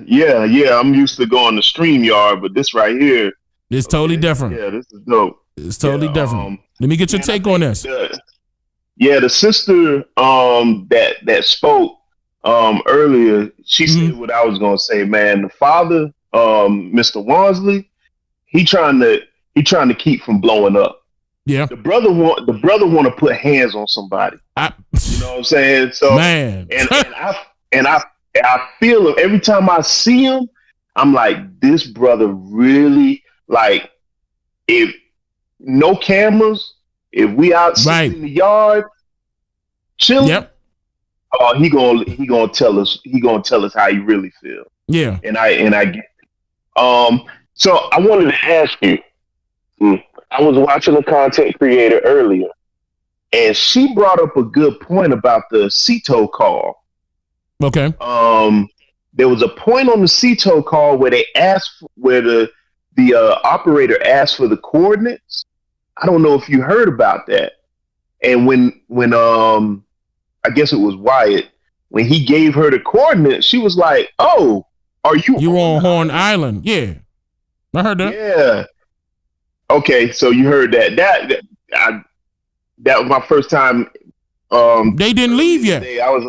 They was when the incident happened. They was still on the island. When they called in for the, let me not say that when the incident happened. When they called in for a tow, they was still on the island the entire time. Exactly. And they made it sound like in the very beginning when it came out that they was on the water. Right. It did seem like that. It did. Yeah. It did. I agree. Yeah, it did seem like they was in the water, but no, they was on the island. They was on the island the entire time. Too, the cameras, like when Mr. Wansley was explaining how, man, I didn't know they had all those people out there looking for Nolan on July 5th. So I'm like, all you gotta, I'm pretty sure I'll put my whole yearly annual salary on it. If you could pull up street cameras, those dot cameras, you will find somebody coming back out there that night, or somebody inside of the Coast Guard. Because when Warren said he knows somebody in the Coast Guard, that automatically threw my antennas up. Like, I wonder if they helped them. You know what I'm saying? If they help these boys cover it up and bring that body back out there. Because one or two things, either they went back out there July 5th night, between July 5th night, July 6th morning, or they had to have some help. They had to. They had to. Body back out there. They had help in general. No, I agree with you. Either way you look at it, they had help in general.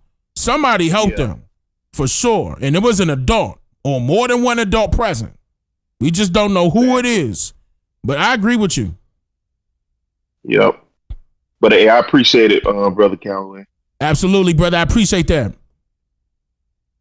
Look, y'all give us some great takes. Have anybody found the girl he was with? Who? You talking about Katie? Yeah. Katie was never missing. Well, you know, she wasn't missing like how Nolan was missing. Yeah, Katie alive and well. Remember Warren said he knew someone at the Coast Guard? Yeah, that's who he just brought up. The brother Quan that just got off the panel just brought that back up. But he did say that. He did say that. You said the Coast Guard don't search at night, but CETO does and are not questioned to rescue boats.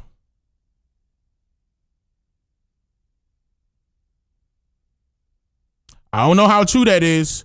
It seemed like to me the Coast Guard should be 24/7. They the Coast Guard. How you not gonna guard the coast 24/7? I'm just saying. To me, it just seemed like they should be on that 24/7.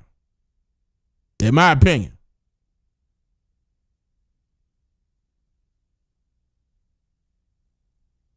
Yeah, Morgan, I agree. You said the grandpa probably helped. That was probably who he was on the phone with. Wyatt was probably on the phone. In that picture, that video that we see, the Tatum put out, yeah, he was probably on the phone with grandpa right then and there. I agree. But the more they talk, the more information we getting. And they keep stepping on each other's toes. But like I said, I didn't do my own. Remember how I did my breakdown of Warren's initial video, his initial interview. I'm gonna do that again with all of the boys together. I'm gonna listen. I'm gonna listen closely. You know, with scrutiny.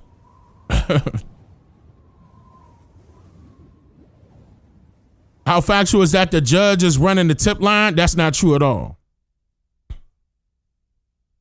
The judge don't run the tip line. She not even a part of that division. As far as her being a judge, that was one of the rumors that got spread it around. But no, the number wasn't going back to her. The hotline or not hotline, the tip line was not going back to her number or her office number. It was going to the tip line. It was going to the sheriff's. So somebody was running with that, and it spread it around pretty quickly. But no, that wasn't right.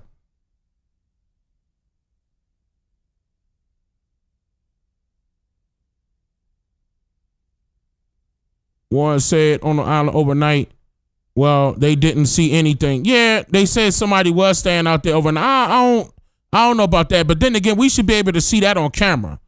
Like, we should be able to see all of that on camera. If they went back out there the next day on different boats and, you know, maybe they took videos, you know, had their cell phones out, you know, had the flash on, we'll be able to see it, you know. Yeah.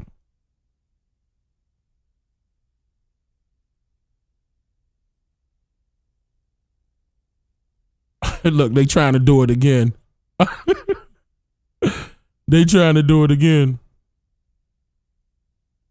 Yeah, flock cameras, exactly. But not just the flock cameras, the dock cameras.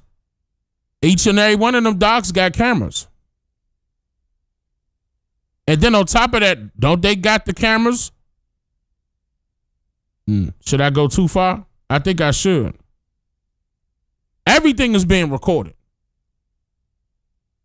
Even before the surveillance flock cameras were put out. In it started in 2017, then it started getting popular. 2019, it was already, we were already being introduced to surveillance cameras throughout the nation. And I don't put it past anybody that lives out there that got that much money that they would not have a very good security system on their dock, on their private docks, or even the docks that's adjacent to them, parallel to them. Like, everybody should have cameras this day and age. Especially on private property, everybody should have cameras. And again, we see that the Fort Bayou dock has cameras. We see that. I just said, we need them. We need all that footage, but Hopefully it pop up in the investigation. Hopefully. I agree. Yes, GPS is on the phones. GPS is on their vehicles that they took. I agree. Yeah. Oh, yeah, we being hot. Yes, surveillance is up now, man. They going crazy. What was y'all last live stream? I was talking about the fly cameras. But we ain't gonna get into it again. Not at least not tonight. We gonna get into it again, but not tonight. Yes. Fort Bayou had cameras. Yes, Fort Bayou had cameras, and that was Fort Bayou. That's confirmed. That was Fort Bayou. That wasn't the grandparents' dock. We need someone to interview the girls. But, I mean, we only know one girl name. Who are the other girls? You know what I mean? We only know one girl name. You got to accept it on your side. Once you accept it, yep, there you go. And you unmuted. We can hear you now. You hear me? I can hear you clear. What's your take on this situation? Okay, so I might sound a little tinfoil hat conspiracy, but so I don't know. I'm pretty sure that I heard from you about how those Mennonites and whatever, how they have archives of a lot of public birth records and stuff. And I feel like these people, they know who each other are. Like they know exactly what bloodlines they're in and whatnot. And so that's how they know who to help out. And these people probably have people in their bloodlines or their friends, close people to them that are in positions, like high positions, that can help them cover stuff like this up. And I feel like that's probably why things are moving real slow when it comes to the whole investigation. This whole investigation. I agree. That's all I wanted to say. I just wanted to get that off, man. But that's what I feel like, anyways. Man. No, I agree with you 100%. Yeah, man, they definitely cover something up. I appreciate that, brother Meech. Yeah, you take it easy, man. I'm gonna keep listening here. Okay, you too. Oh, absolutely. Yeah, man, it's crazy because they all connected. You know, they got a following behind them, and what I mean by that is they pro-Israel. They got pro-Israel behind them. Wait, I can't see that person. Oh, that person is. Oh, no, you can unmute. Yo, what's up, everybody? What's going on? What's your take on this situation? Yeah, I can hear you clear. I don't know if this is too far fetched, but whatever. I'm thinking that they probably strung him up in the tree or something somewhere else, and I'm starting to think that maybe it could have took him being unalive could have took place at another location. Or my second thing is, remember when he was doing the CTO call and he was giving her the coordinates and the lady kept saying you on ground? I felt like if we could have panned the camera to the opposite side, you would have actually seen what was going on. And then I also was seeing different photos where it looked like it might have been a leg hanging out, right? And you got the girl bending over. She doing something at the bottom of that boat. True. She doing something when she bending over. She bending over. Both of them were. Yeah, if you look at, I be looking at their faces too, trying to see where their direction, their eyes is going, right? And they look like they looking, you know what I mean? And inside the bottom of the. Don't know what's going on. Yeah. And then I'm looking at the dude on the back who tying that knot. It looked like he tying one of them knots in the rope, you know. And I don't know, this might be too far fetched too, I'm thinking, but maybe they put it around his neck and they drug him through the water, right? I mean, the lady, I remember on the CTO call, the lady kept saying, are you aground? Are you aground? And then she said, I'm just asking. Yeah, something like that. You paraphrase it, but you're right. Yeah, the coordinates were saying that they on ground. But at that point, that's when they were doing the CTO call, then they weren't supposed to be on the island. But if that was somewhere that they boat was docked at when they was out there. So yeah, it didn't sound like they was on water at all. We didn't hear water splashing in the background. We didn't hear any of that. It sounded like they were docked somewhere. To be honest, like I don't know if they be docked in the water, but not like on the. But it did sound like it was a splash, like somebody jumped into the water. If you listen to that call, it sounded like I didn't hear jumped into the water. I don't know. Yeah, it sounded like I heard a splash. It sounded like I heard somebody probably jump into the water. Listen to it again carefully, and then one more thing too. When they had just did one on Nancy Grace with the lawyers was out there talking. If you go to like 23 minutes or something, if you listen closely, you can hear something whispering in the background, somebody giving out some information, like telling them what to say. I don't know who line it was between the three lawyers and Nancy Grace, but if you listen to it around 23 minutes. Hold on, which video are you referring to? And Nancy Grace had did one on her on her channel, just the recent one, and she had both of the lawyers up there, and she was asking them questions. I seen that. If you listen to it, go to like the 23-minute mark. You will hear somebody whispering in the background. It looked like they was telling some information, or so they could remember what to say. You know what I mean? So what I was gonna do was go back and actually listen to it all over again to see just how much whispering in the chatter I could hear. But I know for a fact at the 23-minute mark, I could hear them whispering saying, "What time about?" It say something about 4:30 or 3:30 or something like that. Go back and check it out. You already listened to it. I guarantee you it's up there. Yeah, that's all I had to say though, man. But I hope they found out what happened to him. And it's another thing. I feel like they playing in our face to the point that they don't even care what they tell us at this point. They just telling us anything. But then again, that made me feel like another thing that happened is he must have got into it with some adults. That's why they so sure that they didn't do nothing right. But whoever they covering that up for, which could have been some of Katie people's, right? Or something happened at that pool party too.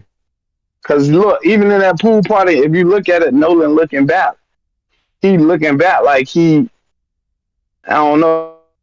Like it does look like he disturbed or something. It do look disturbing. Look like he looking back. Yeah, he looking back like, damn, that's my girl. And that's that look. And them boys look like, yeah, he look like he rowdy. So yeah, they got to give him all the attention. I don't know. And then when he took, another thing is when I think it was Wyatt when he said, "Boy, Nolan, you crazy."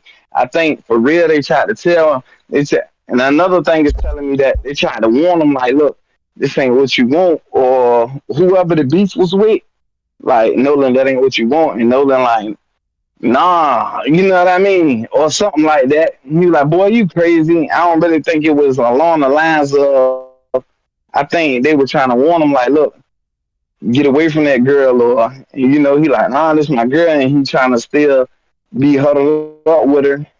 And then that's when they sprung into action with, you know, throwing a plan to try to get him back on the boat. I think Katie knew what's going on, but she didn't have nothing to do with them actually, you know what I mean? And and another thing, but she was there. That they showing us, I think the pictures that they showing us, if you actually, that's showing us what's going on. If you just take the time to decode it, look all around it, look at it. Like I said, that rope, when he tying that rope, look at the little knot that's in the back of it. And I'm looking at it like, even if they was ashore, like, why is he tying that type of, if they supposed to be aground, why is he even putting that knot in the rope like that? What is they about to drag? I promise you, I feel like they probably drug him through the water, right? That's why his throat was not with the autopsy. And then if you put that type of knot in it, I'm pretty sure that type of abrasion can go around the occipital bone too. I don't know. But y'all have a good night, man. I'm still listening. Man, I appreciate that. That's a good tape. I appreciate that. Set it on fire. He thinking. Hold on, and he said the 23-minute mark, right? I'm downloading the video now. Did he say 23 or 24? Hold on, man. He said the 23-minute mark, right? Download the video now. Hold up. He said the 23 mark.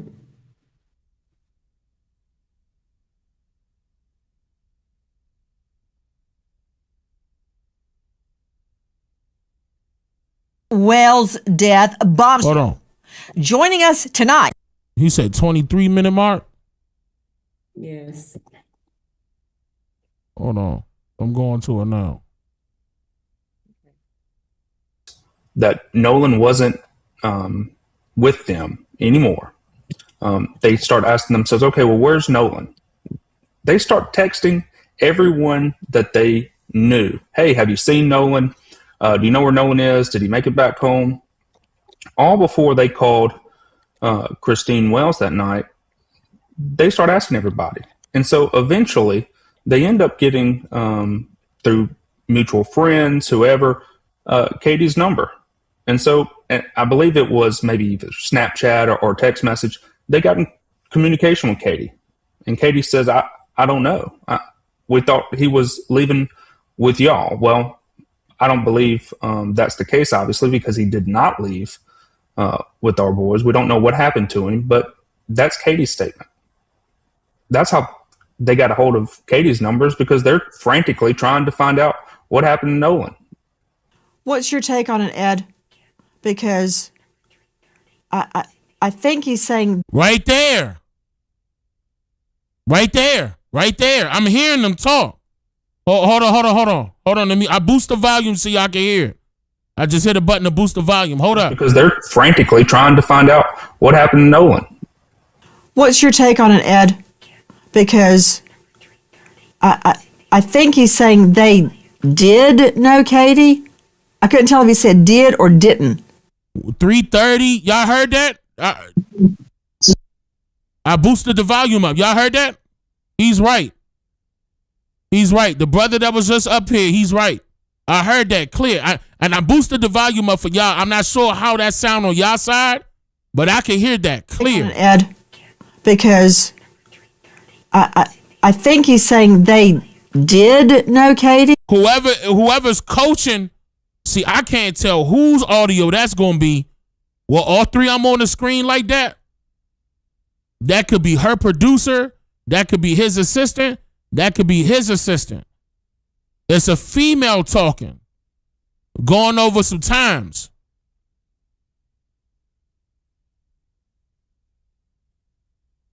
All right, y'all heard it.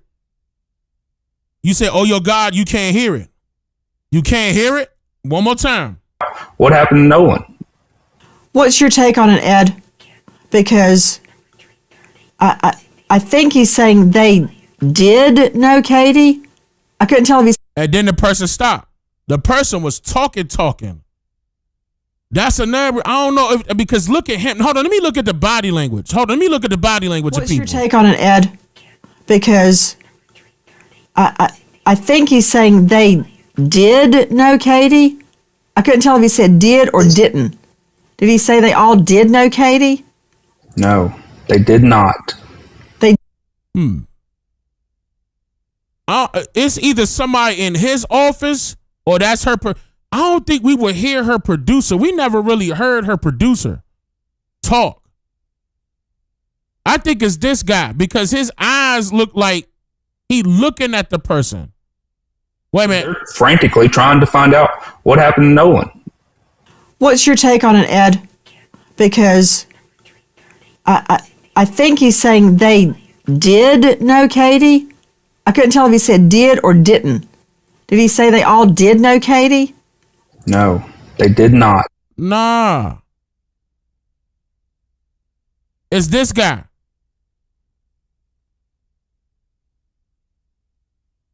You said you could hear it again real loud? Hold on. They didn't know Katie. All right. And they determined who she was. Okay. Right.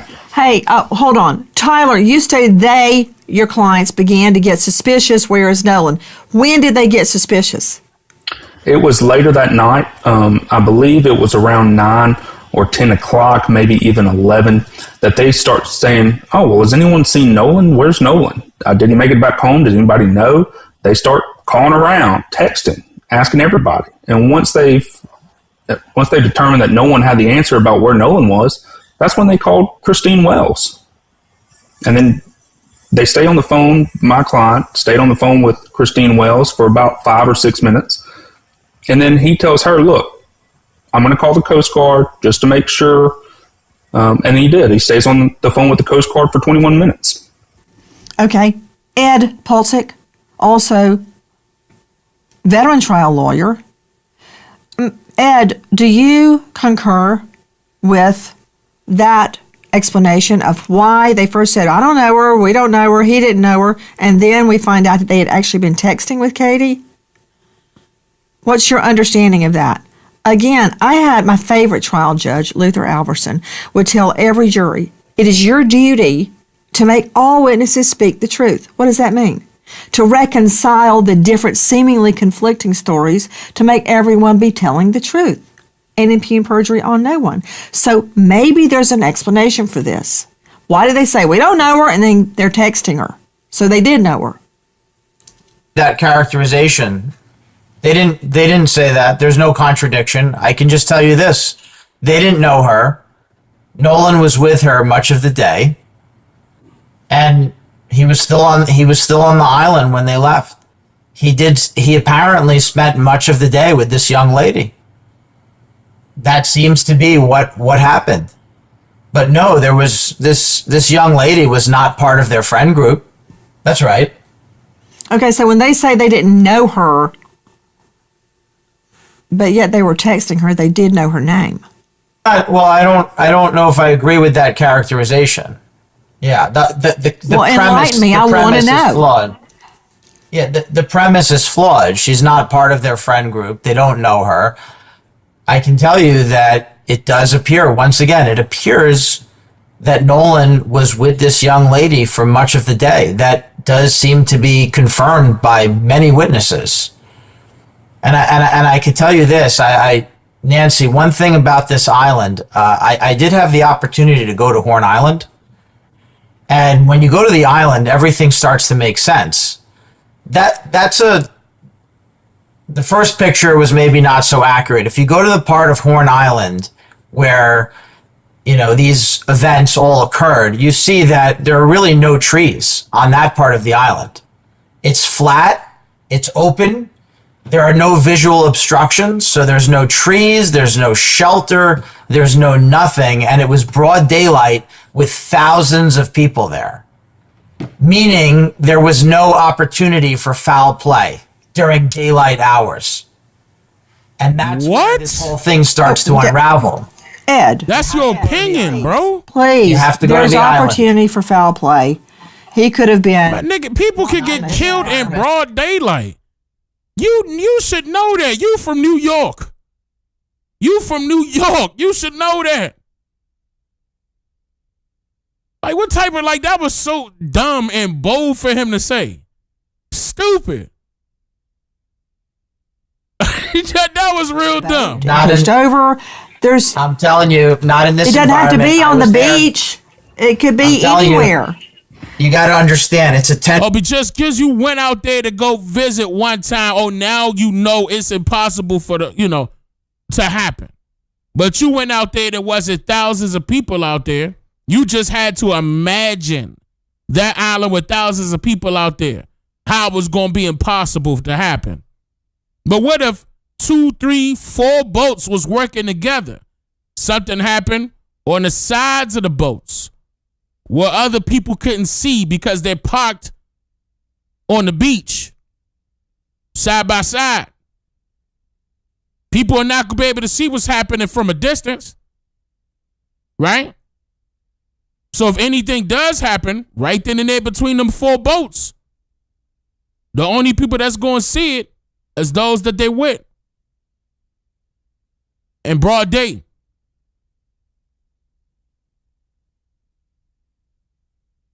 Right? Charlie Kirk was assassinated in broad day.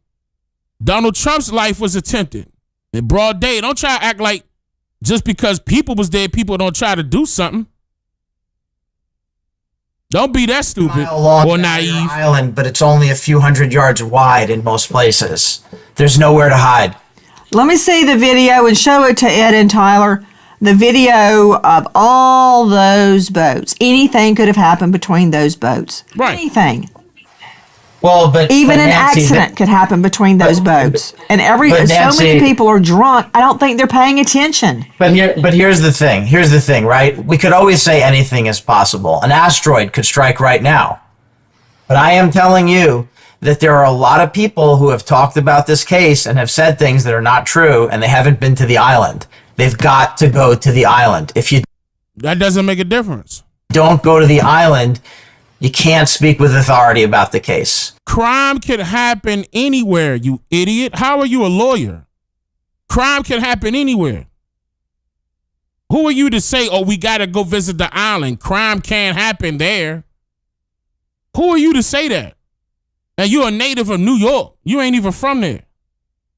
And I won't name names, but a lot of people who have hurt these fine young men and have defamed them, they've never visited the island, and I'm willing to bet that they've never visited the islands. Look at it right there. That shot you have right there. Broad daylight with thousands of people there. That's not thousands of people. The hell are you looking at? 1, 2, 3, 4, 5, 6, 7, 8 boats. 9. Come on, bro. The islands. Look at it right there. That shot you have right there. Broad daylight with thousands of people there. The picture speaks for itself. I agree with what you're saying. I agree that it would be nearly impossible for foul play to take place on that beach. Again, I direct your attention to the gathering of boats with the boats closely together. Everybody's drinking. Nobody's paying attention. Like, I can't tell what's going on between the boats at a distance. Between the boats, from a distance, right? Water, I don't know. That I can tell you this. I agree. I don't think anything happened out in the plain view on the beach. But there are other alternatives. I want to add, though, we have a difference of opinion. When I see that video of the boats in the water there, that also is not a good place to get away with murder. Now, we have been very careful. We have refrained from speculation. We have refrained from guessing, and we're going to continue to do that. Wait, but you just speculated. You just guessed. Right there. You just contradicted yourself. However, plain view of that scene, the beach, the boats, the water, that is not a secretive environment. It just isn't. I agree that. And you literally just contradicted yourself. 5 seconds after saying, what? Like, this is a joke, bro. I also agree the whole. Hey, he a lawyer? Secretive, because there's really nowhere to hide there anyway. Guys, let me move to the boat, the Triton. Has the boat been searched by authorities? I do not believe that it has been searched by authorities, but it's been available to authorities this entire time. If authorities wanted to come see it, they're more than able to, and have been. Okay, I find that very interesting, Tyler, and I'll tell you why. Oh, watch this, watch this. In so many cases that I've prosecuted and covered and investigated, you see defendants, targets, trying to get rid of evidence. You see them cleaning the boat. You see them washing it down. You see them trying all sorts of methods to get rid of evidence. It's interesting to me and somewhat probative that your clients have offered the boat up to law enforcement to come and search it. I'm curious, has the boat not just been searched with the naked eye? Has luminol been used on the boat? Has alternative light sources been used on the boat? Has a cadaver dog come to the boat? Has a scent dog come to the boat?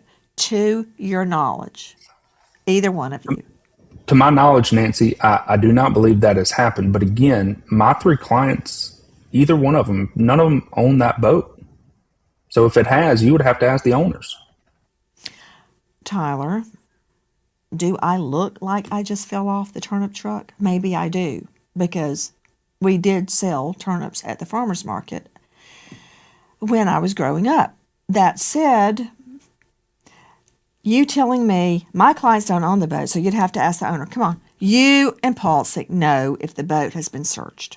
You know if cadaver dogs or scent dogs, luminol or alternative. Wait, where's the discussion of the enhanced audio that I produced? No, I didn't produce the enhanced audio. I just enhanced the audio, the original audio.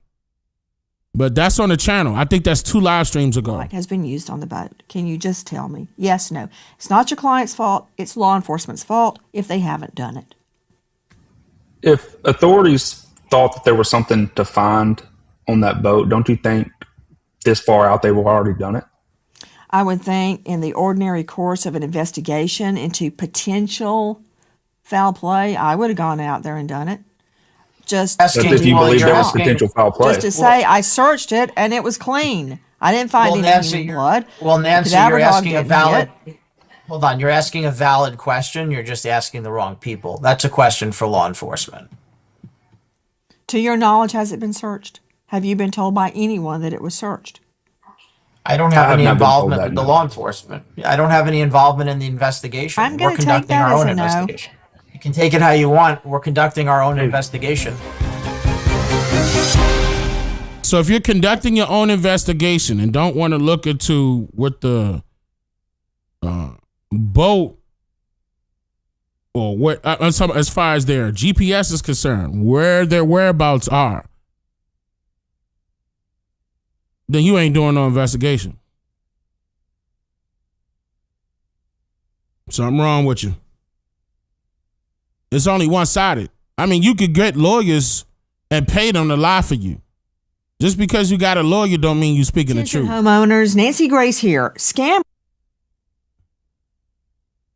about the sea-tow call. I've had renowned experts say, this wasn't doctored. I've had renowned experts say, this was totally doctored. Have you heard the original sea-tow call from Mississippi Department Marine Resources? Have either of you listened to that call? Because I've heard it so many times, I'm now jaded based on what people think they're hearing, based on enhancements. I even had my own producer, who does not have a dog in this fight, no skin in the game, enhance it. But I want to hear what you guys know about the sea-tow call. My mind is open. Look, anybody can adjust the gain. Anybody can enhance it or sweeten it. Wait a minute. Hold up, y'all. Wait a minute. One at a time. I think I did it when one of my admins did it at the same time. I apologize. Tanya, you were waiting. Oh, Toya, I apologize. Toya, you were waiting. You got to unmute. Wait, let me see. Oh no, you are muted. You are unmuted. Yeah, there you go. Okay, yeah, I'm gonna keep it fast. I was earlier when you was playing the video, and when you were saying that when the little boy was saying that he wished he never went to the island, because he basically on the first video when he did the interview with Officer Taylor, he said on the couch that he wished he never went to the island because he knew that was going to happen. And furtherwise, as the sea-tow call, if you ever tried to play it in your car while you're driving, the speakers will play the operator on one speaker and in their conversation on another, so you can hear it real clear. So, and my last question, go ahead. I'm sorry.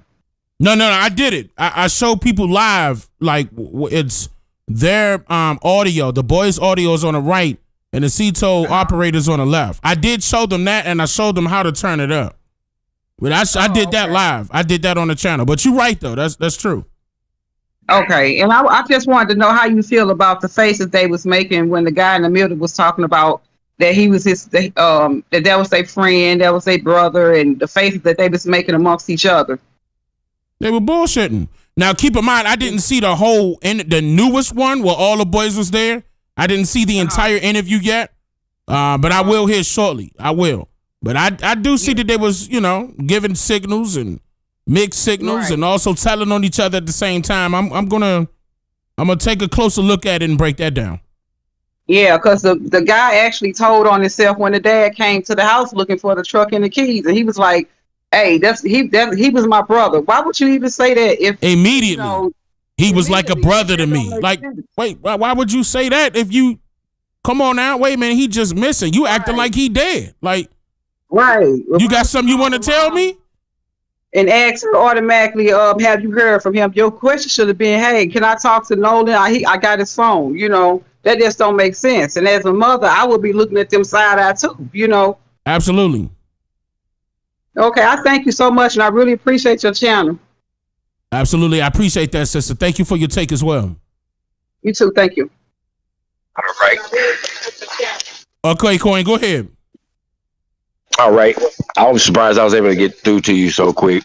But my wife and I have been digesting this, and this is coming on the heels of the Charlie Kirk situation that's been going on. And what I find odd from the very beginning of just going over this information, let me turn down my TV so I don't have that. Okay. First was Officer Tatum's appearance. Like, who facilitated him to get involved in this first? I couldn't put that together, right? And so then we get the lawyer to show up. He's dressed in the normal clothes with the Cox hat on. And I tell my wife, I said, well, this is really weird with the mechanics, because if he's from New York, he doesn't have a license to practice law in Tennessee. So he has to practice the law underneath the guise that he's like a contractor to Cox's law firm, which is why he's wearing their hat. So it isn't technically him practicing law there. He's like an advisor telling them what mistakes not to make and how to facilitate this obfuscation of information. Yep. So one of the questions I have is there a TPUSA chapter anywhere close to this? Because what I find weird is the mistakes that they made in the Charlie Kirk case and how the influencers got out and are putting together the dots. They are not making that mistake from the very beginning in this. They're rolling out the oppositional, like throwing the shade back at the parents, doing everything to discredit, putting the threat of getting sued for defamation. This is all learned. This is all coming directly from what was just learned in the Charlie Kirk case, which is what is allowing everybody to get always out ahead of them. So they're trying to preemptively stop that. So I'm curious now. We have Officer Tatum. We have the lawyer that was directly involved with Trump. Both of these people lead right back to TPUSA, and they're rolling out a brand new playbook that is trying to get out in front of the influencers, to threaten the influencers, and to prevent this shit from happening again. And so what I'm thinking we're looking at is like the 2026 version of a counter operation against us, the people. Counterintelligence. That's correct. Absolutely. That's correct. Modernized counterintelligence. Yeah, and we're seeing it playing out, and a lot of people are getting caught in the sauce. Like, they're trying to put it together, but until you understand the structure of a city government and how these wealthy families are influenced, because see, the police department works at the service of the mayor, at the service of the city. It's the people in these offices at the higher up that have the influences telling them slow roll this. And so all this taken into consideration, what makes this case? Why did they feel like they needed to send two people connected to TPUSA to roll out a counter operation in this situation? Where's these dots? What are the other pieces now? I didn't even try to jump on this. I'm one of these people been with you a long time, bro. Ever since you started making videos, you started connecting dots, and I was like, this young man here got it. Like, you were so good at your presentation, just your layout of everything. And I mean, for years I watched you. I know if I lay this one out in video, like presentation, I'm probably going to be in trouble. I'm probably going to be in trouble. Say, I've already done this before, bro. I have one of the wildest stories. I'm almost 50 years old. I went in 2013 and uncovered some shit and got right above the target. I have a story, and people would not believe what they wrote out to stop me, bro. And so I've been quiet ever since, not to poke my head back up, because the motherfuckers try to wreck me. Well, I'm not going to be quiet. I'm just going to do it differently. That's all. I'm just going to do it differently. I had shit I had to protect at the time, and when they demolished me, they did it at the time that would hurt us the most. And so I had to recover from this shit. That's what they do. In these years since then, so we're talking 13 years now, I have put together so many pieces. I've been eating eating this shit. Because sooner or later, when I decide to step back up, and I've actually talked to you before, but through text, and this is way back when you were doing the other, through the messaging. It's gonna come on Facebook. No, this was it might have been back then. It was when you was just dropping them videos, man. When you was really getting into your grind. And it was just some quick comment that we had back and forth about something that you said, and I was kind of giving you credit and saying, man, like I'm on this, I'm waiting on your next video. But this is 13 years now removed from where I really started opening my eyes and being awakened. And I just want to reach out to you just to draw those parallels. So people are putting this in the proper context of how easily they could be Mennonites, they could be anything. Sometimes we get lost in the sauce of the details and don't realize the structure and format that's being used. And if we could start to identify the structure and format, you could start to trace it back easier to how the mechanics of it are working. But I don't want to take too much of your ear. I know it's late at night. It was good that I got through, but there's some parallels here that show me they just learned something from Charlie Kirk. They just learned a very big lesson about not how to get influencers and truth seekers out ahead of them. And they rolled that shit out in this one from the jump. Like they are trying so hard and they're going to get eaten alive because they made too many mistakes. It's going to backfire. It's going to backfire because not every actor or actress is playing that role to a point where we could say, oh, they should win an award. Okay, there's going to be some cracks they're going to fall through. Yeah, because I think when the mother started calling the phone, the most honest thing would have been to answer that phone and say that they had the phone right then, but they didn't do that. Nor did they tell her. They figured, shit, she's keeping on calling. We don't know. Let's find out what she knows. Let me call her and ask this dumbass. Exactly. And then only at her probative when she asked, like, well, like, where's he at and all that shit and about the phone. Only when she started probing it with the 360 app did they even offer the information that they had it. That right there was a red flag. It was because I believe they didn't know that she would be, hey, where's that phone? Where's Nolan's phone? I believe they didn't count on that part. Exactly. And so they got caught right there because they got caught right there. Yeah. And so they tried to make up for the mistake by offering a solution that dug them deeper. And I think that's going to be their unraveling, especially after Pink Panda just showed the photos being doctored. Yeah, we're in the age of AI, and I've been wondering which case that they were going to try this shit with us, where they were already using AI well, where the people had started using it. And see, these people got money, so they can pay for the better AI that generates this shit really quick. And so we are seeing the first rollout of not only AI being used against us, but also this counterintelligence shit roll out. And why is it tracing back to TPUSA that is supposed to be Christian and religious? Like why is because they use that for our people. They use it for the American people because they know the majority of them are Christians. They use it against them.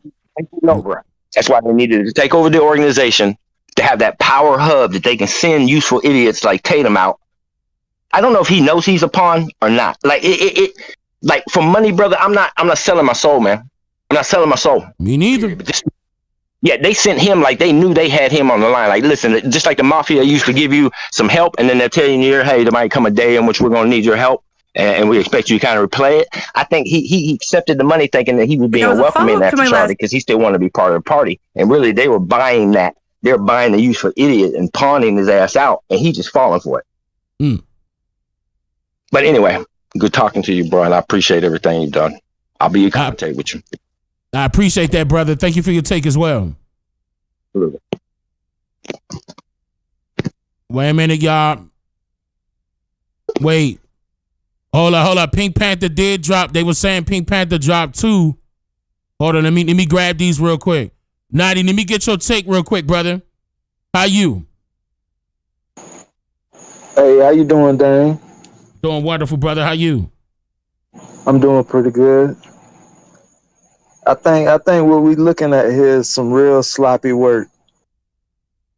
These are the same plays that they pulled on our people back in the days. You know, some of these people are those same spirits that did the same deeds of those doers back then. Guys, so when we look at some of these people, we have to, put them in their place and they right perspective. Like, it's real sloppy work that's been done. They putting the evidence out there for the media to look at and everybody to get visuals on, and they ain't even went over the stuff that they putting out. Exactly. Especially the interviews. All right, I don't want to leave Exactly. So this ain't really nothing different. The only difference is they not able to move the people the way they want to move the people. You know, not to say that this didn't happen. You know, you looking at some people who, you know, want to be somebody. So what I have in around some people who think they somebodies. Oh man. Set it on fire. Oh man. When you add money in the mix, these people start to maneuver and do things and call shots and so forth, thinking they big wigs. So this ain't nothing new. This the same tactics, and you know, you just can't get caught up in the antics and the storylines that the media put out there. And really, the media didn't even want to put a storyline out there with this. It wasn't the media at first.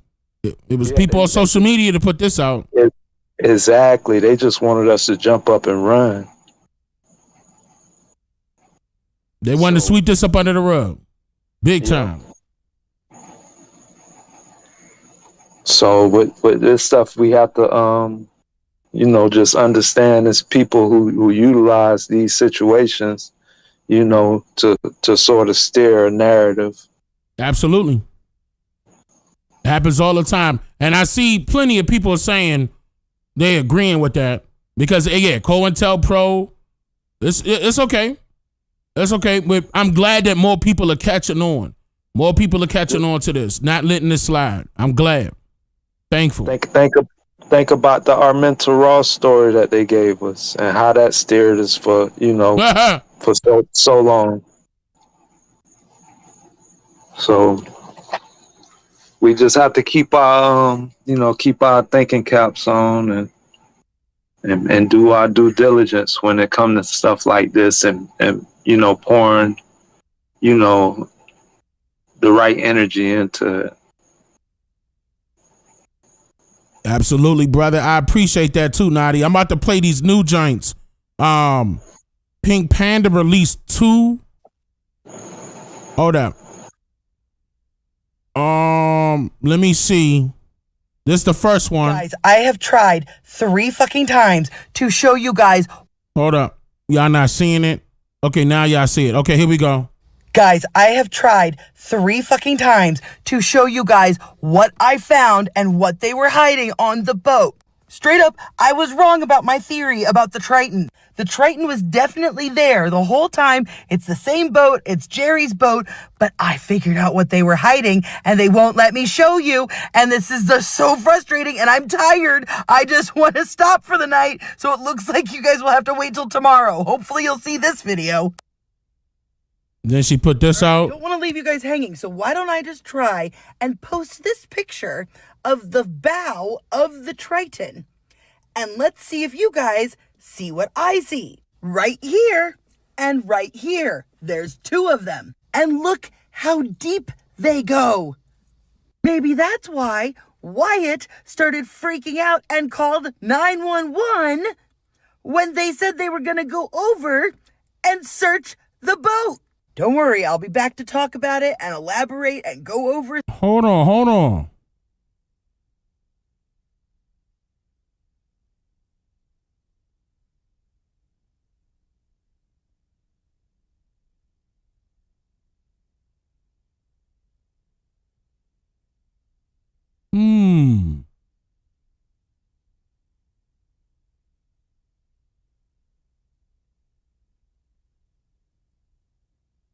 I'm not gonna lie.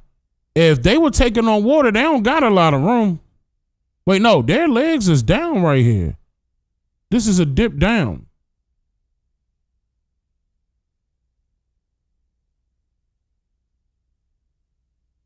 Wait, but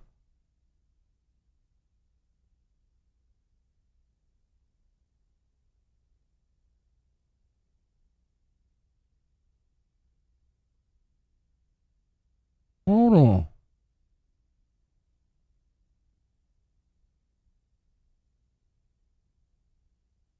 No, I'm.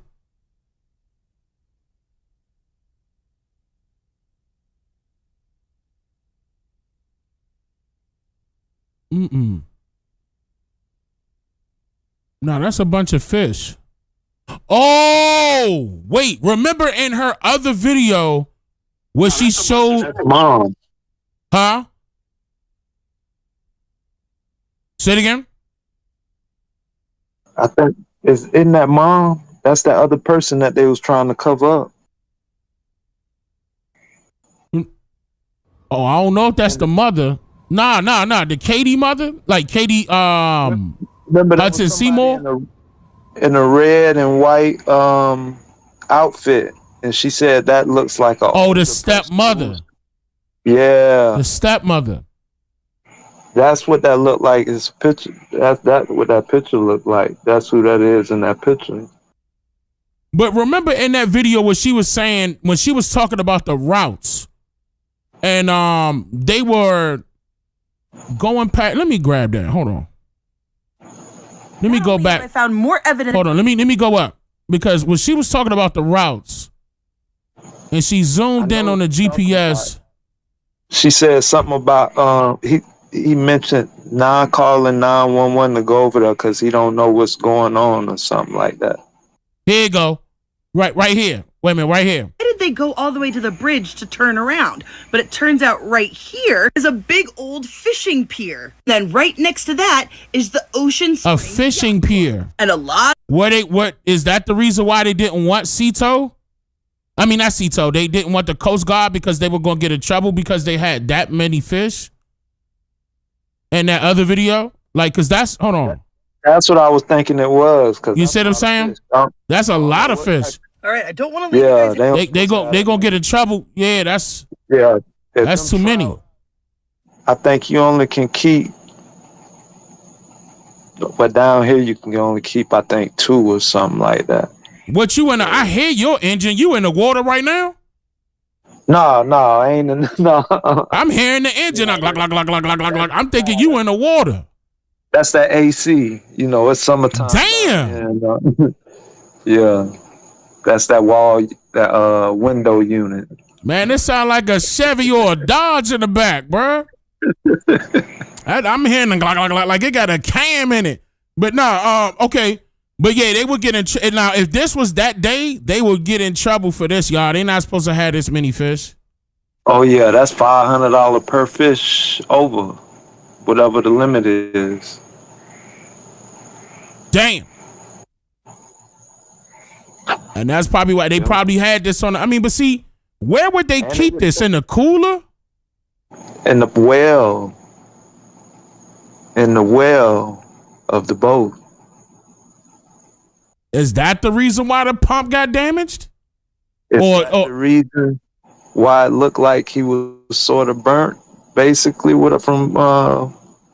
I heard something about him being burnt or something like that too. I heard that too, but I can't confirm that. Because why would you say that though? What makes you say that? What makes you bring that back up? But that's where I'm thinking that's where some of the motor parts are. Like your battery. Something caused the it would be that much heat? It depends on the battery, the engine you're using, all that stuff. When you running the motor, it heats up them batteries. So I don't know. Let me. My first thought when you first started going over this was the well of that boat, though. Let me see why. Let me. All right, because I'm a. Don't go at. That's what I'm saying. Like I'm not understanding how they could hold that much fish. Hold on, I'm not sure what the grandpa called first. Hold on, let me read this comment. See, the well usually has water. It's gonna have water in it. Now, because the reason why I'm saying that is because if they got a spot to put all this fish in, then they got a spot to put a body in. Exactly. That's you why see what I'm saying. That's why I was saying the well of they had them up. They had to have them up underneath the boat or something like that. Because that's long enough for a body. Ooh, hold on, y'all. Wow. Think about some of the big fish you catch out there. And those are good sized fish. Like that these are not small fish, y'all. Y'all see the picture. These are not small fish. And for them to have them lined up, stringed up like this, and they holding them, they got something that a body can fit in. So if you think about this, if you taking too much weight down, would that cause the pump to break? It could possibly do something. I'm just thinking with the weight of the what you done caught, and you add in, a body, and then the people that was already aboard. And that's why he was saying he had to move everybody to the front. Remember, and he said, and it was Warren said that they left like this, they were tilted up because they were taking on water. But that's what I don't understand, and that's the reason why they were haul ass. But see, this is the reason why I don't understand. Because see, okay, help me understand this, Nadi. So they were speeding. He said they were doing 42 miles per hour. Are you able to hold on to a boat? Like, is that part, that little part that they said, holding on to right now, is that secure enough? Hold on, I'm trying to get rid of my accent real quick. Is that secure enough for people to hold on to doing 42 miles per hour with the boat being, tilted up? And it's like 7 to 8 people on that boat.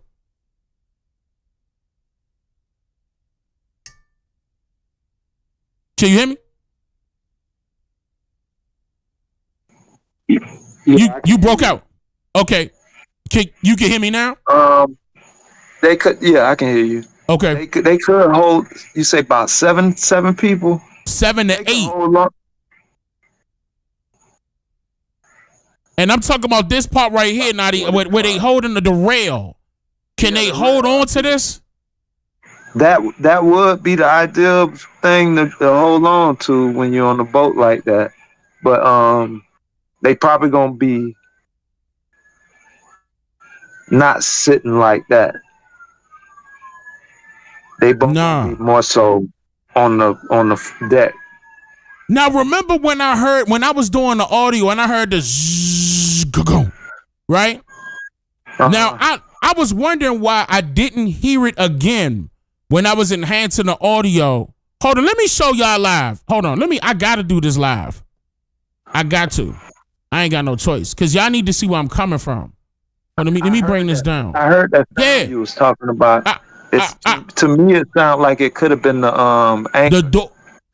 Oh, it sounded like the anchor. So it wouldn't be whatever door that they gonna put that body in or the fish in. It wouldn't be anything like that. It's not going. It's not gonna sound like that. No, that sound more like an anchor.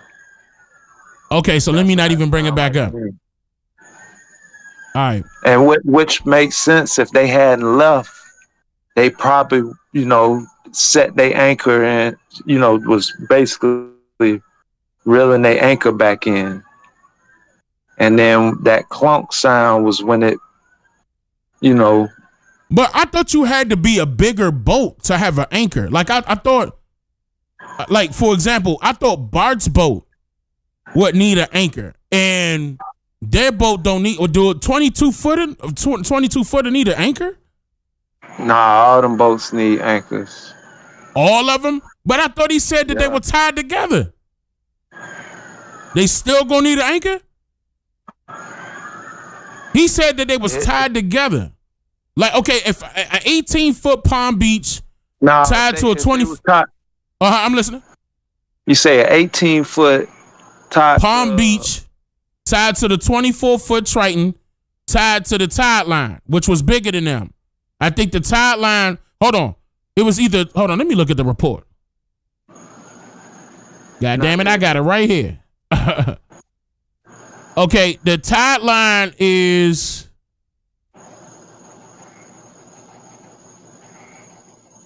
Wait a minute. Are they going to say the description? Hold on. Wait a minute. Hold on. It may be in the beginning. We need that.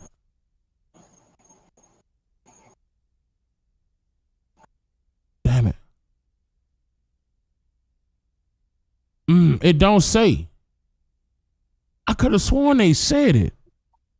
Hold on, let me double check. Let me double check. Yeah, and they go to Triton. The Triton is older, by the way. Hold up. 18 foot.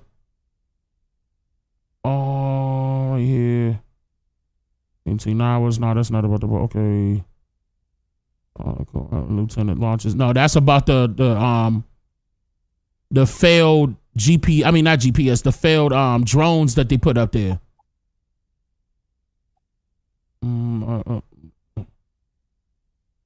I could. Was the Triton 22 or 24, y'all? Was the Triton a 22 foot or 24 foot? 24, y'all. I thought it was 24. 22 foot. 24. Yeah. The bigger boats would have needed a. Because okay, Bart had the biggest boat. We know that for a fact. Bart had the biggest boat. And the reason, go ahead. Two pretty big boats, from my understanding. They would have both needed an anchor, whether they would have been tied to a rope or whether they had a mechanical anchor or whatever. But they would have needed an anchor out there. And then the other two boats probably would have tied up to them. Okay. Just so they wouldn't drift off or whatever. And then again, they that one small one probably ain't had no anchor. They could have possibly had a little small anchor, but it probably Wait, I got it in my notes. Down. I got this in my notes. Hold on. Let me pull my notes up. It was a 22. I think it was a 22. And Bart was, hold on, we about to find out. Because even Warren said it. One of them was an 18, wasn't it? Yeah, the Palm Beach was an 18. Wait a minute, I'm about to pull it up. Okay, here you go. Well, okay, 18-foot Palm Beach, 22-foot Triton. Okay, and it was a 24-foot tide line. 22-foot Triton and 24-foot tide line. I got it now. So 18, 22, or 24. That's it. Yeah. I got a question. You got it. You said you got a question? Mm-hmm. I'm listening right now. Wait a minute, Naughty, because your fan loud. Can you mute for me, Naughty? I'm telling you, it sounds like an engine. I'm not playing. Go. Wait a minute. Say it again. Do you think she's showing the fish on the boat because they're, like you were saying, they're heavy, and it's showing okay, the heaviness of the fish? Wouldn't it be like they having water in the boat this time too if they were having issues with the fish? You know what I'm saying? Like they saying that it was too many people on the boat and it was causing them to have water come into the boat. The fish on there showing that it's still heaviness. You didn't have any water issues then. Wouldn't you have water issues with that too? That's what I'm saying. I don't know if that would cause a problem for water intake, but it seemed like it would because they bought us. That's a lot of fish. That's a lot of fish. I think she mentioned that. I think she mentioned that because of he didn't know why the police, he was calling police because he didn't know what was going on to go someplace else. But that wasn't the same day. This is a total different day. This was a different day. You got on different. Apparently, yeah. This is a different day. I mean, they even got on long sleeve shirts. Apparently, this a different day. I just think that she's showing it as an example, even probably to show how the boat look on the inside and everything. But Right. I just feel like they didn't have any water issues before, because it was just so crazy how when she was talking to the lady was talking to the captain, and he said, "Oh, I talked to the grandpa." And previous to that, when she was talking to whoever was on the phone, Wyatt, whoever, they were saying, "Oh yeah, we need a tow." But then after she talked to the captain, when she came back, "Oh no, we don't need it." Who you talk to that fast? And how did it change just that quick? Man, I wish somebody had this girl's number and ask her to get on the panel. That would have been the reason why he didn't want to call the Coast Guard too. Because of the body. One of the reasons, yeah, that because of the body was on the boat and the fish. And then like, but I'm gonna be honest. Why would they be fishing on July 4th? I don't think they was fishing on July 4th. I really do think she was trying to show us that they could fit a body on a boat with this many fish. Oh, with that amount of fish that they could. Yeah, I think that's what she's alluding to. Because this was a totally different day. You know, now that I think about it, though, so those pictures of Nolan out there fishing probably was another day too. It is. Got to be.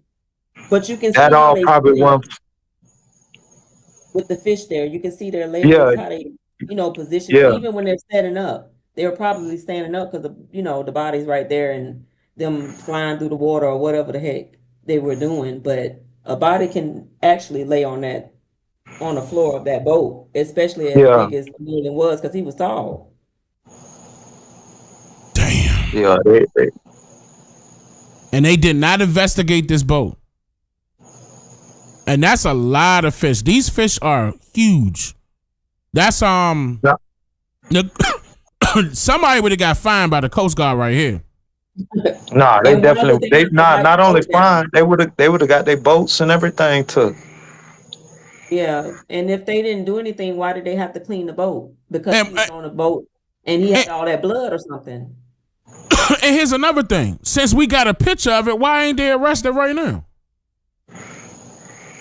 Oh, yeah. You see what I'm saying? There's actual evidence to them right here. Why they ain't arrested right now? Yeah. She said, look under the fish. Wait, right here she's saying, look under the fish. Hold on, let me play this again. All right, I don't want to leave you guys hanging, so what a why don't well I just is. try and post this picture Where the door? of the bow of the Triton.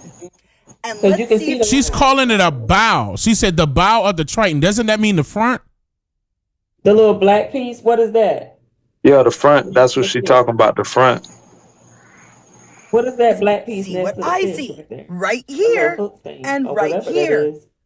Wait, she's pointing at, she said right here and right here. What is she pointing at? The reflection or the fish? Oh, the clips. Oh, look, this does come up. It's clips right here. Look, this whole part come up. This is a door. That's what I was thinking about. Oh, okay. Okay, this is a door. I just noticed the clip right there. That's a clip. That's a clip. Oh. So, for real though. Basically, that's where you would store like fish you would catch at up there. Can a human body fit in there? Man, you can fit some big stuff up in there, man. You Yes. And limp. Yeah, definitely. What if they did put his body in there and close the door, and that's the sound that you heard for real? Because you got to think about it. There's fish out there about, they get upwards about 6 feet out there in the ocean. Fish. People asking to look up the boat. All right, hold on. Let me pull up the report. Nadi, I'm gonna need your help. I ain't gonna lie. You in the house? The boat is a 2000. The year is 2000 Triton, and it's white.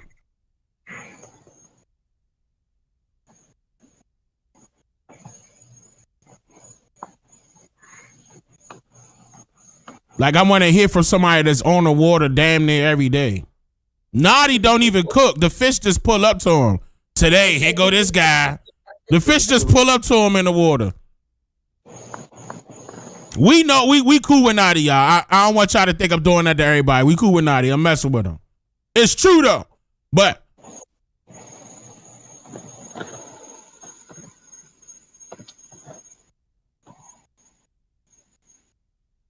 you said especially Martins? Oh, Marlins.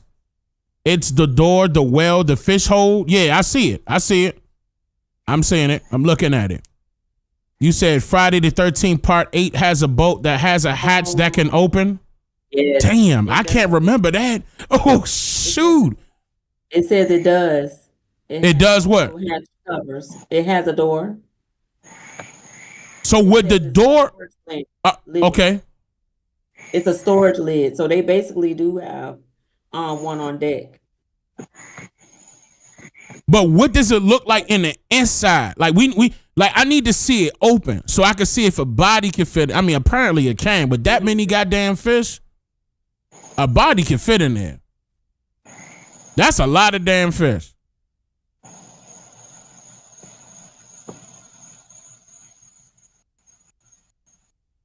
Yes, the opener of the refrigerator in the bottom of the boat where Jax asks where he will be flopping around. People could see. Hey, anywhere between 25 to 42 gallons is what that holds. You said anywhere between what now? 25 and 42. I ain't for sure because I don't know the exact model, but it looked like 25 to 42 gallons. Yeah. You got to make sure it's a. Nah, but see, we don't know. Okay, the reason why people say the reason why we having trouble is because we don't know the model is not known. It says unknown. We know it's a Triton, but the model is not known. Like we don't know. We know it's 2000. It's 26 years old. We just don't know which one. So that's gonna be a little tough. You see what I'm saying? To pinpoint exactly. I mean, I wish we could pull it up by just this VIN number. But it ain't gonna work like that. Because every boat don't have the same type of opening or floorboard, I should say. It could be different. Yeah, it could be different.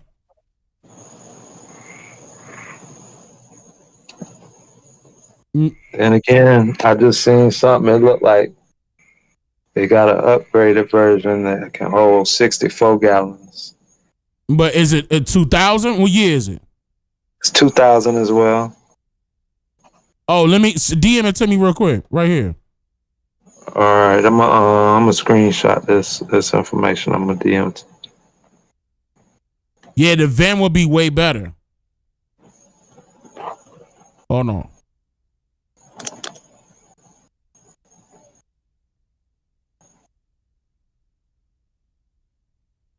Oh, let me try to. What? That's it. That's the one. I think it's actually got two. It's 64 gallon. It says upgraded to a massive 64 gallon insulated bow fish box, coupled with a 25 gallon stern live well. Yeah, because the live well has a lid. And that's basically light tackle bay boat. This other one is a bay flight saltwater bay boat. And that one has a rear well. So it's gonna be it's a Triton 220 LTS series, look like. Because this other one is a bass boat. Mm-hmm. Yeah, I seen the bass one, and the bass one don't look the same. So it would be the 64 gallon. I'm gonna send this over to you. I'm looking it up by VIN now. I could just ask Google, and it gave me a layout for that year.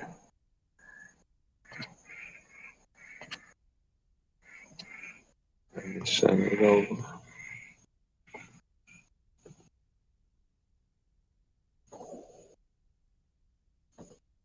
Oh, I got it. Damn, why is this so easy to pull up? Okay, that's the hall ID number. I got the serial number also, and it say registered in Mississippi, model year 2000. Oh, get report. You better not make me. This better be free.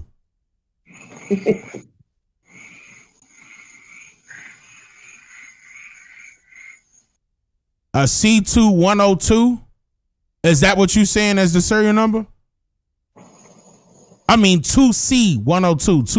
2C102. Oh, I don't know what the serial number is, but it says Triton 220 LTS series.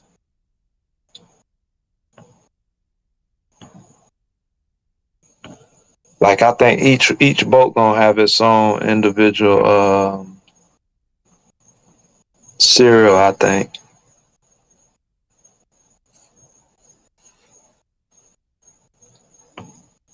You said the one that says 22R. I mean TR22. It's the Triton 220 LTS. Because Taurus has put a picture in the chat. TR22. Wait, they put a picture of it? Where? In what chat? In this chat, in Discord. It's in not Discord, like can you send it to? Can you DM it to me? Okay. I want to show everybody because I'm not pulling up an accurate photo. The model that they came up with is it's like an AI thing, I think, but of the inside. I see what you're saying. So we could get an idea what the inside look like. yeah.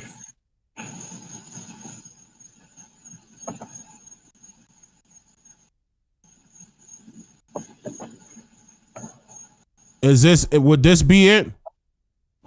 Oh, she said it's not AI. No, it's not. You see a picture of a person right here. Mm-hmm. And it says Triton tested. Zero flex. A deck you could depend on. Damn, this almost look like but it's not. 200 ton pressure. Okay, so right here, Nadi, is this being shown? Yeah, this little part right here. Oh, and it's the 240 LTS right here. It says shown at left. So this is this one right here. And the 351cc is shown below. 240, 351. See, that's a different one from what I pulled up.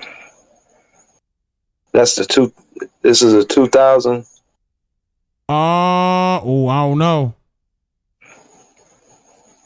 But I know it's 22 TRX. But okay, 220 LTS. But let me ask you this: would that trap door be, if whatever they put down there, would it be the same length as the boat, whatever they put down there, or it's just like the front of the boat, like that? The whole front of the boat would be where they put their fish. It's probably gonna be that area up front, right here. Up front. Yeah, it's like basically bored out like a storage unit. Yeah, like a fish, basically like a fish aquarium, basically. So some people say refrigerator. Not a refrigerator. It's more so like a aquarium because water in it. You know you can put your fish in there and they still be alive. It's a live well. But it looks like it goes almost not to the whole size of the boat, but it's still. No, it don't go to full length of the boat. But it's still a good bit. Yeah. And then It depends on how that boat is made. I have to see exactly. Man, I'm gonna tell you right now. It look like it's got two. If it's this large as far as like the space, like it takes up the whole entire front, yeah, a body can fit in there. A body can fit in there. You can fill it with ice. You can actually use it as a cooler. You can fill it with Yeah, that's So basically. you can use it as a cooler. Yeah, that's basically what it is. It's like a cooler. So I wonder if Pink Panda alluding to that. If they had that many fish, they had that many fish up underneath in that live well, because they ain't bringing the fish back, on the deck like that. Not like hell nah.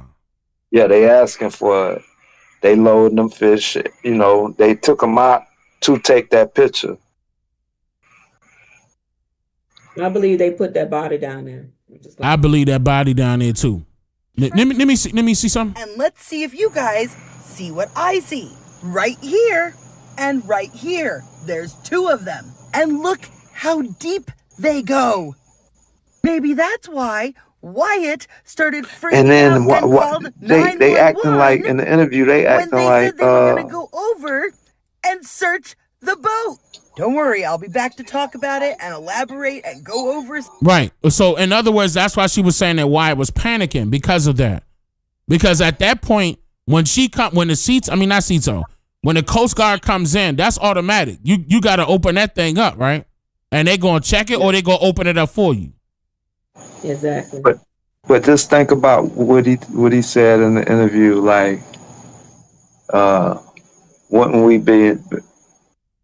wouldn't it been obvious? Like somebody we would have been looking down. Or yeah, he said that. Yep. Like we would have been looking down the side of the boat. Yeah. Yeah, but he understand about boats though, so he should know a live well can hold a body. But not only that, it's kind of like you. He just trying to. Because he trying to distract away from understanding, and he wants you to understand the way he wants you to understand, instead of getting clarity on the full situation. A body can fit in the bottom of that live well. But you're not gonna stuffing him in there could explain the abrasions on the neck. It could. But just because you didn't look down there doesn't mean a body wasn't there. Like, you're just trying to throw people off by saying that. Yeah, that's what he's trying to do. But it don't make no sense because you can fit a body in the live well. You know what I'm saying? Exactly. So it's sort of redundant for you to even be trying to say that, because most of the time when the game warden pull up on you, they don't see nothing.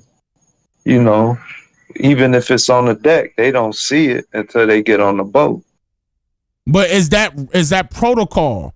Does Cito? I mean, damn, I keep saying Cito. Does the Coast Guard immediately get on your boat? Like, let me check what fish you got. Oh yeah, they gonna run down on you. They see you coming in, and they see fishing poles or it's a fishing boat, and they suspect you've been. They don't even have to suspect. What you catch today? And they going in your cooler. If they pull up on you in the ocean, they gonna get up on your boat. They gonna open up your well. Everything. You basically under their jurisdiction, basically. Damn, I ain't gonna lie. I wish Cito. I mean, damn, stop saying Cito. That's how you know I'm tired. I wish the Coast Guard still came out there just cause. I wish. But that's another thing. Why are you volunteering information? Nobody asked you about if you did this or did that. Like, that's how they're getting themselves. I'm just saying when they're saying stuff like, "Oh, we didn't look down," or "We didn't look in the bottom," or whatever he said. Like, a lot of stuff they're volunteering. Oh, the boys, they were saying, "Well, wouldn't you think we looking down?" Yeah, I see what you in the interview. Let me pull that up. Let me grab that. Is that on Tatum's channel? Where's that interview? Because I didn't see the full interview. Hold on, I'll find it. I'll find it. I'll find it. That dude's suspect to me. Man, I don't trust that fool at all. People saying he married to a white woman. Oh, I did see the picture of that. Somebody posted it. I don't know if it was AI or not, but I did see some pictures out there, allegedly. Oh man, he didn't click this up in the pods.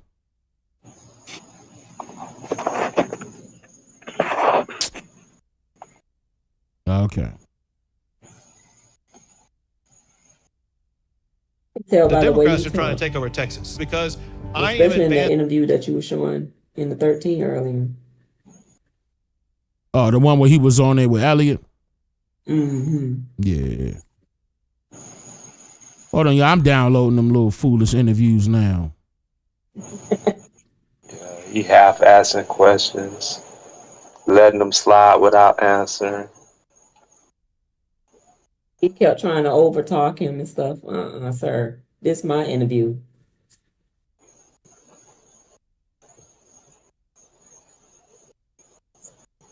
So it's 2 parts that he put out so far. So if we have a dead body on the boat, I mean. Okay, yeah. We go play this one. Y'all heard that? We go play this one. We go play part 2. Hold on, because they talk about the Cito call. And Jack's doing, why would we call Cito if we got a dead body on the boat?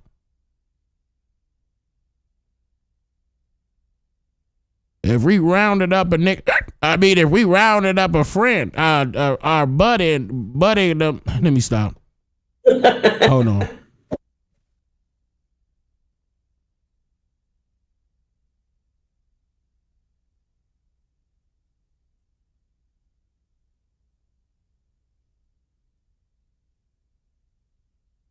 Hold on. All right, when I'm finished downloading, I'm trying to get that part 2 real quick. It's almost there. It's almost finished downloading.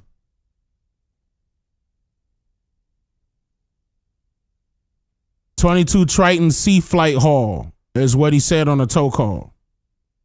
Yep, he did. All right, 95, 97, done. All right, here we go. Let me move these over.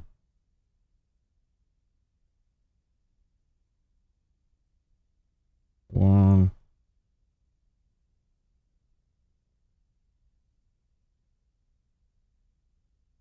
Two. Why would we call Cito if we have a dead body on the boat? I mean, why would we call the Coast Guard?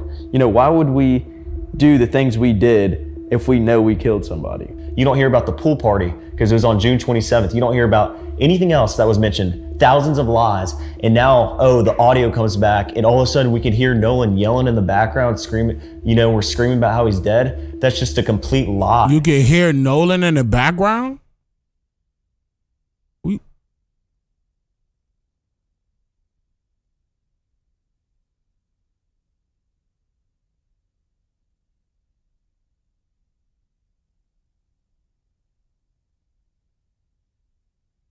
We didn't hear Nolan. If you just murdered your best friend on an island, the dumbest thing you could do would be to call the Coast Guard. What is your thoughts on that phone call to Cito? Some people have gone out and done enhancements to the audio, and in doing that, created a transcript manually. It doesn't appear that the transcript was derived from an automated system or have any, in my opinion, real integrity with it. What are your thoughts, first, you guys, on the audio, and then I'll get to you, Ed, on could that be a defamatory area the way it was produced? So what do you guys think about that audio? Well, I can go ahead and say that as you posted that clip of all of us on the boat, you know, as it's rolling, not rolling, but right there sitting in the water. Wyatt's on the phone. Hold on, y'all. Let me close out 13%. I'm gonna come back. Let me close out 13% because I see a dip in quality. Hold up.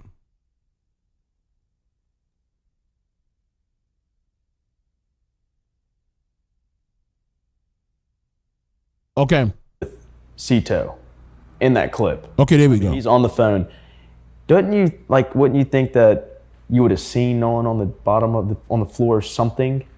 Or scrambling around, or everybody in a pot, like in a small space on the boat looking at him or something. I mean, it's just so crazy to think that, why would we call Cito if we have a dead body on the boat? I mean, why would we call the Coast Guard? You know, why would we do the things we did if we know we killed somebody? And then another following up on that is, why aren't we in jail yet? I mean, we're not geniuses.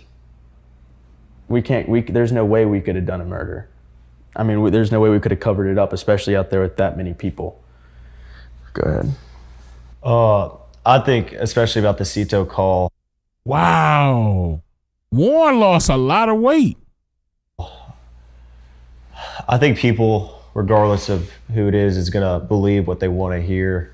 I think half these people, or not half these people, but some of these people you can't convince, regardless. You said Jax just said what happened? If they want to believe that my friends and I had something to do with Nolan dying, then they're going to believe that regardless of what you put out. But you put out, Brandon, that a clip of the boat when Wyatt was on the phone with Cito, and it is boldly clear that Nolan was not on the boat with us. You can literally almost see down to the deck. And as you can see in that picture. We can't see down at the deck. Huh? Everybody is completely casual while Wyatt's on the phone with Cito. Yeah, we were scrambling around trying to get the boat fixed, but the guys were, in the video, you'd see me, I'm sitting on the bow. You standing up. Oh my God. Do y'all really want to go through this video? It's going to be a whole bunch of inconsistencies, a whole bunch of discrepancies, a whole bunch of, we going to be side-eyeing. Like, it's up to y'all. Someone dying on the boat. Why would everybody just be sitting there waiting to either get towed in or in the first place, like Jack said, why would Wyatt call Cito? It's crazy. The reason we turned down Coast Guard is maybe because you wanted, I would have followed up. Maybe because you wanted to create an alibi. Well, no. Why would I want to create an alibi when I didn't do it? I mean, I didn't say that you did it. I just gave you a scenario as to the reason why somebody would call Cito, to make pretend like they needed a tow. They wanted to create an alibi. I'm not saying that you said, you did. I mean, is that your guilty conscience talking? Like, why would we call Coast Guard if Cito could pull us in, but we fixed the boat and we ran into Fort Bayou, and that's it. The Cito call was completely enhanced, and these people just want to believe what they want to hear, and that's exactly what they're doing. So it's just crazy to me that people have tried to twist this. So he agreed that the Cito call was completely enhanced. Okay, and then people want to believe what they want to hear. People want to believe what they want to hear. We heard, damn it, Bart, Wyatt, Nolan don't die. Oh my God. We all that stuff that we heard clearly. Like clearly. The stuff that we heard clearly. You're not even gonna say nothing to that, huh? Just try to debunk it. With no proof. Just, why will we do that? Why will we do this? Why will we do that? I don't know. You tell me. We asking you the questions. But see, that's the reason why they ran at Tatum.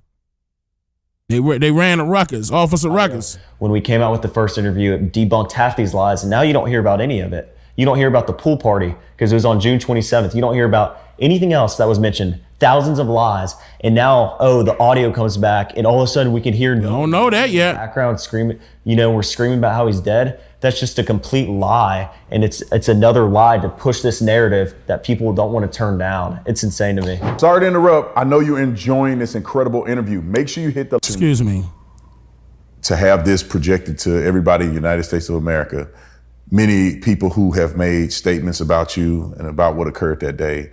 Yeah, they claim that they debunked something. Say to them, like just a 30-second, this is what you would want to convey.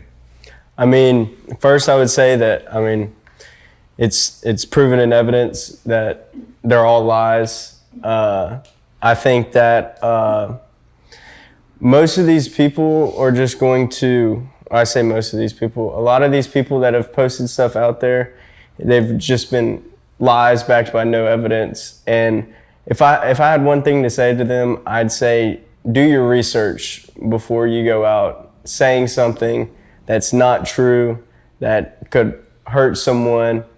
Just do your research. I mean, it's easy. All you have to do is just scroll like they do all day long and find the evidence that's right in front of their face. And okay, what the fuck are you talking about? Hold on, what the fuck are you talking about, bro?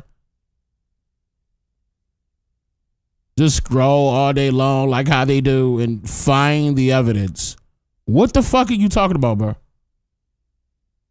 What? What is he saying? I mean, it'll prove its own facts. It'll prove its own facts. And then Brandon over there shaking his head like, that nigga cooking. Nigga, you think if you think that he was cooking, what you smelling is him burning. Like that's he wasn't cooking, he was burning. All that was garbage. You don't even know what he said. Okay. This is embarrassing. I would want to for them do the proper research.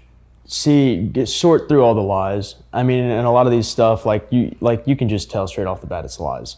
And for one, we could just tell straight off the bat that it's lies. And then for one, it's defaming us. And for two, it makes you look like a dummy.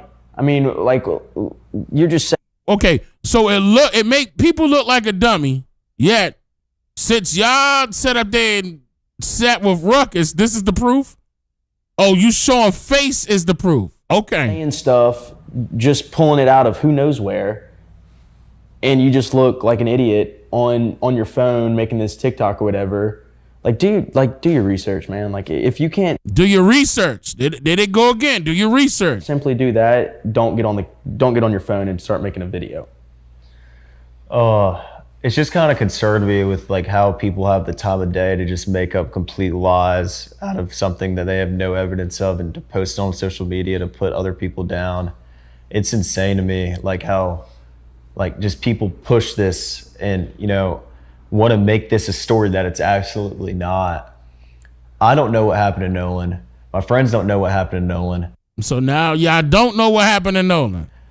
But for people to come around and say, oh, this happened for a fact, and I know this, and there's no telling me otherwise, then that's just stupid. You have no, like, half these people that are saying all these crazy things on the internet, those lies have already been debunked. There's evidence supporting this is a lie. Like, why are you still saying this? These people just have no idea what they're talking about, and it's very clear because a lot of these people just speak without thinking and post stuff without thinking. But at the end of the day, it just looks really stupid on their page and whatever they're posting on. But it's just sad. Like, people really take this look bad to post a bunch of BS lies on a bunch of 19 and 20-year-olds who have never done anything to hurt anyone. And why he smiling? Their friend. Loved their friend. Did you send Nolan's parents flowers? Did you send them a card? Did they send anything to Nolan's mother, their father? Look, come on. Let's be real. I'm just asking y'all, do y'all know of that? Did they send anything? Like, of course, they didn't go to the funeral, right? But did they send anything to the parents? Like, I'm sorry for your loss, my condolences, anything. Flowers, card, like a nice little video, something. You said they sent the police? No, they didn't. Love that man more than anybody, and like so did all of my friends. And it's absolutely horrible that these people want to come on and push this narrative that we had something to do with this or we killed our best friend. It's just sick to me, Brandon. That's it. Stop saying best friend. Stop it.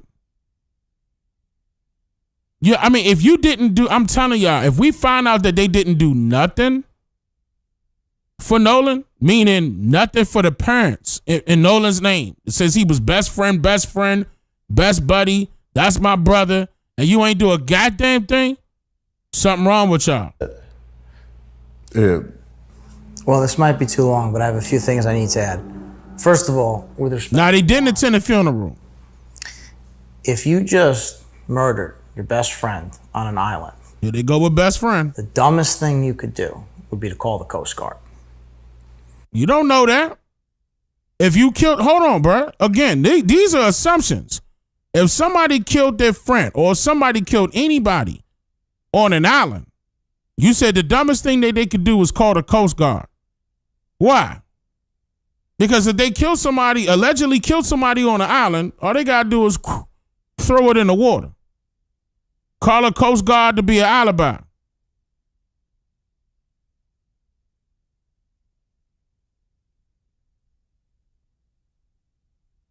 To call a federal law enforcement agency and tell them, hey, can you guys go out and check out this island and look for Nolan Wells? Well, that's exactly what Warren did. Warren called the Coast Guard. And that is one of many very That's not true. I thought they said that Warren called somebody that worked for the Coast Guard. The Coast Guard call came later. Like the official call came later. Facts. He got back and he called the Coast Guard. Does that sound like a guilty man to you? All right. Now, these are all American young men, incredible young men. Well, they called the Coast Guard and said, no, thank you. We don't need the Coast Guard. I don't see how that makes sense because they called Cito and Cito asked them if they needed the Coast Guard and they said no. But now you need the Coast Guard. So you go call one of your buddies at the Coast Guard, not call the Coast Guard and report that call or report that, not the call, or report that case to the operators of the Coast Guard. So that could have been pushed in and they could have started their investigation or however it worked, started that case that night or that next day rather, because I believe, if I'm not mistaken, I believe they said that the Coast Guard call came in at 1 in the morning. I know I'm going to be wrong with the timing, but it came later. And they did a lot more than just that. I won't go through all of it now, but they did a lot of heroic things after the fact, and they did the best they could. Why wouldn't you want to go into it right now? If your job as their lawyer is to represent the best parts of I was about to say patients, of your clients, you will want to go into that type of stuff. You're supposed to sell to the public why these boys are so good. You saying that they're heroic, but you're not going to get into that stuff. So that's bullshit. And they tried for their dear friend. They tried to do what? All of their actions are the actions of innocent men, not... Really? That's you. Wait a minute. Hold on. You're not a judge. You're a lawyer. That's for the jury to decide. Guilty men. And again, they're categorical for their dear friend. All of their... I'm going to stop. I'm going to let it go. Actions of innocent men, not guilty men. And again, they're categorically, completely, and totally innocent. All right? But that's not... That has to be proven. I'll say this again. If you lied, you won't be able to hide. If you lied, you won't be able to hide. That's cap. That's what lawyers are for. That's what you get. Wow. Like we don't know what a lawyer is for. And you're going to be held accountable. And if you lied about these fine young men, these good Ocean Springs people, you're going to be held accountable. You're going to be sued. I tell you, there are going to be lawsuits because we have already identified some of the... Ooh.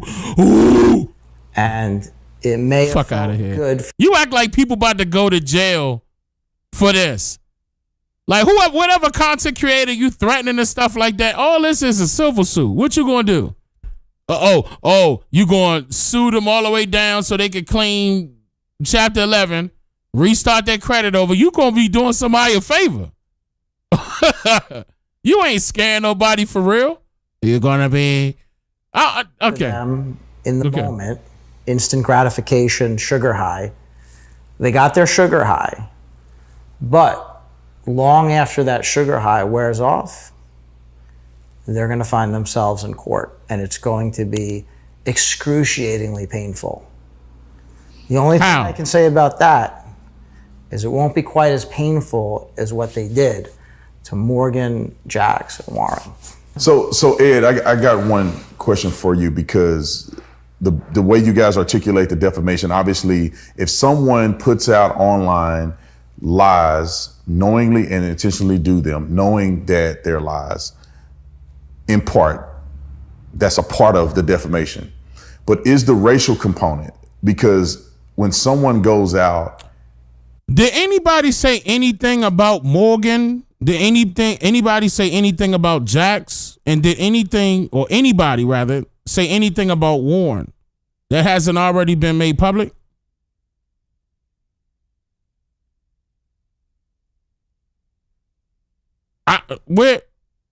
I don't see where somebody said anything that was inaccurate about these boys. We seen Morgan. We know he was the stepbrother to Warren. We know about Warren's situation because of his biological mother and his stepmother, right? All we doing is repeating that information back that they put out, that they made public, that the mothers made public. Then Warren came out and did interviews. Like, oh no, that wasn't enough. Let's come out here and do some interviews. He was getting too much backlash. He trying to save his reputation that didn't even start. They still young. And in Jax, we knew about one of the items being there, whether if it was, as far as Jax's house, whether if it was the cell phone, the keys, one of them. But come to find out, it was both. But I'm just saying, what exactly were people saying about Morgan and Jax and Warren that wasn't already made public? Well, y'all feel as though it was defamation and slander. If anything, Bart got something to say. On that note, it will be Bart. If anything, I'm just saying, if anything, it will be Bart. People were saying, that Bart had a relationship with Katie. I still think that's true. Because according to that picture, Bart got his dick all up on Katie on that boat with his hand up. Like, there's no way I'm rubbing dick on a female and I ain't already tapped that. About to. So no ifs, ands, or buts about it. That's not slander. That's just straight to the point. It's late. I could talk to y'all like this. Ain't no kids up. It shouldn't be. But I'm just saying, we saw that picture. Okay? And that was recent. Not no years ago. That was them on that boat. That same boat, we see it. Matter of fact, that was a picture of the Officer Ruckus video that he gave us. This is a screenshot. So, what else? Well, I don't understand why they thinking it's defamation. What people trying to figure out the truth. According to y'all, just as well as you guys are, right? So who are you threatening? With civil lawsuits, who are you threatening? Ain't nobody scared, bruh. Like, real talk. Because you got to prove it was defamation, number one. And says things without evidence, projecting that this was a racial encounter. Is that a part of this defamation, or does that not count as far as your tactics on defending them or defending their honor, I guess, in this situation? Their honor? Well, one thing that we're never going to do is we're never going to speculate and we're never going to guess like some other folks who got their sugar highs. Then you just did. Sucking up all the oxygen. You just said this to Nancy. And they'll have their day in court. But we can talk about what might motivate people. And I won't talk about any particular people because I am not inside their head right now. But I can tell you that racism for profit is a major factor here. What? And we don't have to name names. And now you're not going to name names. Racism for profit, generating outrage for profit. In the end, it's all about money. I see. Look at y'all. We don't even have to think about whether the racism that these people are talking about is real or fake or anything Why not? like that. Why doesn't that count? Profit. Racism for profit. Part of the motive. Says a white guy that may be Italian and his parents came through here by way of one of the great migrations. Y'all came over here for money, didn't y'all? A lot of stuff happened through racism for money. In order for Italians to come up a little bit in New York, right? But now you want to claim that people are defaming your clients for speaking about racism on public platforms and how it still exists today. And they getting paid from it because they just so happen to be playing commercials. I don't understand. Well, you know what? I do understand why Trump hired you and got rid of you. You're just a mouthpiece. You just running your mouth. You ain't saying nothing. But when you have offenders who defame innocent young men, fine innocent young men, upstanding young men, it might be a constellation of motives. Profit, animus, stupidity, ignorance. Maybe they just don't like. Ignorance and stupidity will be a motive? Like evidence. See, we really like evidence here. Tyler Cox really likes evidence. I really like evidence. Morgan, Jax, Warren, we really like evidence. And that's the difference between... He not even a lawyer, he just a mouthpiece. Because like the guy said earlier that was on the panel, he can't do shit. He out of his jurisdiction. The other guys and as a lawyer. And we have evidence. We have the receipts. We have the goods. And we're going to be presenting it in court. What receipts to do what? And I will say, once we present it in court, we're going to say, now you can't leave. Do you think that the other side, because I've seen through social media that there's a preparation of lawsuits against the boys. Is there merit, according to your knowledge in this space, is there merit to pursuing lawsuits against them? I am so glad you asked that question because I can answer that question definitively. Wait, who's suing the boys? Where the fuck I need to get these narratives from? Somebody suing these boys? Who? And unequivocally. Anybody who sues Jax, Warren, or Morgan, they're going to end up paying our attorney's fees. Guaranteed. Hold on. I'm going to... Guaranteed. Nigga, this ain't New York.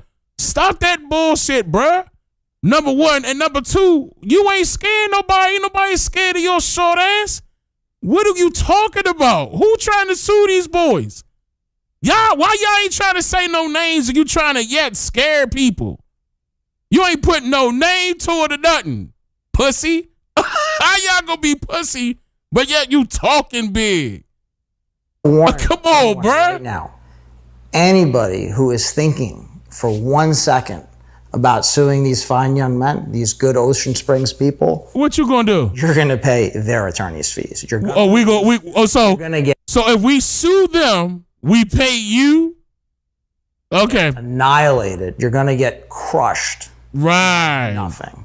Right. The beauty. How do you know that though?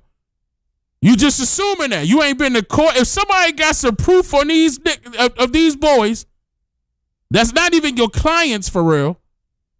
Realistically, if somebody got proof on it and want to sue them, you ain't gonna do shit because you can't do shit. You a lawyer in New York. You can't do shit.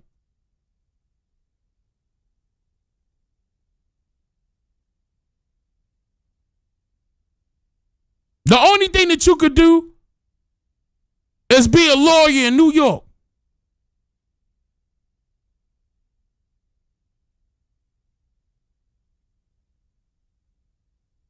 Of it, we know you have nothing because we actually have the evidence. We know what happened. If you know what happened, then why you say earlier and these boys say, well, actually these boys said they don't know what happened.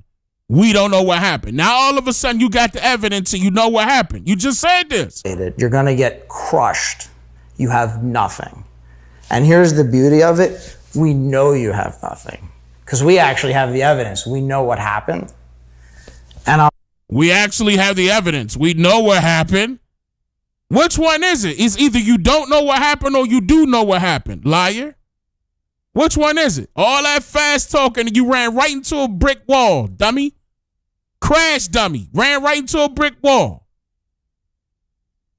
They use you as the crash dummy doll for when, you know, they trying to test the safety scores of a car. You the crash running right into that goddamn wall. Big and bad, no more than 5'2", and your ass braid yourself. And you think we can't clip that? Oh, and you gonna sue because you said that out your own goddamn mouth? Huh?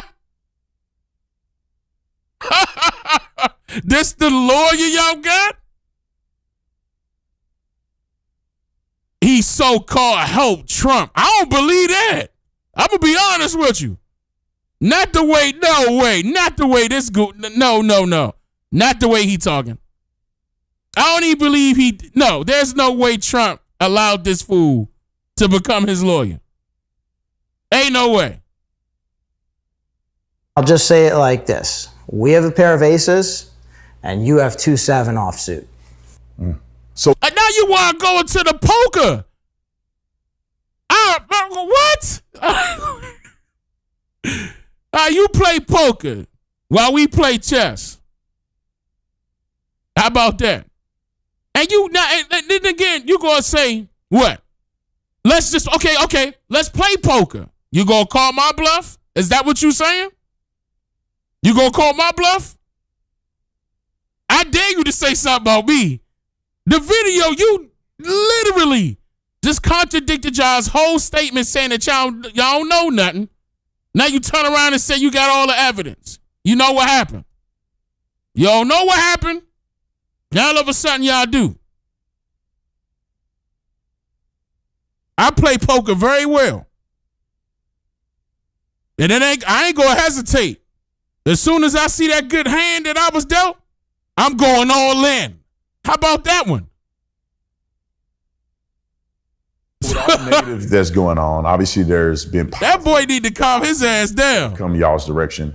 I felt sit down somewhere. Warren came out and did the interview the first time. Of course, a lot of people decided to say a lot. Go do some push-ups or something. This amount of people, they were very supportive and thankful that they had a chance to hear the other side. So, what are y'all's thoughts and feelings on the other side of this, where people have been supportive?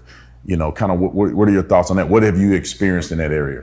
I want to start off and just say that has helped us tremendously through this. One, mentally knowing that there are people on our side that are here to help and want to help and are actually helping with the online stuff.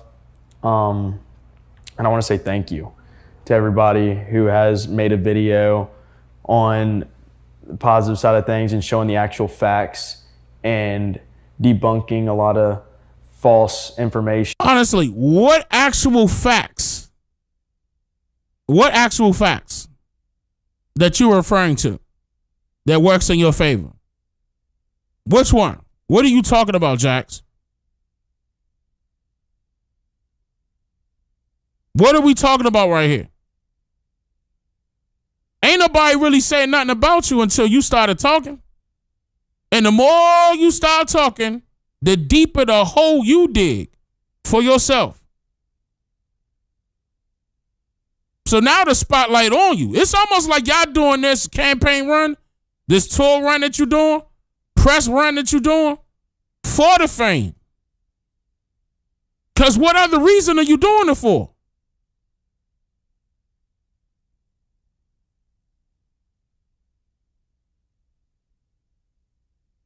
Y'all so scared and talking about something, y'all getting death threats, this. Well, then why you put your face up?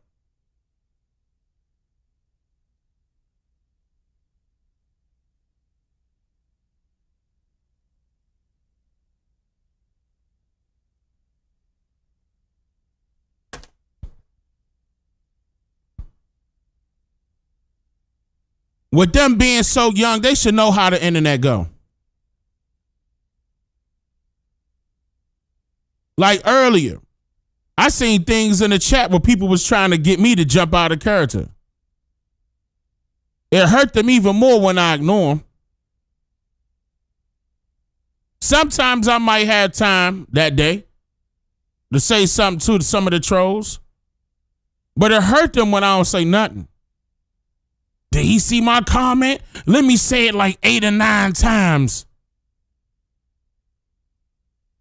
And I'm older than these little boys. And they all over the internet, meaning they definitely in their phones. And you mean to tell me you can't handle the heat that the internet brings? You're going to have to try now.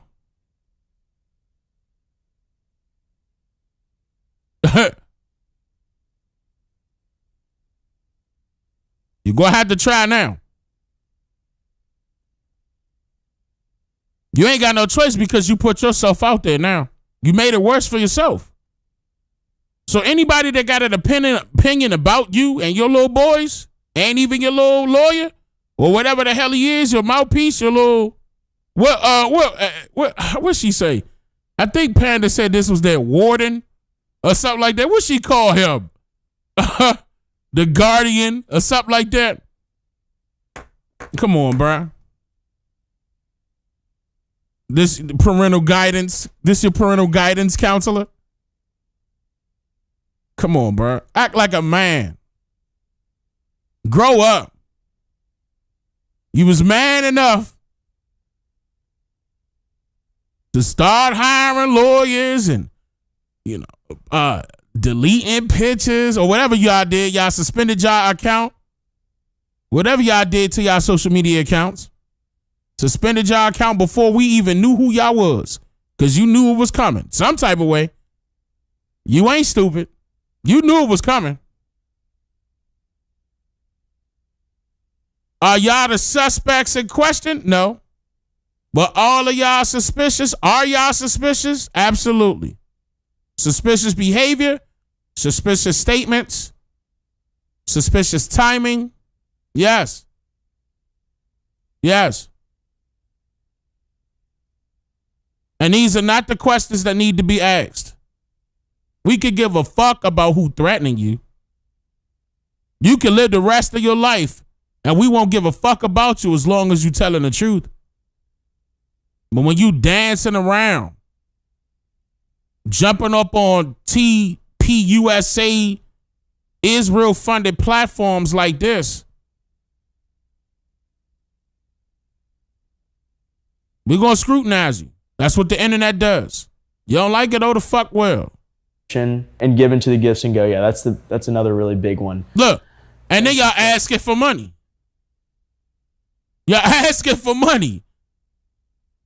All this is a money grab. This a grift. Your parents can pay for this. All right.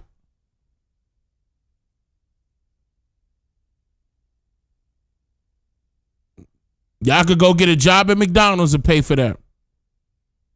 Y'all don't need $200K for this lawyer. Y'all don't need $200K for this lawyer.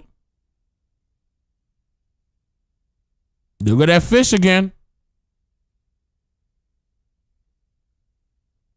All them goddamn fish.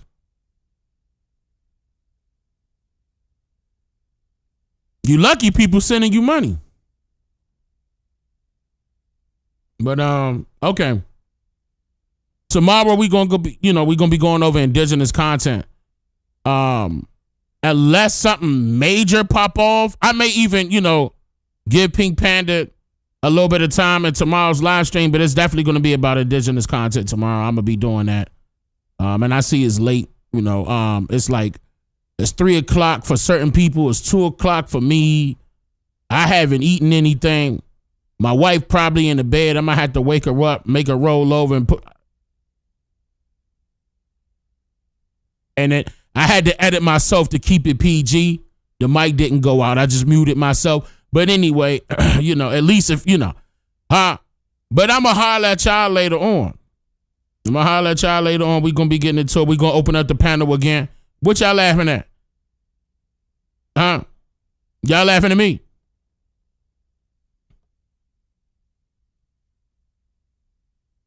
What you laughing at? This was a good stream. Set it on fire. I appreciate all of y'all that came out. Everybody that donated. That was fire. Everybody that donated, everybody that showed love, everybody that popped up on the panel. This was fire. We're gonna do it again. I'm gonna be back here tomorrow. Hopefully it's gonna be a little earlier than what time did we start? I forgot what time we started. It's been 6 hours. I see. I've been live streaming for 6 hours and 7 minutes and 47 seconds exactly. I ain't doing this again. I ain't doing this again. I'm not live streaming for 6 hours. I'm just kidding. The 2 live streams ago, I live streamed for 7 hours. All right. Hit that like button. I'm going to see y'all brothers and sisters tomorrow. I hope you all have a great day. And I will see you in the evening.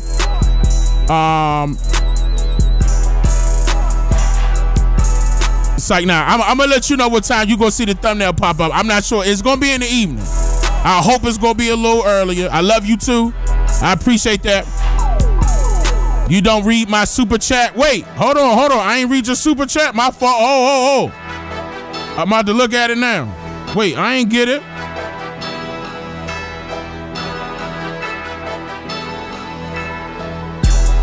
I ain't getting no super chat from you. I literally got it right here. I ain't getting no super chat from you. No, like I'm not playing. I got the notifications up. Stop capping. It's like, you probably not capping, but it probably didn't go through. End it so I could watch it. No, I'm not ending it. Matter of fact, I'm going to stay right here for another 30 minutes. You asked nicely. Somebody going to say, end it, so I'm just playing. Go ahead, y'all. I'll go ahead. That's right. So y'all going to wind it back. All right.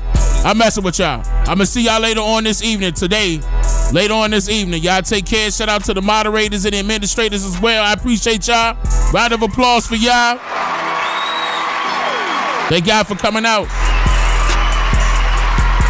It's hot outside. Make sure y'all take a shower before y'all come up on the panel. I'm not trying to smell y'all miles away. Tomorrow's panel. Okay? Y'all take care. Nah, seriously. I love y'all. Y'all take care. Why don't? OCO, free thinkers. I make you think, yeah. I make you think, I make you think, yeah. I make you think, yeah. I made you think, yeah. I made you think, I make you think, yeah. I make you He's here to make you think. I make you think, yeah. I make you think, I make you think, yeah. I make you think, yeah. I made you think, yeah. I made you think, I make you think, It's Dane Calloway.